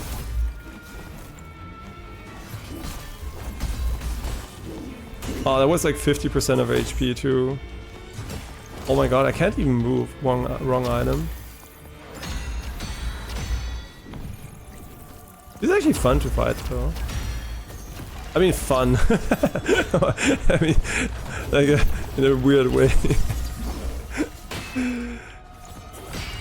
I mean, I don't have infinite endurance, just reminding you guys. Like, there's like a gameplay mechanic called endurance in this. Okay, I will have to look at that after parrying her 100 times more. So I can't read chat at the moment. Okay, is she done? Oh my gosh, she's never done. She might be the hardest enemy in the game so far, honestly. I guess she's also resilient. No, she's not actually. She ever done? Okay, thank god. Wait, she's stunned. She iframed the stun? Okay, I get it. Yeah, just fuck me, I guess. Fuck me. Just fucking iframe the stuns, it's fine. If you had super poise, hyper armor, you could just fuck her. You know what? No! Oh my god, she doesn't stop. Like, I'm serious, she doesn't stop.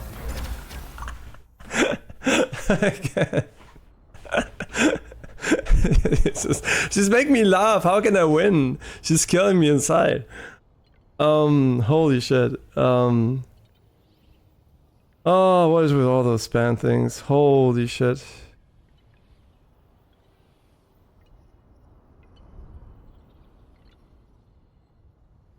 Yeah, it's just spam. It's just spam. Don't worry about it. It's just spam. It's just spam. Too much spam actually. Getting really annoying, honestly. Like my patience is really wearing thin. Yeah, and by the way, like I said, Tune, you ask all the artist questions. Please don't waste my time. Please don't waste your time. If you're just an artist, say so and or leave. I don't know. If you're not an artist, you're welcome. But the questions are just like so artist centric. Yeah, it's really tiring, right? Like I can only take so many per day, like artist interactions. Honestly. There's a limit to my patience, and it's being reached pretty quickly. And you're just on the unfortunate receiving end. And if you're ever a real human being and you're not an artist, and I'm like, I mean real human being, like a real viewer, do let me know. I don't want to shit on you if you're like not, right? Yeah, obviously. It's just getting like I said, 90% of the people dropping in are artists, so it's not like I'm trying to be a piece of shit about it, right? Yeah, Twitch definitely has a problem. Because it is affecting the enjoyment of streaming on the platform for sure.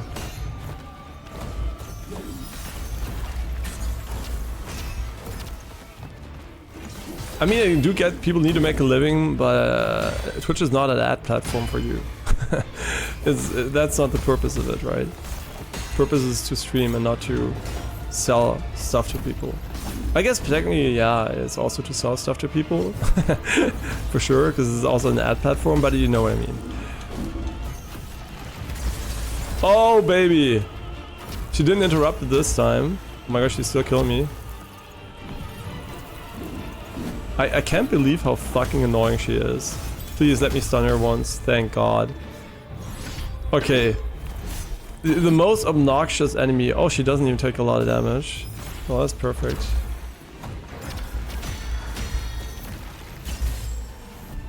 Jesus Christ. Was she difficult? No. Was she annoying as fuck? Yes. I mean, you could argue she was the most difficult foe in a while, and yeah, she was fun, but also annoying. Yeah, not the biggest fan of the extreme spam she is putting out, to be honest. Yeah, it is kind of weird, to be honest. Like, she's just literally spamming the shit out of her abilities.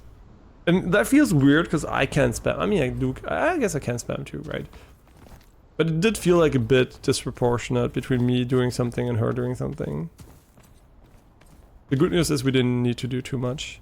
And now, I still don't know how the damage works with the finisher, right?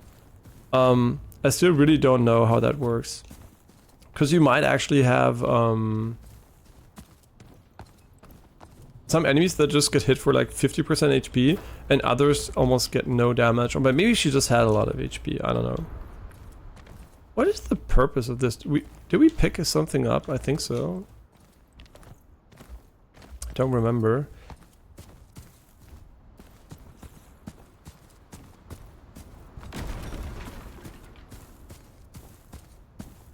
Ooh, it's almost like a different art style when the assets don't load in high quality. I mean, I would wonder how much worse the game would perform. I guess it would perform much worse because it's not using nanite, but at the same time, yeah, I wonder if there was a way to upgrade the system to have a higher LOD. I assume they just have 2 LOD levels, that's the problem, because it's work, right? If you want to make an additional LOD level, it's work, and which is why nanite is so great, because it does it automatically. I guess you don't have LODs basically for the most part, and Yeah, that's the thing is making them takes work, it takes, you know, effort, and I guess they just didn't have the capacity to make more than 2 LOD levels, like low res and high res, I guess. All budget things, right? I can see that there was probably they realized this, but they couldn't really work around it. Yeah, so like, you know, I'm very understanding of that. So it's still something I will call out because some people might care a lot about it, but I don't think it's like, for me, it's like a red flag that I'm not gonna try it. I'm not gonna play the game as a result, right? Is there an additional pathway? Actually, don't know. Doesn't also matter too much. Addio e a mai più rivederci. Moretta, qui si conclude la tua vendetta. Okay. Is this a final boss? Yeah, it's in a stage. Stages are always bosses. I guess we could have known that the Chimera was also a final boss. What time is it actually? It's like 14:16. So the plan for today is as follows. I will probably be taking a break rather sooner than later. And we will be streaming UFO 50 later. So later, like maybe 1 or 2 hours after I stop. Then I will probably go bouldering afterwards. So I will do some late night bouldering today. The reason why I always go late, by the way, even if I don't have to wait for my girlfriend, is because I did have a long time where I had strong migraines after bouldering from time to time, and it ruined the entire day. So I was like, yeah, let's do it before sleeping, and it's going to be better the next day. I mean, it still had a little bit of ache then. Yeah, but since I didn't have migraines for a long time, I could actually consider going earlier. But also, I mean, I do work out very hard, right? I don't like, it's not like a casual workout. It brings me to my physical limits every time. And that's why I'm really tired afterwards. So I do like to do it late anyway. But yeah, the migraines were also part of the reason. Yeah, otherwise I wouldn't mind going in the morning, but it's not like a refreshing workout. It's refreshing, yeah, I like it, but it's also extremely tiring. So yeah, it's I guess I'm not casual. I'm not casual. It's my own physique, right? Maybe someone else that's like mega strong would be able. I mean, mega strong who has maybe a fitter. I mean, not fitter body, right? Better genes or whatever could do the same workout and not be as tired. But I think most people would be either not be able to keep up or just like to completely tired. Because I do this since 15 years, right? It's like it's a very, very acquired workout. It's not like something I could have done without a lot of training. But some people might be super talented and just like do it within a few days. But yeah, for sure, I think it's very tiring for most people. Unless you're like a robot or something. 160, we can't buy an upgrade? Yo, game. Why am I... Big mistake, actually. How much do we need to... 120. Okay, let's go all in and go for whatever we need afterwards. 240k or something. Yeah, we have to do this or we're gonna waste a lot, because I'm gonna die to the boss probably and not get the stuff. I mean, I say probably, considering how strong the enemy right now was, I'm pretty sure it's gonna... She's gonna destroy my... her, I guess? I think it's a lady. She's gonna destroy my ass.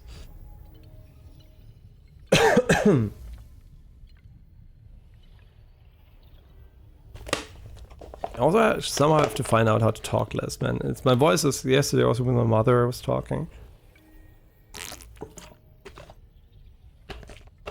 I do talk too much for my throat.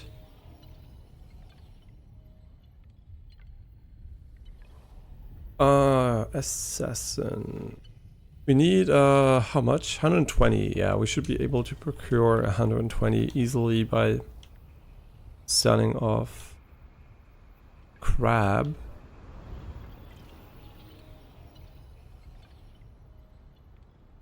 It might or might not be some here.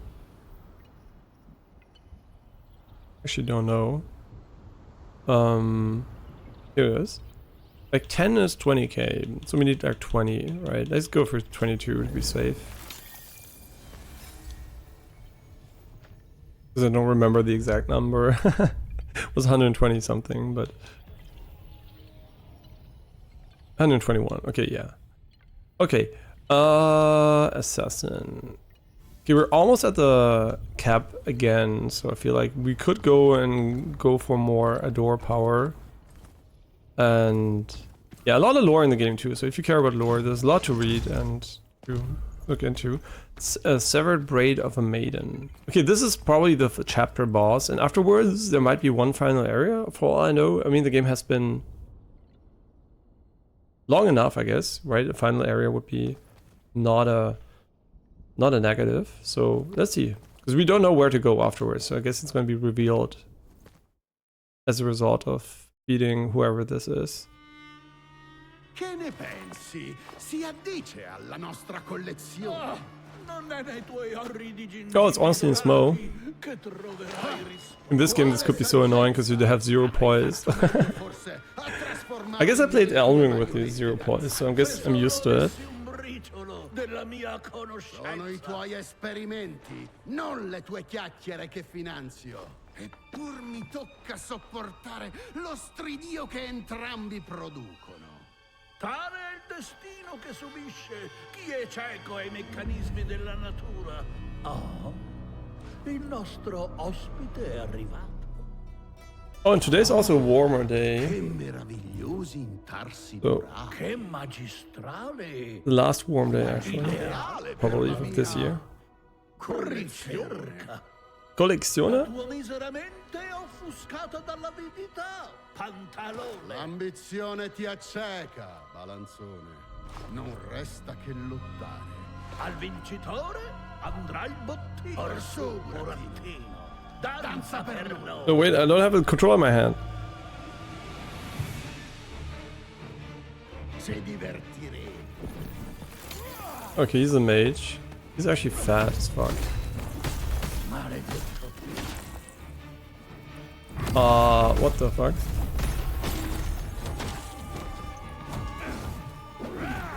Kinda want to heal by attacking, because it's like feels more efficient. These could be very annoying enemies, actually. Could they stun each other? I might die here.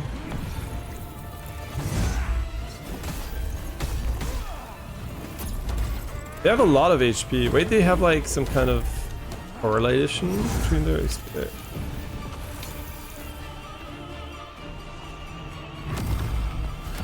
Oh, he's doing like shockwaves periodically.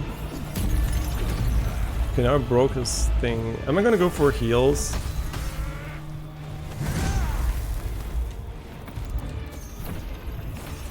Knocked him down. Oh, we don't have endurance to do anything though.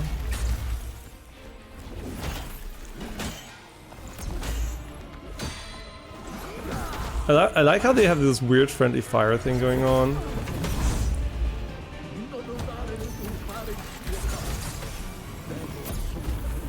This is a pretty tough boss, actually.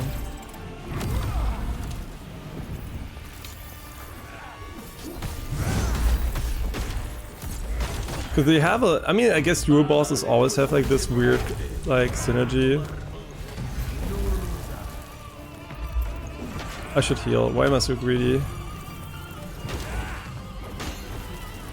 I guess if we jump it, we can jump attack punish him. We're being such a spammy bitch, though. We still have 11 heals, so I'm not worried too much. Okay, not...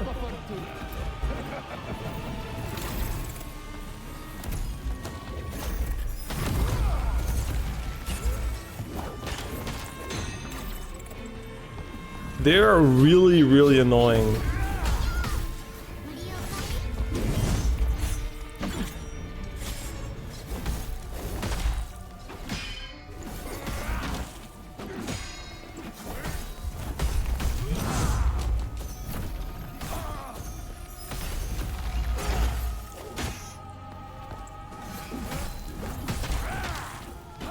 Okay, alone he's no issue, right? Phase 2? Siamo di fronte a un grave problema, balanzone. Because he's a chapter boss. Capito da me.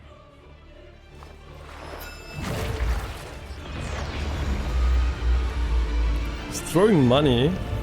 Oh shit, it was AFK. What the fuck?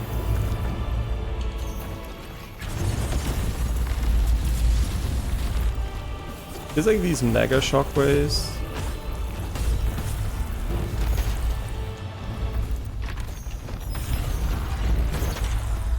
can't see anything, but it's okay. We have life steal.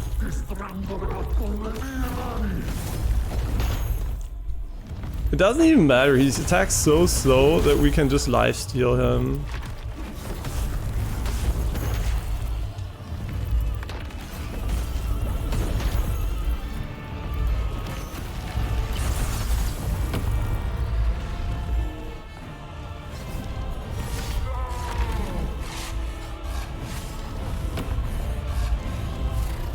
What?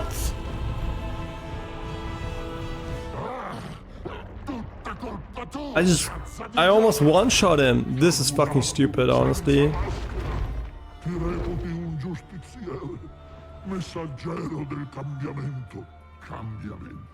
È solo un burattino in He's like a Hydra. è stato creato. I like him visually, but holy shit was he weak. I mean, the phase before wasn't weak, I guess, but the second phase was a joke. Risparmiami le mie ricchezze. Posso...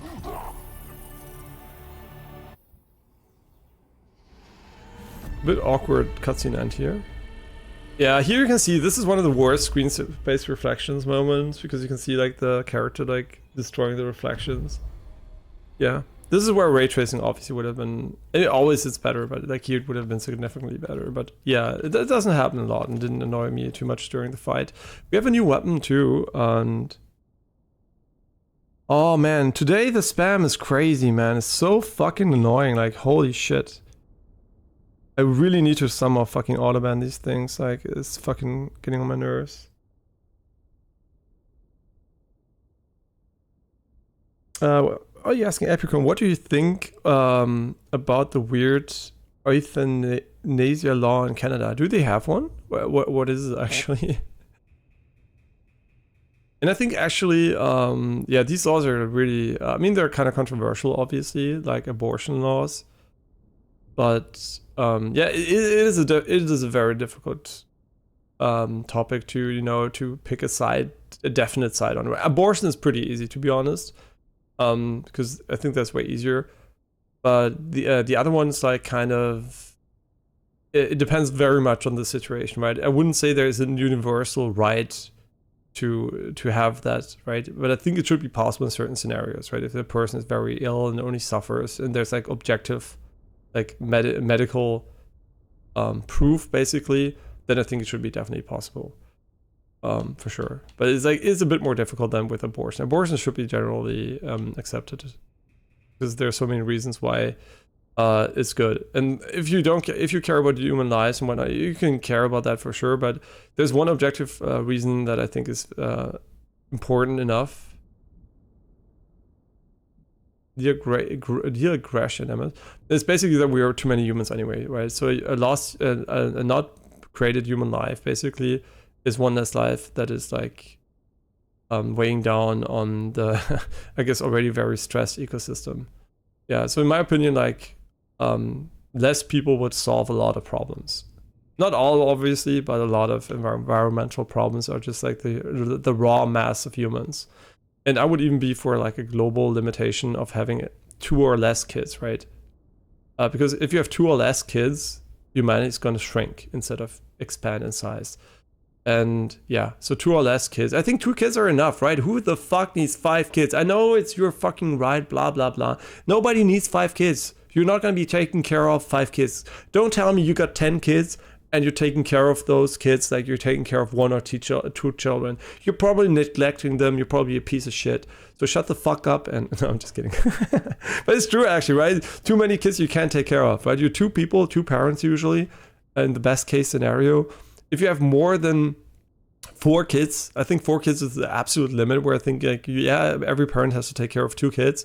It's somehow doable, but 5, even that's already limit, right? 3 kids is... I guess doable, but 5, everything like 4, 5, 6, it gets worse and worse, right? The poor kids, man, nobody's gonna fucking take care of them.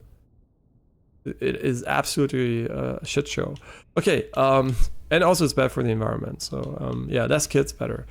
Golden Sting. I don't hate kids, by the way. I think it's just, you know, 2 kids are enough, 2 or less. Half a kid maybe. No, I'm just kidding. Golden Sting. A standard armor-piercing weapon forged from the purest gold. It is a piercing weapon that has elemental power in it, which makes it completely useless for us. Okay, where do we need to go now? Because this was the end point of this section here. The boss was actually moderately challenging in phase 1, and the final phase was visually cool, but way too untanky and easy. Like, one-shotting him, like, kinda sick though.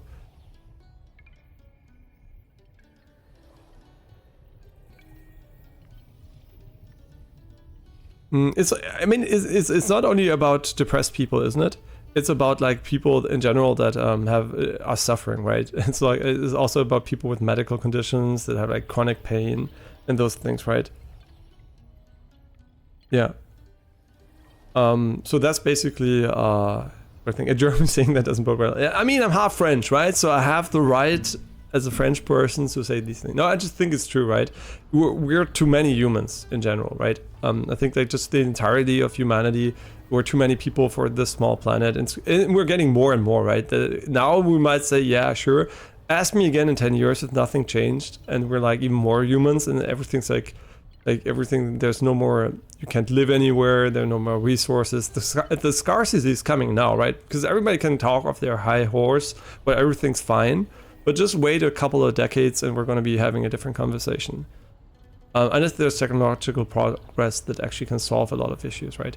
But yeah, like if we continue without technological significant progress and we get more and more humans on planet Earth, it's going to be a misery, for sure. Yeah.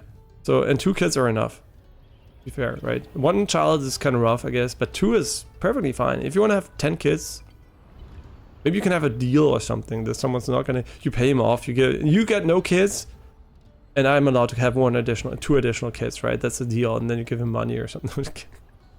Like the black market for being allowed to have kids. Sounds like an amazing place to be. I'm just joking a bit here, right? But I actually do believe we should have some kind of upward bounds on human society growth. Yeah. To you, maybe, but your personal feelings don't supersede the rights and wishes of others. Are you talking to me, or are you talking about the right of wanting to die? Yeah. I know that doctors still do it in many places when patients are in extreme pain. I mean, usually what is done, right? It's like, there's this thing of life support. Usually when there's a person that really needs help, some people are not self-sustainable, they can't stay alive themselves, right? And then you can make the choice, do we stop artificially elongating their lives or not? And I think that choice is very fundamentally, it should be that you are allowed to not help a person if they don't want to have help, right? If they're like, yeah, I'm just suffering, please stop the fucking machine, right? That should be a no-brainer, right? That's not killing, that's literally nature, right? Like, yeah, that should be definitely allowed. Unless there is a chance that the person will get better, which in most cases like that isn't the case, right? Yeah, I know. There's like this great, isn't there this great Simpsons episode where Grandpa Simpson wants to get killed in Switzerland while killing Nazis in World War II or something as a final video or something he wants to watch. That's pretty funny.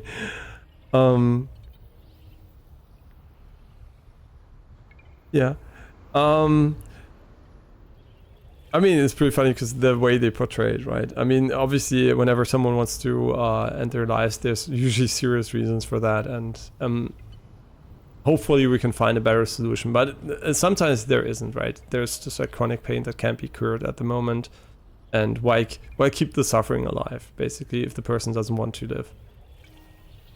Why are we talking about this anyway? Was AFK before, so I lack the context. No, it was just, I think it was just curious about the law. Asking you. I think it was pretty out of context. Yeah. But what did you mean with personal feelings? What were you referring to? It feels like having that option officially on the table feels weird.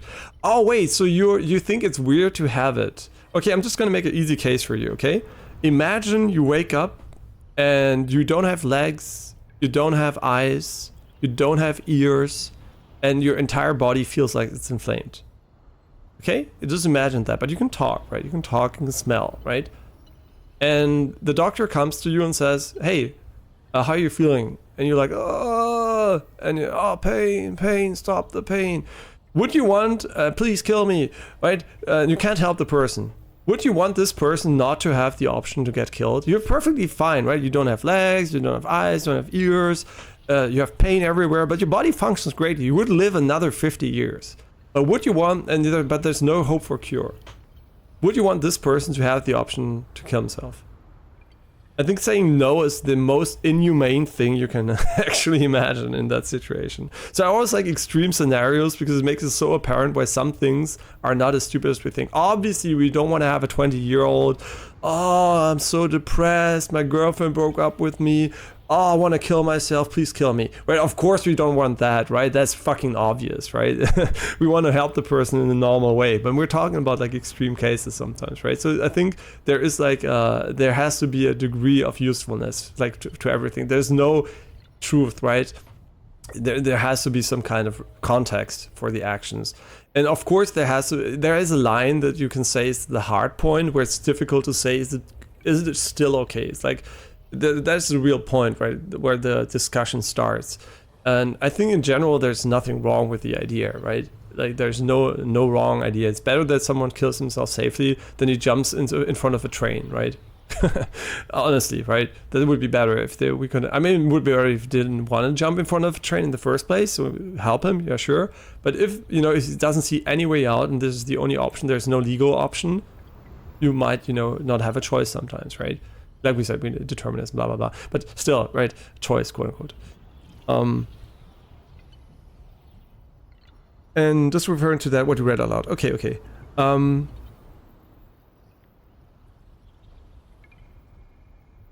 Just cause in my mind, one of my Canadian friends was not happy. I just wanted to hear a Canadian opinion after coming from his. Okay. Yeah, okay, you agree with that. I think, it's very, very important. Your goal with everything, in my opinion, right? Like, people talk about good and evil. I talk about reducing suffering and increasing enjoyment. I think that is the real good and evil. And there's obviously some things that will increase the suffering of one person and increase the enjoyment of someone else. And, there's like, it's not like black and white, right? There's no real good things. And everything like these things, I think is a tool. It's a tool to either decrease suffering or to increase suffering. And it depends on how you use it, right? The core idea is fundamentally good, I think, because it can reduce suffering. But of course, it can be misused. And the real question is it like, and then that's the idea. And then you have to go into reality. What does it have, like, what are the real ramifications? Does it actually reduce suffering? Does it actually increase quality of life, or not quality of life, right? You know what I mean? Is it a good tool? And that is a very difficult question that is also sometimes almost impossible to really answer because we don't have the empirical data, we don't have the knowledge about the human brain and body, and it's kind of hard. But I think if the cases are very, very simple and straightforward, it's great. If they're on edge, we should go against it, right? If there's even the slightest doubt that the decision would be the correct one, obviously you should go against it, right? And that is all subjective, obviously. There's no objectivity there, but still I think it's still good to have some cases where it's allowed, for sure, right? For me, this is not dark, right? Life and death is the most normal thing. Everyone that's like has a problem with talking about death is actually just not facing reality. I mean, the older you get, people die around you. My grandma died like 2 months ago. So my grandpa died a few years before that. The best friend of my mother, killed herself. Her sister got cancer and died. It's life, right? Life is hard. It's reality. Not hard. It's like not fair. It's like random, and these are topics I don't mind talking about because it's real, right? It doesn't make me. Of course, it's sad that my grandmother's not there anymore. The other people, right? But I'm not like it's not something I can talk about. It's important to be able to talk about these things. How are you going to process any of these things if you just ignore them until it's too late, right? Yeah, Apicorn, I don't know, I think he just wanted to I think sometimes it maybe is a bit direct. Yeah. Yeah, I think it was trying to make a point for the personal perspective doesn't usually mean that it's also something you can apply to everybody else, right? Maybe it was wording it a bit aggressively. Yeah. No problem, no problem. Thanks for the condolences. It's like it was not an unexpected death, and she was pretty old too, so she had a good life and everything. And at the end, she was just suffering, right? It was not something I would have wished for to go on for much longer anyway. So it's like not like I'm feeling bad that she died recently, right? I feel bad that she's not there anymore, but I don't feel bad that she doesn't suffer anymore, right? Of course, in a perfect world, I could live with my grandmother in her perfect 30s until the end of time. That would be great, but it's fantasy, right? So. Yeah, I cherish the memories with her. Was a very nice person to me, and yeah. No, I'm not. The government needs to stay out of people's medical business. It's between them and their physician, not old men deciding over others. I mean, to some degree, right? I mean, obviously, it's just, if it has societal implications, I mean, you could argue the same thing. You could say, hey, it's I'm allowed to do drugs however I want to, right? That's between me and my black market dealer, right? You can rephrase those arguments for anything, right? And I think like killing someone is different than actually other medical diagnosis, right? The ending of life is a special intervention, right? And it should be treated as such. I don't mean that it shouldn't be possible. It should be treated in a different way. And I think politics, obviously, every health system is heavily regulated by politics. So it's like a pipe dream to say that it should be between you and your physician. Nothing is between you and your physician, technically, right? I mean, there is like this. They don't divulge your information, but they definitely are restricted by the means provided by the government and the regulations. Be it like the medicine that is available to them, right? So obviously there is like this, but yeah, you could argue that like most politicians are not suited for the decision making because they're like not really educated in the correct way or whatnot. But I still think it is obviously a matter of politics too, for sure, right? Like everything, like medicine, if you're in a hospital, you're leading a hospital, there's so much economy, politics shit going on that you probably would wish you could just fucking help people. I'm pretty sure that's what a lot of people, if I would go to a head of a hospital and I would ask him, what would you wish for? Would you wish for that your hospital can just help people without having all this shit? Or if you go to a doctor, would you love to not have to fucking talk to the, the healthcare system people every single time and just be able to help a person? Pretty sure they would be very, very much open to the idea of having more time to deal with less shit, right? And that's what you can only solve by doing politics, unfortunately. Yeah, politics are the solution for politics, I guess. Also, I'm Swiss. I just answer stuff I am asked directly. If I'm offended, I would say it. Okay, yeah. I mean, I know that some people are just direct, right? Yeah. You're making false equivalences. I'm talking about medical situations to bring in stuff like killing others. I mean, no. I mean, we were just talking about killing people, right? And you said you don't, or didn't you say just like you think it's a personal medical business? So maybe I misunderstood. I thought you meant the act of wanting to get killed by your physician is medical business, right? It technically is, right? So if you didn't mean this, I misunderstood. And yeah, sure. See you later, Jacques. I'm pronouncing it French. I don't know if this is correct. Puppet pressure is the grandest gift. Arlecchino. Oh, am I gonna pull him Genshin Impact? Yeah, maybe I misunderstood you, Apicorn. Yeah, but even the medical business is still not only between you and your physician. In an ideal world where like perfect information would exist and everybody would do the right thing, that's true. But obviously like everything like that is heavily regulated anyway. And sometimes in a good way, sometimes in a bad way, obviously. That's for sure. Yeah, there's no like unfortunately really good generalistic solution to this. Yeah, but of course, the information itself about your situation, that should be as private as possible, so nobody actually has access to that. You don't want people to not hire you because you have X condition, Y condition, right? That's obvious, right? But I don't think that was meant here. Yeah, but these topics are always I have my opinions on them, but I actually don't give too much of a fuck, to be honest. It's not like I'm gonna change those things, right? I can say what I think, but it doesn't really matter. I also have no strong opinions about that, right? It's not like I'm like extremely pro or con, because I'm not in this situation, right? I think there's like some core logic you can apply to anything, and it's like it seems like the more logical thing to do to me, some things. But it's not like I'm personally biased in these things, right? If I would be personally affected, I would definitely think about it way more, right? For example, if I didn't have the choice not to artificially prolong my grandma's life and I would see her suffer every day, then I would say, yeah, why is there like no way to actually help her? I mean, help like in the way that to turn off the machine or something, if I wasn't allowed to do that. Okay, but what is Alecino? Where do I have to go actually? Le luci sono puntate e il dado è tratto. Wait, is he in the main? Is he actually in the main stage now and there's no more level? Which would be okay. You know, the game was long enough. Yeah, but like I said, I could also have just misunderstood those things. Oh yeah, the iPhone is nice so far. That's great to hear. How do you like the color in real life?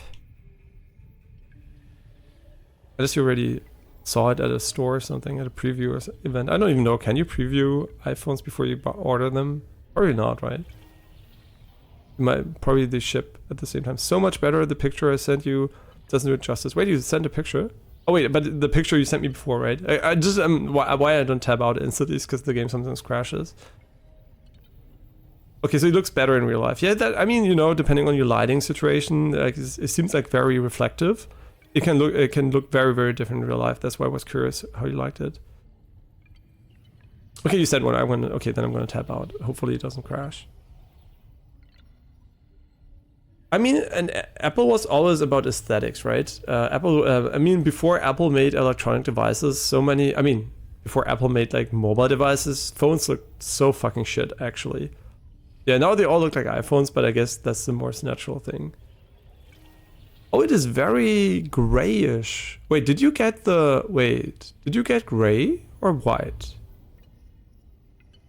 Or do you have two, one white and one gray? Because this looks way more like the gray one from the picture. Oh, you didn't get the white one, you got gray. I just wanted to say this looks so much more like the gray picture. It's funny, does it have a gradient on it, or is it just like the lighting? Like, is there a fixed gradient? A color gradient? Because it does appear to have the same gradient as the picture you sent me before. If you look at the images, right, there's some light specular, I mean, it seems like specular highlights in the center.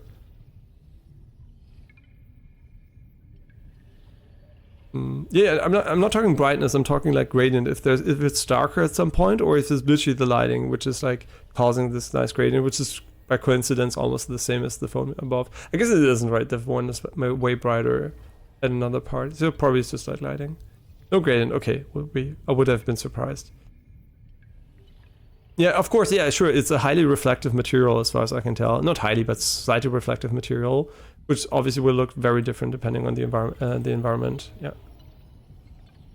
But I really like the visuals. I also like the visuals of the iPhone 12 Pro Max. It looks really pretty.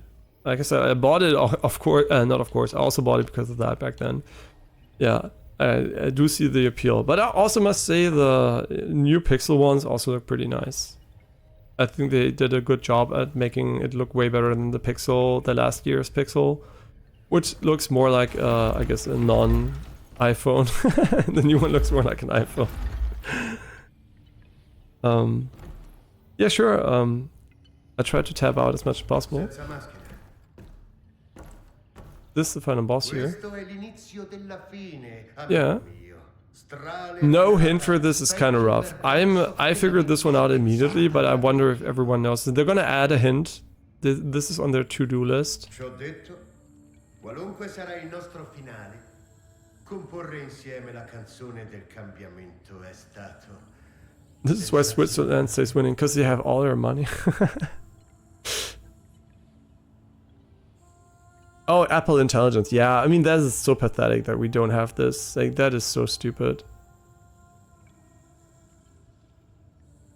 Yeah, that is really stupid.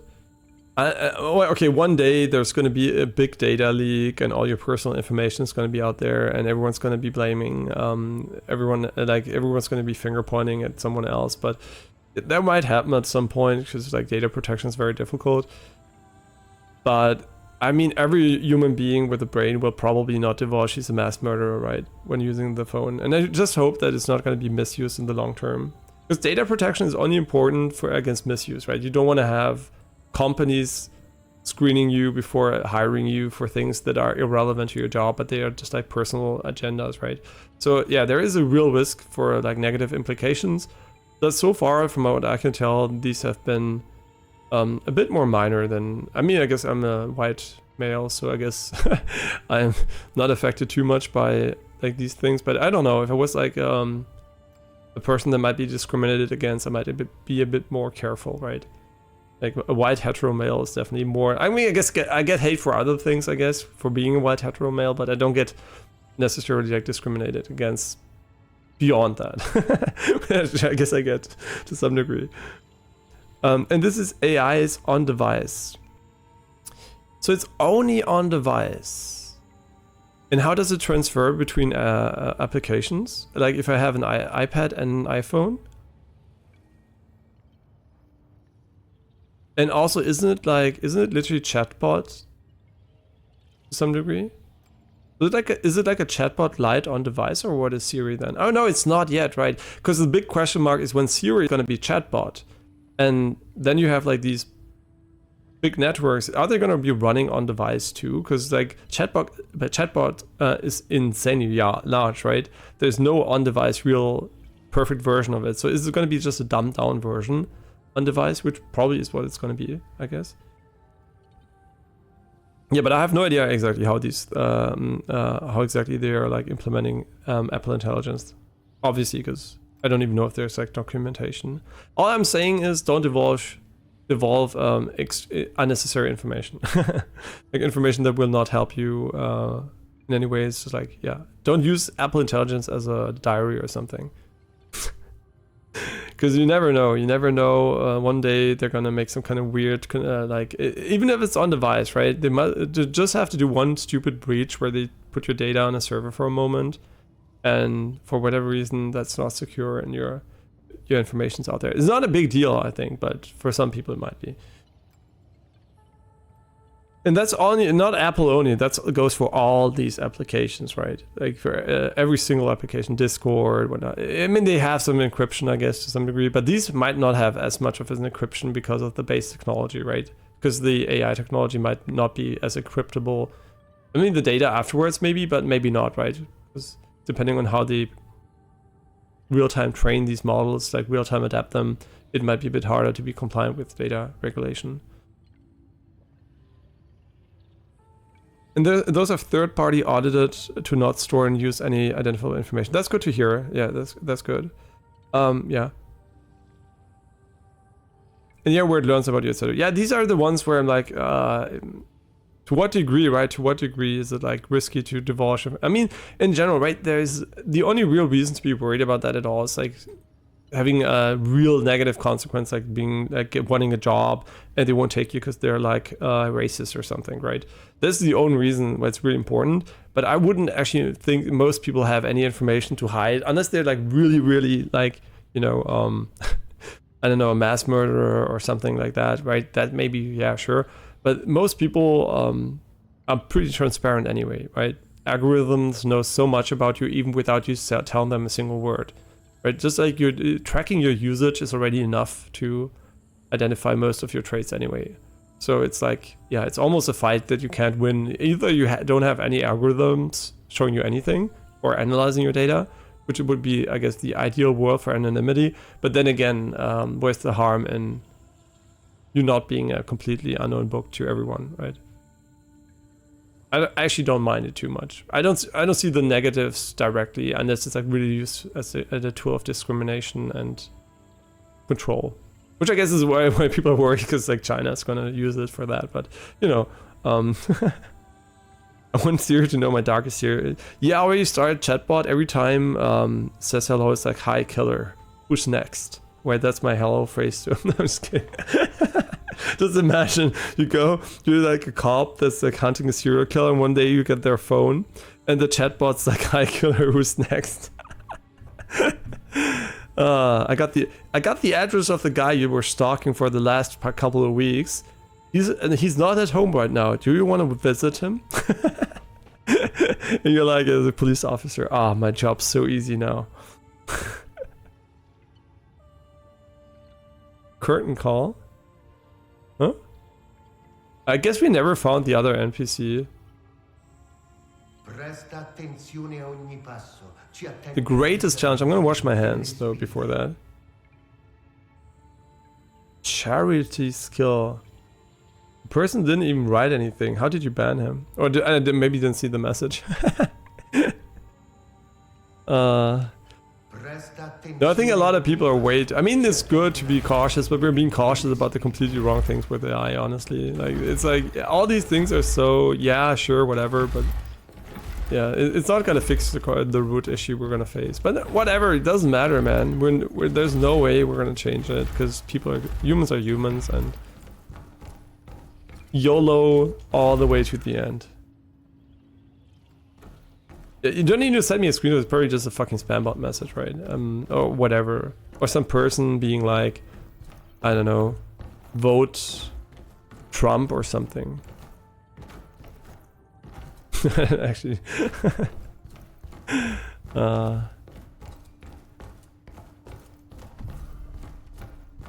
Yeah, I also thought about making a YouTube channel that's called President of the World. And just like electing myself, like by a like unanimous decision by myself, and talking about random topics. No, but actually just for fun, right? To see how it goes. But no, honestly, do we need a president of the world? No, yeah, we do need one, but it doesn't. Hopefully, it's not a human. But yeah, it would be pretty funny, honestly. Yeah, we need some more global action, honestly. But honestly, looking, it's gonna take so long, honestly, so long. I think that before we have a global society, what we're gonna have is actually modified humans that are able to be a global society. I don't think this is gonna happen organically. It would take ages because of the fucking like countries, right? The countries are the issue. Like the localized stuff is, I mean, it's pretty big, right? But it's a big issue too. Having all these localized regions, the conflict's never gonna end unless we finally drop all borders, treat everyone equally, which means some people will have more, some people will have less. We will probably have less, much less, but you know, one day it's gonna happen anyway. But I think there will be a lot of advancements before that. Would be great though, just like, you know, less people with equal quality. That would be fucking great. Or the same amount of people with solved issues. Which is also possible. I think Earth can sustain the amount of people as long as we find solutions for the big problems.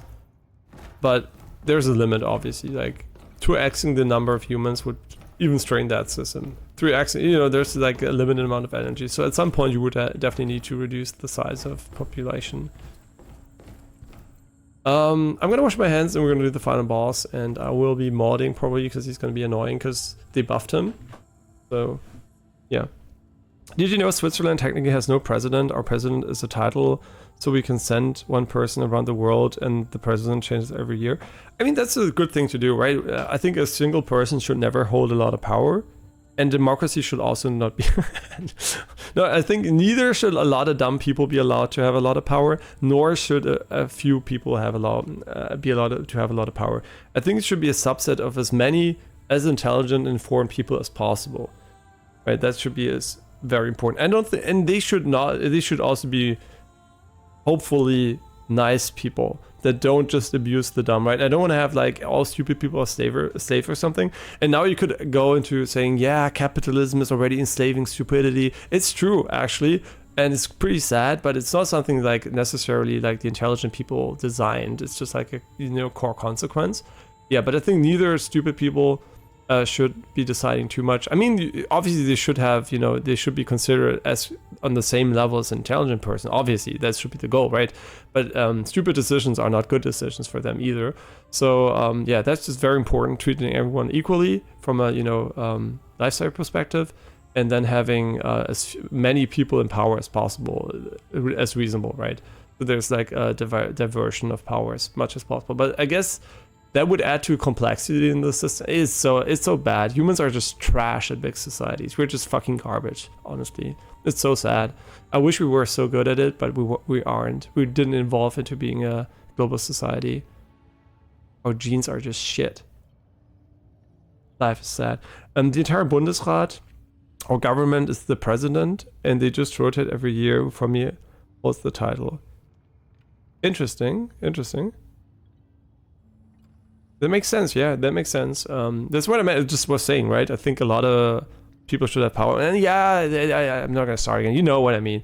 Like the systems are all shit, and it's like unfortunate, and it's also unsolvable for now. It's gonna take a bit more technology and evolution, and not natural. You know what I mean. It's like, it is so, everyone that thinks that we can solve it right now is like nice copium. No, it's nice that you believe it, but then you, the Apricorn, just in general. It's like, yeah, I really wish there was an easy solution, right? And that's why it's so sad actually to see all these political debates about topics where I know there is no solution. It's just like, how much you can make it better for sure in a lot of ways, but you're never going to make it perfect, and you're never going to solve the real issues, because that requires significant technological advancements still. Yeah.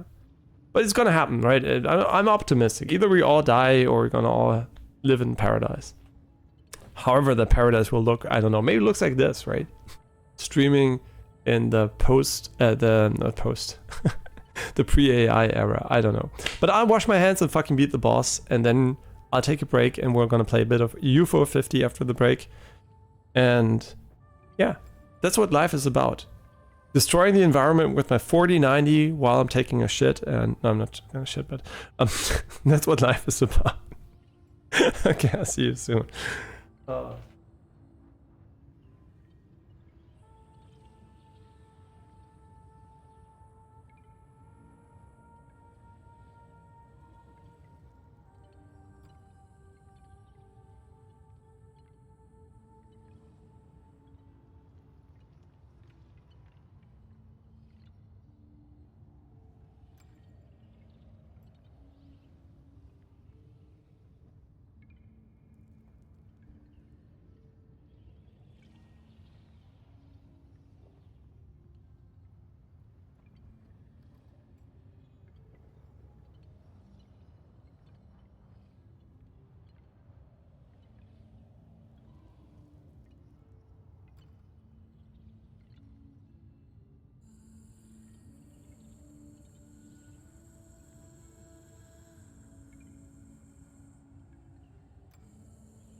I am back. By the way, isn't it ironic that Nvidia is basically paying, the Nvidia stocks are basically paying for my graphics card and everything? This is basically, I'm not even spending money. I'm literally just making money off Nvidia while not while buying their products.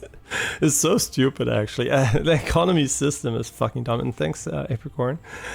It is such a clown show, honestly. Well, whatever. Whatever. Being on the receiving end is I guess it's nice, but whatever. It's like it's just so stupid still. Oh, Maskless, I owe you a heartfelt apology. When I learned of Medea's fate, I lost myself. I never thanked you.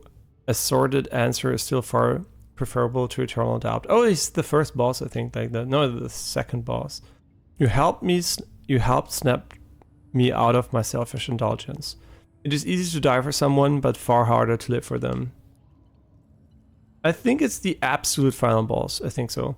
Since I know not what form she may take when her soul returns, I have taken the only path left. To love each blade of grass, beast, and man alike as if they were her. It's what she would have wanted. Learn this from me, masters. Sometimes we must leap and rise above our typical response. Okay. So what he's basically saying is... Wait, is it an area or is it a boss fight? I think it's a boss fight. And an area too. So this is the... Wait, what the fuck? Really? And that plus 18, I guess.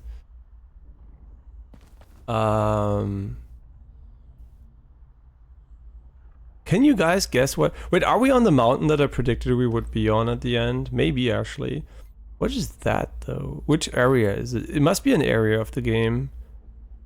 It might be the sand one, right? The one with the ocean. I guess we are on a mountain, at least, in the sky. I mean, it's a floating thing in the sky. I actually don't know. But let's go. And hey, welcome back. Just in time for the final boss. I don't know if it's the final boss, but it looks pretty much like it could be the final boss. It's pretty much a very big build up. Yeah, so Farum Azala, also the final area of this game. This looks so much though like the Dranglade Castle crossover with Farum Azala. It's like interesting. Yeah, it's pretty. I just wonder what the final boss will be like. I expect a humanoid paired with an angel. Strale velata, specchio perverso della mente spezzata di Arlecchino. You always play music.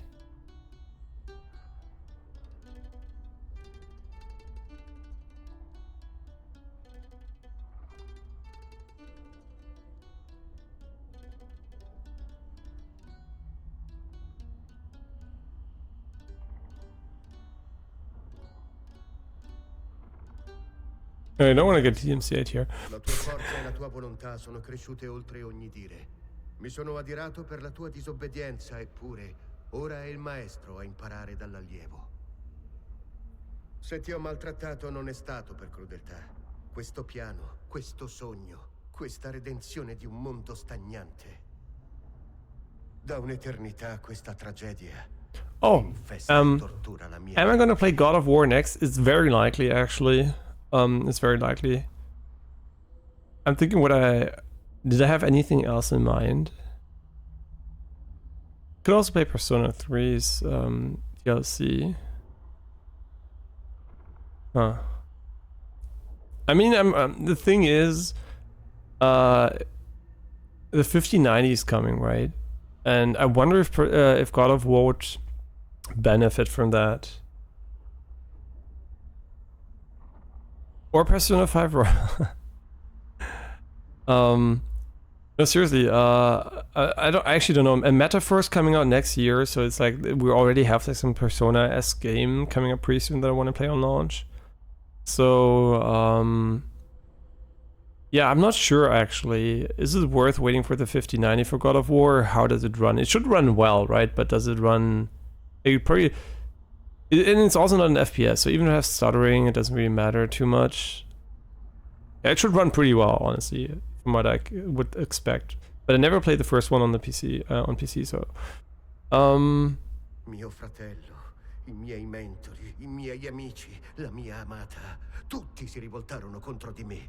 Fu un dolore straziante. Il tempo divenne il mio unico alleato.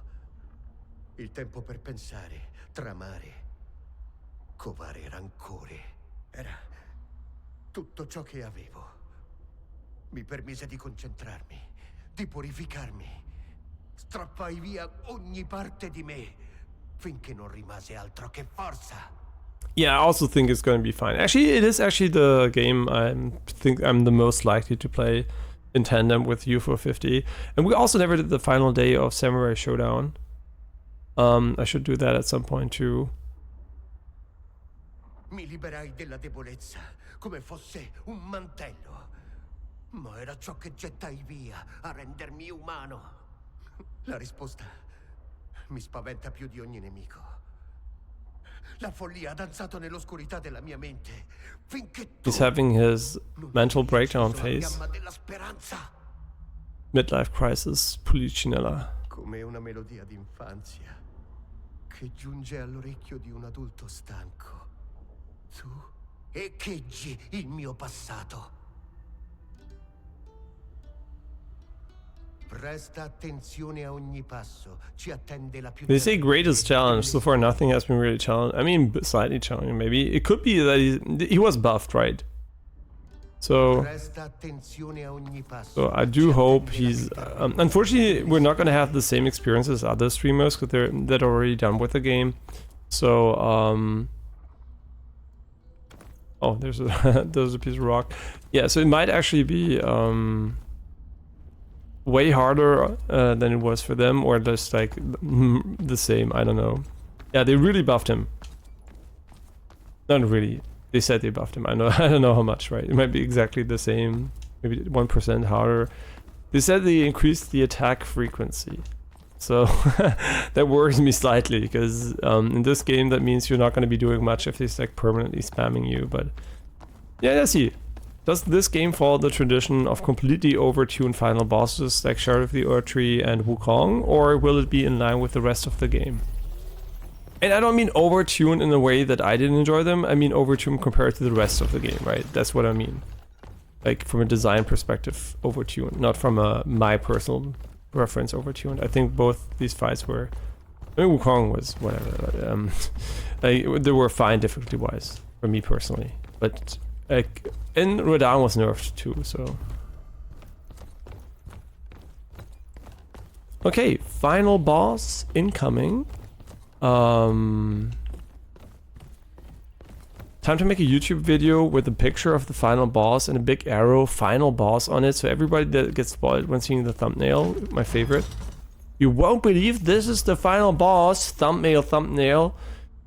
Fuck these people, honestly. If I could just instantly get their accounts banned, that would be so nice. I'm just kidding. No, seriously, I hate it. I fucking hate people putting spoilers in thumbnails. Okay, I'm just looting random shit here. Like, there's lore, it's very nice, it looks pretty. We're in this, I don't know what it is actually. So, let's get ready. This is the final boss.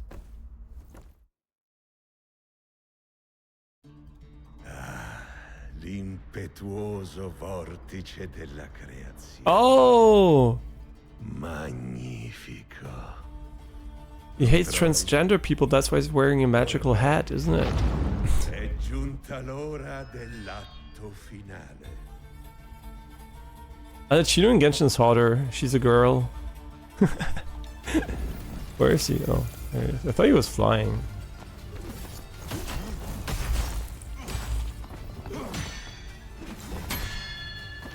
Wait, he parries me? Wait, what is with these games using your the game mechanics against you? That's so crazy. Percepisco forse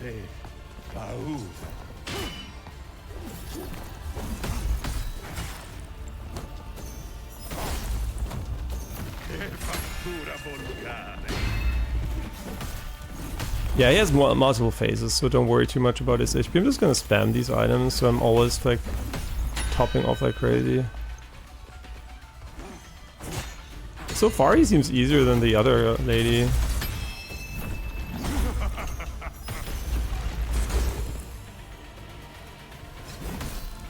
Sto iniziando a stancare.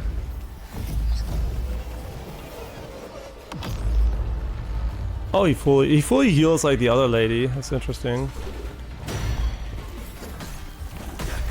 È solo una grazia che ti ho concesso. Why doesn't he attack actually? Like they increase the attack frequency, but he's always standing there doing nothing. Press the wrong button.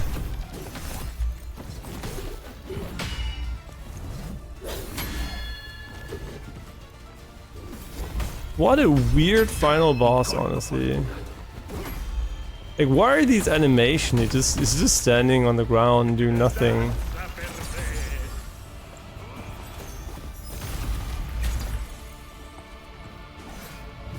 Yeah, like I said, he probably has 3 phases or something. He almost takes no damage from that, which is quite interesting. Yeah, phase 3 I guess, or something. Maybe you can heal forever. I can also heal almost forever, so...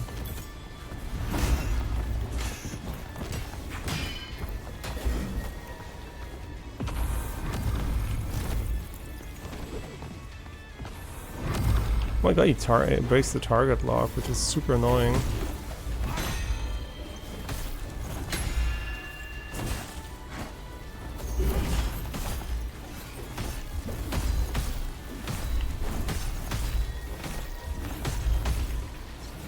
No! AI broke him! No! Oh man, why? Oh, no, I don't want to do this again. I'm freaking fucking from behind. Oh yeah. Okay, we have to restart this one. Yeah, this happened constantly for Distortion. It never happened for me, and I thought maybe they fixed it. But, I mean, they said they fixed one AI breaking moment.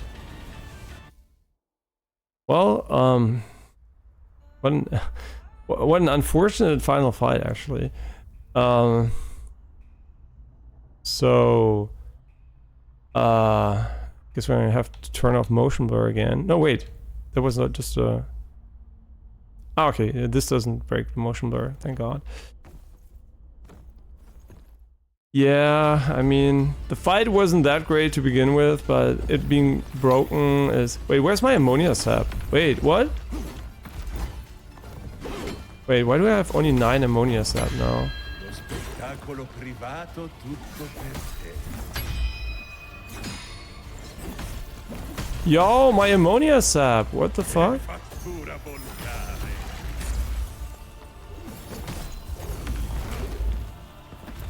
I don't like that. First of all, they stole some of me. I thought I had way more. I should have bought more, I guess. And also the bug is still there where my harpoon is grayed out while I should. I like that I chose the stream title actually. It's quite fitting, honestly. It's quite fitting to my recommendation.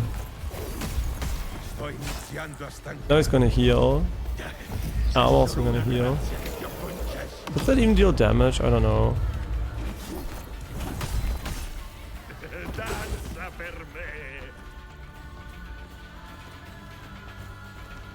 You can just walk away and he doesn't hit you. It's so stupid.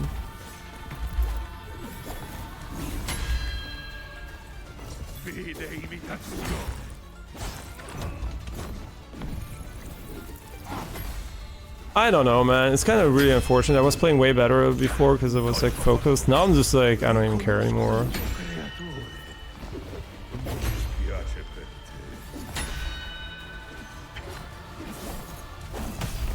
Okay, we still have the life stealing effect. I guess as long as we have the heart or something in the top left. Okay, now it's gone.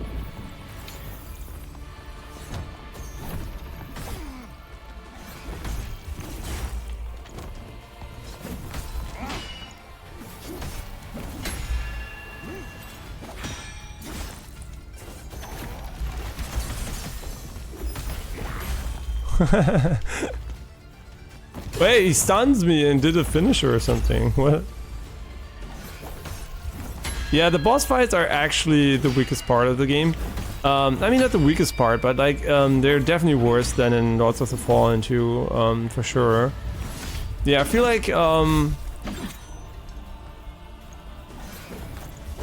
might give this one, more of a 7 out of 10, honestly. And overall, it's good, but it's like, it was like an 8 out of 10 for a long time. But then it kind of started doing all these weird,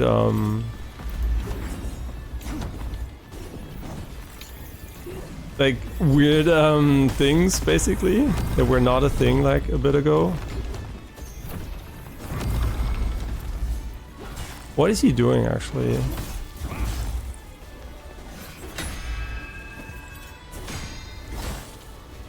Oh, now he has like a 10 billion hit combo.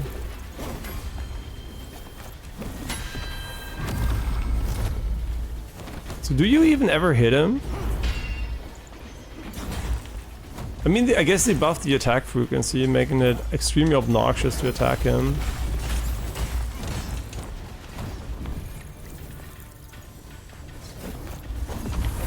Oh my god, you can't ever hit him. This is fucking ace.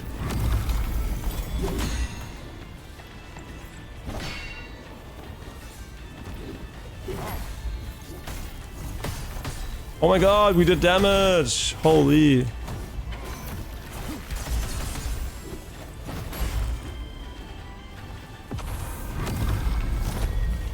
What is going on? This is such a weird fight.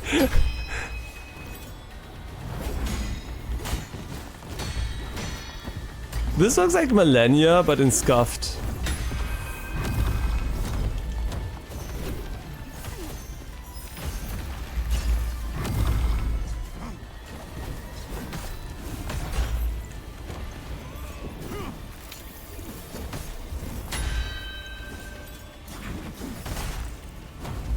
I'm literally face tanking him because otherwise I feel like I'm never gonna hit him. I'm stunned. I'm stunned for 10 years. I mean, he does deal damage once he hits you, right? It's not like he doesn't deal damage.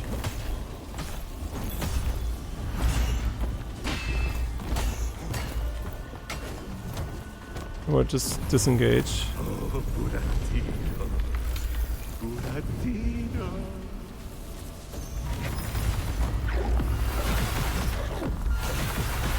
What? What the fuck was that bullshit? Il sipario si alza. Huh? Flashbang? No, you're killing me. You're making me laugh. Stop, stop. That's OP. Don't make me laugh, man. I can't focus when I'm laughing. He flashbanged us. I'm not even kidding. He literally flashbanged us. Bro, what are you doing? Let me play the game.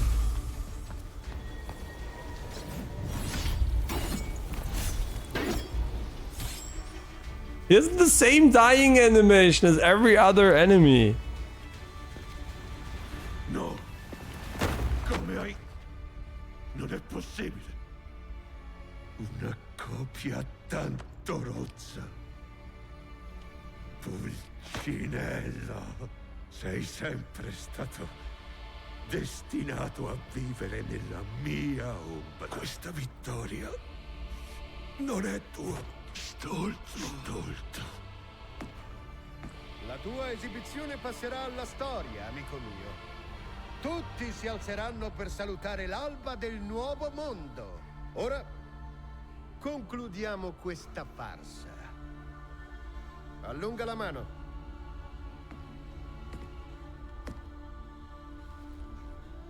Un campione non mio limitava il mio potere. Non avevo altra scelta. Soltanto il riflesso distorto del suo viso corrotto poteva porre fine alla tragedia. Così ho provato e riprovato. Ancora e ancora. Il tempo era il mio unico lusso. Creatore, creazione e calco riuniti. Recipiente per la rinascita. Balsamo per un mondo ferito. Ora Allunga la mano. Adempi al tuo scopo, amico mio. Yeah, so I feel like yeah, I feel like I would give this game so far a 7 out of 10, and I think it's over. I think the bosses are really they're not that great. It's also a bit buggy at times, and what was great was the level design for sure. I really like the level design. The visuals were pretty nice, and just in general it was pretty enjoyable, right? But it definitely is. It needs some work in the boss department for sure, in the enemy variety department. Also, the difficulty is very low for the most part, and yeah, I mean, it's just like I don't even know how you would fix that, to be honest. Yeah. Sorry, I was just AFK. I mean, he had 4 phases, I think. Not really real phases, he just had different movesets at times.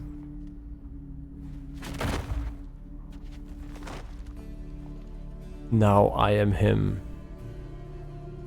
I am him. C'è ancora tanto da fare. I think they hinted at Enotria too. Huh? Why am I still him? Huh? Yeah, you're confusing me. Wait, you can't say I'm him and then I'm not him. That should have rolled right away. I think the gap here was not intended. Giacomo Greco. Okay, so it was their first Soulslike, I think. It was the first game of this studio. I think they did a very good job with the level design, art style, and in general, the core of gameplay, especially early on, was pretty nice. Oh, you Twitch glitched out, yeah, Jack. And yeah, see you tomorrow. No problem. Hope you have a great day. Yeah, so in general, I feel like it was really enjoyable. All it needed was more challenge and more enemy variety, and better item progression and balance. So I think like the game, I mean, I guess I know why that happened. I can explain to you why it happened. Because I didn't assume that the game had 3 areas, and you can just go to the final, quote-unquote, final area ahead of time. So when you go to the second area, you get all the end-tier upgrade materials, because it's like technically the final area of the game. Which is also why we started with the one boss, who was meant as a gatekeeping mechanism, as a stat check, basically. And yeah, the game did not do a good job at actually communicating that, and also made you upgrade your weapons plus then right away. So it felt like something's off with the pacing here. Like, you can't give the player an A or B choice, where the B choice is literally giving him end gear stuff, but not early game gear stuff, which means he has to go back to A anyway. So there was a little bit of design issue there. And yeah, the weakest part of the game, definitely enemy variety, enemy animations are really very, very simplistic. They work from a combat perspective, and they make, I think they're still more fun. It's more fun to fight the average enemy in this game than in Wukong for me. Yeah, and the level design is way, way better, obviously, and also like the art style in general a bit better. I mean, technically, of course, is not as good. Yeah, it was enjoyable, but I would still give it a 7 out of 10 because it was towards the end, with the repetition of enemies, animations. Even the final boss was basically just like the same enemy copy pasted from the other ones. So it's like, yeah, there really needs to be more variety in that degree, right? The bosses were really not that interesting, right? They were not technically bad from a gameplay perspective, but not that interesting. And also the general balance is pretty rough. Yeah, I think they do have a significant amount of work in that department to do. If there is a second game of the studio, I expect way more in that regard. And I know it might be a financial issue with that, but it just has to be better. It has to be better, right? Lies of P made it happen. I don't know where they got their money from, but Lies of P had a lot of issues, but definitely boss visuals and variety. I mean, variety was also stretched towards the end. You can tell that they didn't have money for that, but it didn't feel like they were inconsistently equipped from a manpower perspective. They need people to make better enemies design, for sure, right? That is so important. Level design are really good, art style really cool, but definitely enemy design needs a lot of work, and animations in general need work. But I don't mind the animations too much. It's more about the enemy design and visuals and variety, and also the balancing needs work, right? Like, why did I almost one-shot phase 2 of that huge enemy at the end of I guess, the third area, right? Yeah, it definitely needs a little bit more work there. And yeah, I think honestly, 45 euros is okay. You might have actually wanted to put it at, I know, maybe 40, between 30 and 40 would have been a better price, because it would reflect more I mean, I guess not, right? The level design was really good. So from level, I think 45 is fair, right? I think it's fair, a fair price, but I think most people do expect a bit more out of the bosses. I mean, yeah, I've been used to it by now. Lords of the Fallen 2, really disappointing bosses, but they were still way better made than these ones, right? Lords of the Fallen 2 was like Dark Souls 2 level of animation. This game was like not even Demon Souls level of animation, which is, I know, is rough to say, right? Back then, From Software didn't have a fuck ton of money. I guess they had the Armor Core money, but yeah. And now we can go to a new cycle, which I'm not gonna do because I mean, I wouldn't mind playing the game again, and I might check it out again when it gets its update. But yeah, and also no rebindable controls and like a few bugs here and there. In overall, enjoyable game, 7 out of 10 for me. That definitely has a lot of room for improvement. Yeah. So I feel like definitely, and you can also tell the credits were pretty short, so this is not a big team. So, and you know, I'm rating this game like the team size does matter a little bit, right? I am being a bit considerate, but I think, and you missed the ending. I mean, you can rewatch it, but it's not like amazing or something, so don't worry about it.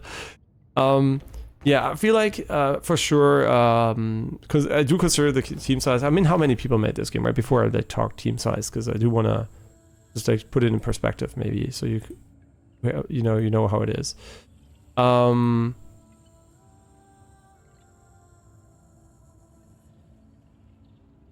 Likely ban evader restricted. No, it's just a spam bot, actually. Twitch does filter, but just not too much. Okay, Enotria dev is made by Enotria.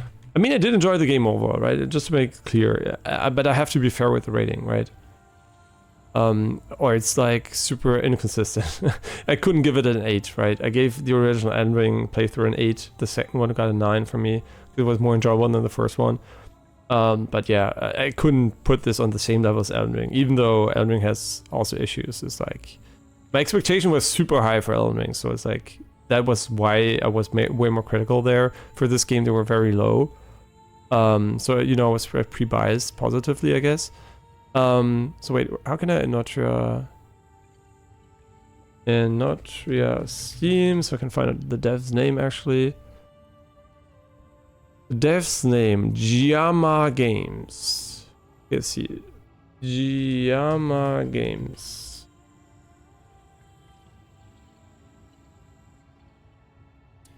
Who we are. Italy, independent game studio, and it looks like, if I count their numbers, including a potential dog masquerade here, they're made of 1, 2, 3, 4, 5, 1, 2, 3, 4, 5, 6, 7, 8, 9, 10, 11. I mean, 55 people is quite a lot. Honestly, for this team size, I think it's fair to expect a bit more in regards of animation work. I think they did not hire the correct people. I think they could have done with a few more people in the animation and enemy design department for sure. Yeah, and the one guy looks like the guy from from Bad Boys, the Frenchie. Funny, but yeah. The thing is, I think they definitely. I mean, I don't know how involved everybody was here. It was this full time for everybody. I have no idea, but I feel like they should definitely get those. Okay, Anjama brought 4 mobile games to the market. Okay, so they went from mobile gaming to Soulslike.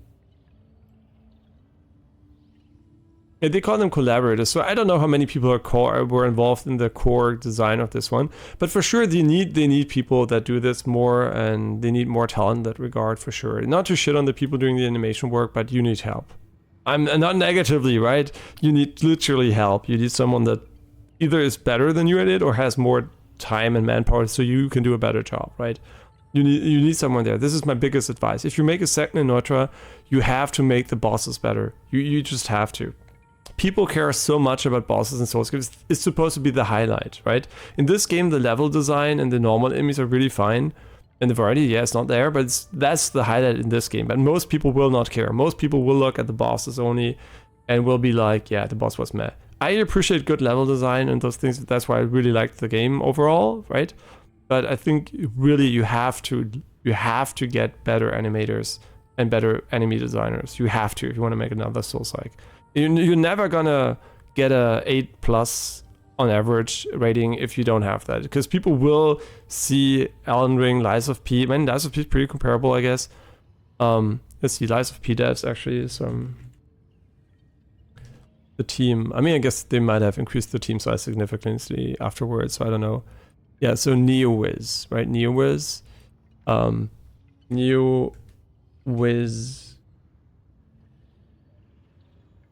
Yes, look at them. How big are they?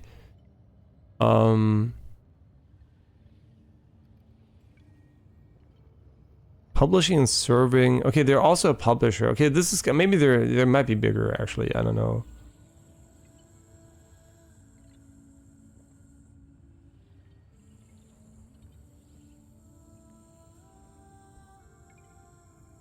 I don't know. They might actually also make. They all make mobile games. You can tell, right? Mobile games is a good entry point. They make a lot of money of those.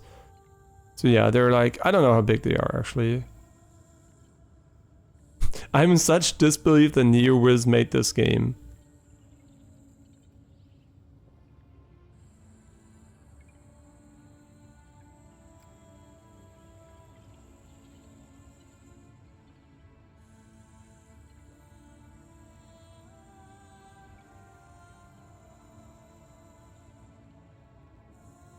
Okay, yeah, they're like, yeah, I don't know, they might have more money. I don't know, both of them have like the similar background, but yeah, basically, still my advice is literally get people that are better at enemy design and animation work. I think that is so important. It's so important for the overall impression. If not for the assets, I would have guessed a small studio made this in Unreal Engine. Yeah, I think so too. I think from a gameplay perspective, I mean, not level design necessarily, like level design art is on par with good, really good big games. But from an enemy design and animation perspective, you could think it's a very small studio. Like the animation work is, there's talent missing, right? You can tell time and talent was missing for the animation work. And that's usually something we would expect from a very small team. And there's still an indie team, there's still an inexperience in bigger games, right? So it's still a good, first title, but they do have, this is just for the next game. They really have to work on that. This is their homework, basically. If you want to compete on the level of, I guess, good Soulslike, I mean, there are not many, right? On good Soulslike, it was definitely one of the better ones for sure. You have to get that right. It is so important. Yeah. And I mean, the voice acting is also good, right? But it's not everywhere, but they're going to add that, right? They want to work on the animations, but I'm still saying, even if they work on the animations of these enemies, that would be great, right? Making them better, sure, but still would make it only humanoid bosses mostly, right? It's still like there is still something missing. So I think overall they really need to invest into that part. And I think if they do actually nail the bosses and the balance a bit better in the core like progression design, I think these devs have a lot of potential, right? I think a lot of these things might be attributed to limited resources. I hope they are. Otherwise it's bad project management, right? I think still with this amount of people they could have done a better job there. I mean, I must say, right? That's why I'm not giving it like I'm not like giving them a free pass or anything. I had a 7 out of 10 enjoyment with the game, but if the bosses were like only, I don't know, 10%, 20%, 30% better, it would have easily been an 8 out of 10, right? So it's very close to being a great game, but it's so far it's only a good game. Right, with significant flaws in some departments, which are like almost atypical, I think, for the production of a show otherwise. Yeah. But yeah, they're definitely planning to improve this, right? And we showed the improvement roadmap at the start of the stream. And I think those will all be very appreciated. No idea how transformative it's going to be. I think like after witnessing the final boss in a few of the late game areas, I think like there is a lot of stuff that will not be fixed by patches unless they literally remove bosses and replace them with others.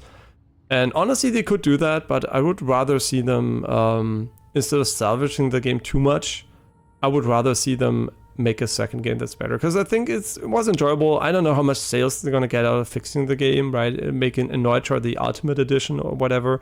I don't know how these games sell. If it's like financially reasonable, do it.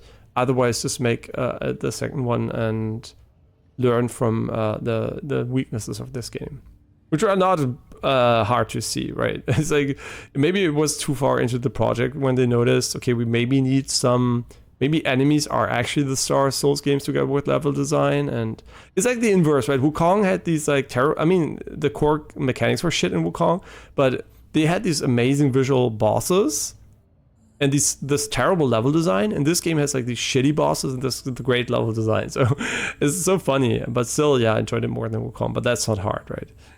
For me, because I really didn't enjoy Wukong, unfortunately. Now that Eternal Souls is over, what do you plan to do next? My plan is probably to go on Steam and buy God of War, download it, take a break while it downloads, obviously, and then play UFO 50 later, and maybe God of War. Actually, don't know. God of War for sure tomorrow. Yeah, and later UFO 50. I'm really looking forward to playing more of that, actually. Yeah, these two I think are going to be the closer one. Oh, God of War is mixed? Oh. Why is it mixed? Is it technically broken? Oh my god, it's mixed? Why? One of the greatest games of all time is mixed on Steam. That can only mean technical issues or woke shit. Okay, I'm gonna look at them, wait. I don't care. I mean, no, I don't actually want to read it, because, I mean, I do care. I'm curious. Honestly, I do care. Enotria is actually, what are the reviews for this game? What do people say? Combat is jank, controls are jank, parry window is jank. Wrong. It's not janky. It's like the enemies are janky, right? You are not janky. Yeah, parry window is perfect. Controls are not jank. Yeah, status elements are poorly explained. That's true.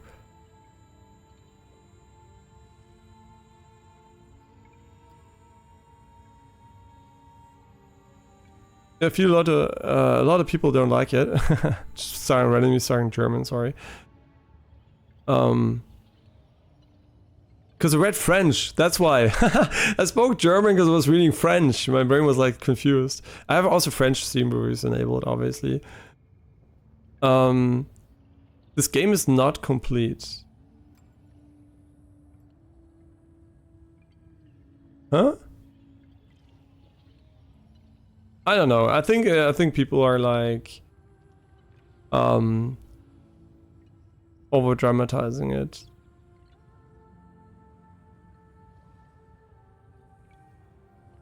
Yeah, I don't know. Fuck, I don't care about these reviewers. Let's look at the real thing. Why is God of War mixed? Wait. Notice, PlayStation Network account acquired. This is the reason why this game is mixed. Should you have a problem with PlayStation accounts, you should go fuck yourself and not buy it in your country, because you can't. Okay, I know why it's mixed. Yeah, exactly. It's mixed because of PSN, probably. Okay, then I don't even have to look at it. That's just, I mean, it's a real issue, right? It's not a real issue, because PSN accounts are not available in every country. This is limiting the reach of the game. This is limiting the potential buyers. This is this is not for the players, right? So it's like, it is for sure something you should call out, because there are people that will not be able to play this game after being able to play the first one, right? It's not a non-issue. It's not nothing, right? So it's fair to review Bombet for that. I don't mind that. Yeah. I don't care if there's peace in our country, I am good. Yeah, we're lucky, right? But I'm just saying, because that's the main argument. I don't care if there's an additional account. Whatever, log in, who cares? But you can't create them in certain countries, so it is an issue. And it has to be talked about. They have an ultra-wide support. That's sick, actually. They have an image showcasing ultra-wide support.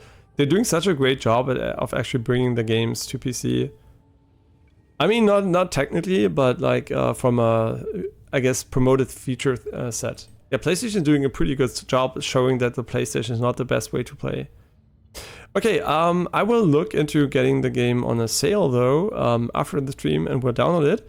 I'm gonna take a break of 1 to 2 hours. We'll see each other later for UFO 50. God of War, I don't know if I'm gonna make it happen today because it's like I want to go bouldering, and I feel like starting God of War is, you know, it's big, right? It's like gonna take a bit of cutscene introduction. It's gonna be pretty long. So I think God of War is this game we're gonna start with tomorrow. And later we're going to play UFO 50 and mod at, I guess, jumping at enemies as a ninja. And revisiting the game, I have no idea what the fuck it is about. And maybe even try out a new game. I know, crazy.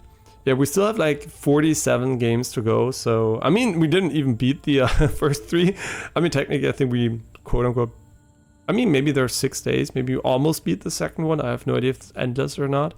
Yeah, so there's a lot of stuff coming. They let you create a an account in other countries if yours is unsupported, like the Baltics. Oh, so you can do that. You can basically cheat or what? Is it easily possible? If that's possible, I guess it's not an issue for. I mean, yeah, online play. I don't know. I would have to look into it, right? But it's like in general, it's like. Yeah, you can see what they're doing, right? They're trying to get their foot in a bit, which is fine. They're bringing games to PC, they don't have to. I mean, yeah, it's good for them, right? But still, it's a small thing, right? It's like having the Ubisoft launcher attached. It's just ass, but it is what it is, right? Hello, Spambot. Very nice. Thanks for the follow. Wait, isn't he already banned? Unban user? Oh, you were faster than me. Race to banning. Yeah, it makes really the follow alert meaningless. Before, you know, I was excited hearing it. I was like, oh my god, it's a follower. Since I'm streaming in English, everything's just a spam bot. Like, I'm not even excited anymore. I'm like, literally, okay, fuck that, another spam bot. If they would add a delay to the message or something, that would be so much smarter, but they're so stupid, right? They do it at the same time. Yeah, like your God of War and Ragnarok. I hope it's good. Please, I'm gonna research the difficulty too beforehand, and yeah, I'm gonna download it. And yeah, Enotria is done. It's a fun game. I would definitely say wait if you wanna play it, but also it's not a must play for sure, right? It's not like I would recommend it before any of the Souls games, Bloodborne, Sekiro, Elden Ring. Hell, even Lies of P. I think I would say is like I gave it the same rating as Lies of P. But I still think, in some regards, Lies of P is worse. In some regards, Lies of P is significantly better. So it has less build. I guess it's like, yeah, I think most people would probably enjoy Lies of P more, to be honest. So I enjoyed it quite equally, but that's because I don't know. I just enjoyed the level design. Yeah. You enjoyed Lies of P. See, I knew people were gonna enjoy it. Yeah, I think Lies of P is okay. It's definitely better than Wukong. It's definitely not a bad game. I should probably revisit it at some point, but I also feel like the end game is so boring that I don't know. I just didn't feel like the game was. Yeah, it also had some budget issues, I think. It can still be made way better. And don't worry, Lies of P sold amazingly. There will be an amazing new game. They might not be Lies of P because they seem to be going for like some folklore stuff, but yeah. The gameplay is good, but the story leaves a lot to be desired. Okay, please no spoilers for new games too much, because I don't know nothing about the game, beyond that it's one of the most acclaimed games on Metacritic. But honestly, so I don't give a shit too much about the story in God of War, since in the first game for me it was like, yeah, there was some kind of reveals and twists and whatnot, but I don't know, it just like never really emotionally catched me, so it was like, it exists, right? So I'm not too worried that the next God of War is going to disappoint me story-wise, because my expectations are very low. Very low. I think the moment-to-moment cutscenes are going to be nice, it's going to look pretty and everything, but the overall arcing story, I think might probably not catch me too much. But maybe I'll be surprised. I don't know. Yeah, no problem, no problem, no problem. I just don't want to have like a negative bias towards specific aspects of the game, right? Beyond the first game I played. So that was nothing too new and unsurprising, but I was still hoping, right? I was still hoping. Yeah, and yeah, don't worry, Epcorn, I know you won't. I know it was more for Jacques on YouTube, so he knows that I'm like with like new games, I'm usually very spoiler free if possible. And then obviously once we're done, you can, you know, I'm not done, or if I miss something obvious, that's like a game mechanic, so sure, go ahead. But yeah, and once we're done, obviously you can just like talk about whatever you want, right? Now if you have like Enotria spoiler, you know, it's open season now. Yeah, but I also know that a lot of content creators don't mind backseating or like even front seating, whatever, they even rely on it. But I definitely like to be quite blind and, you know, play games still the old way, which is basically just me and my brain. And sometimes Google if I need help, which I never had when I was younger. But yeah, if the game is really, really badly designed, I sometimes might Google to waste not waste some hours of searching, right? Yeah, but I'm pretty good at actually figuring out when a game is actually pretty dumb, and so I mostly never Google when I think it would have been easily avoidable. Yeah, thank God I kind of don't spoil myself too often. Okay, but like I said, I'm gonna take a break, and I'll see you in 1 to 2 hours for UFO 50, and then tomorrow or maybe later, I don't know, but definitely tomorrow, God of War, and probably also more UFO 50. Yeah, thanks a lot for watching. Thanks a lot for the great discussions today on stream. It was very nice. And also, get well soon, Jacques, and I'll see you maybe later, Apricorn, I don't know. But definitely, I guess, tomorrow, because you like God of War, I guess. Yeah. And don't worry, we're also going to be dropping God of War like 90% in. Don't worry about it, Apricorn. All the games you love, we will not finish on stream. I'm just kidding. Okay, so I'll see you guys later. Bye-bye. Yo, I don't drop many games, right? I don't drop many games. Soldiers we did drop, but I didn't drop PS5 Royal because I didn't enjoy it. I actually dropped it for the opposite reason, that I thought I couldn't enjoy it to the maximum without giving it the proper amount of free introduction. Yeah, I was like worried like I'm out of the game and I'm kind of gonna ruin the end for me. Yeah, but for sure I'm gonna go back to it. Don't worry about it. PS5 Royal is on the, for sure one day I'll play it. You can put that on my grave. For sure one day he was gonna play PS5 Royal. Maybe in heaven now. Okay, okay, so see you guys later. Bye.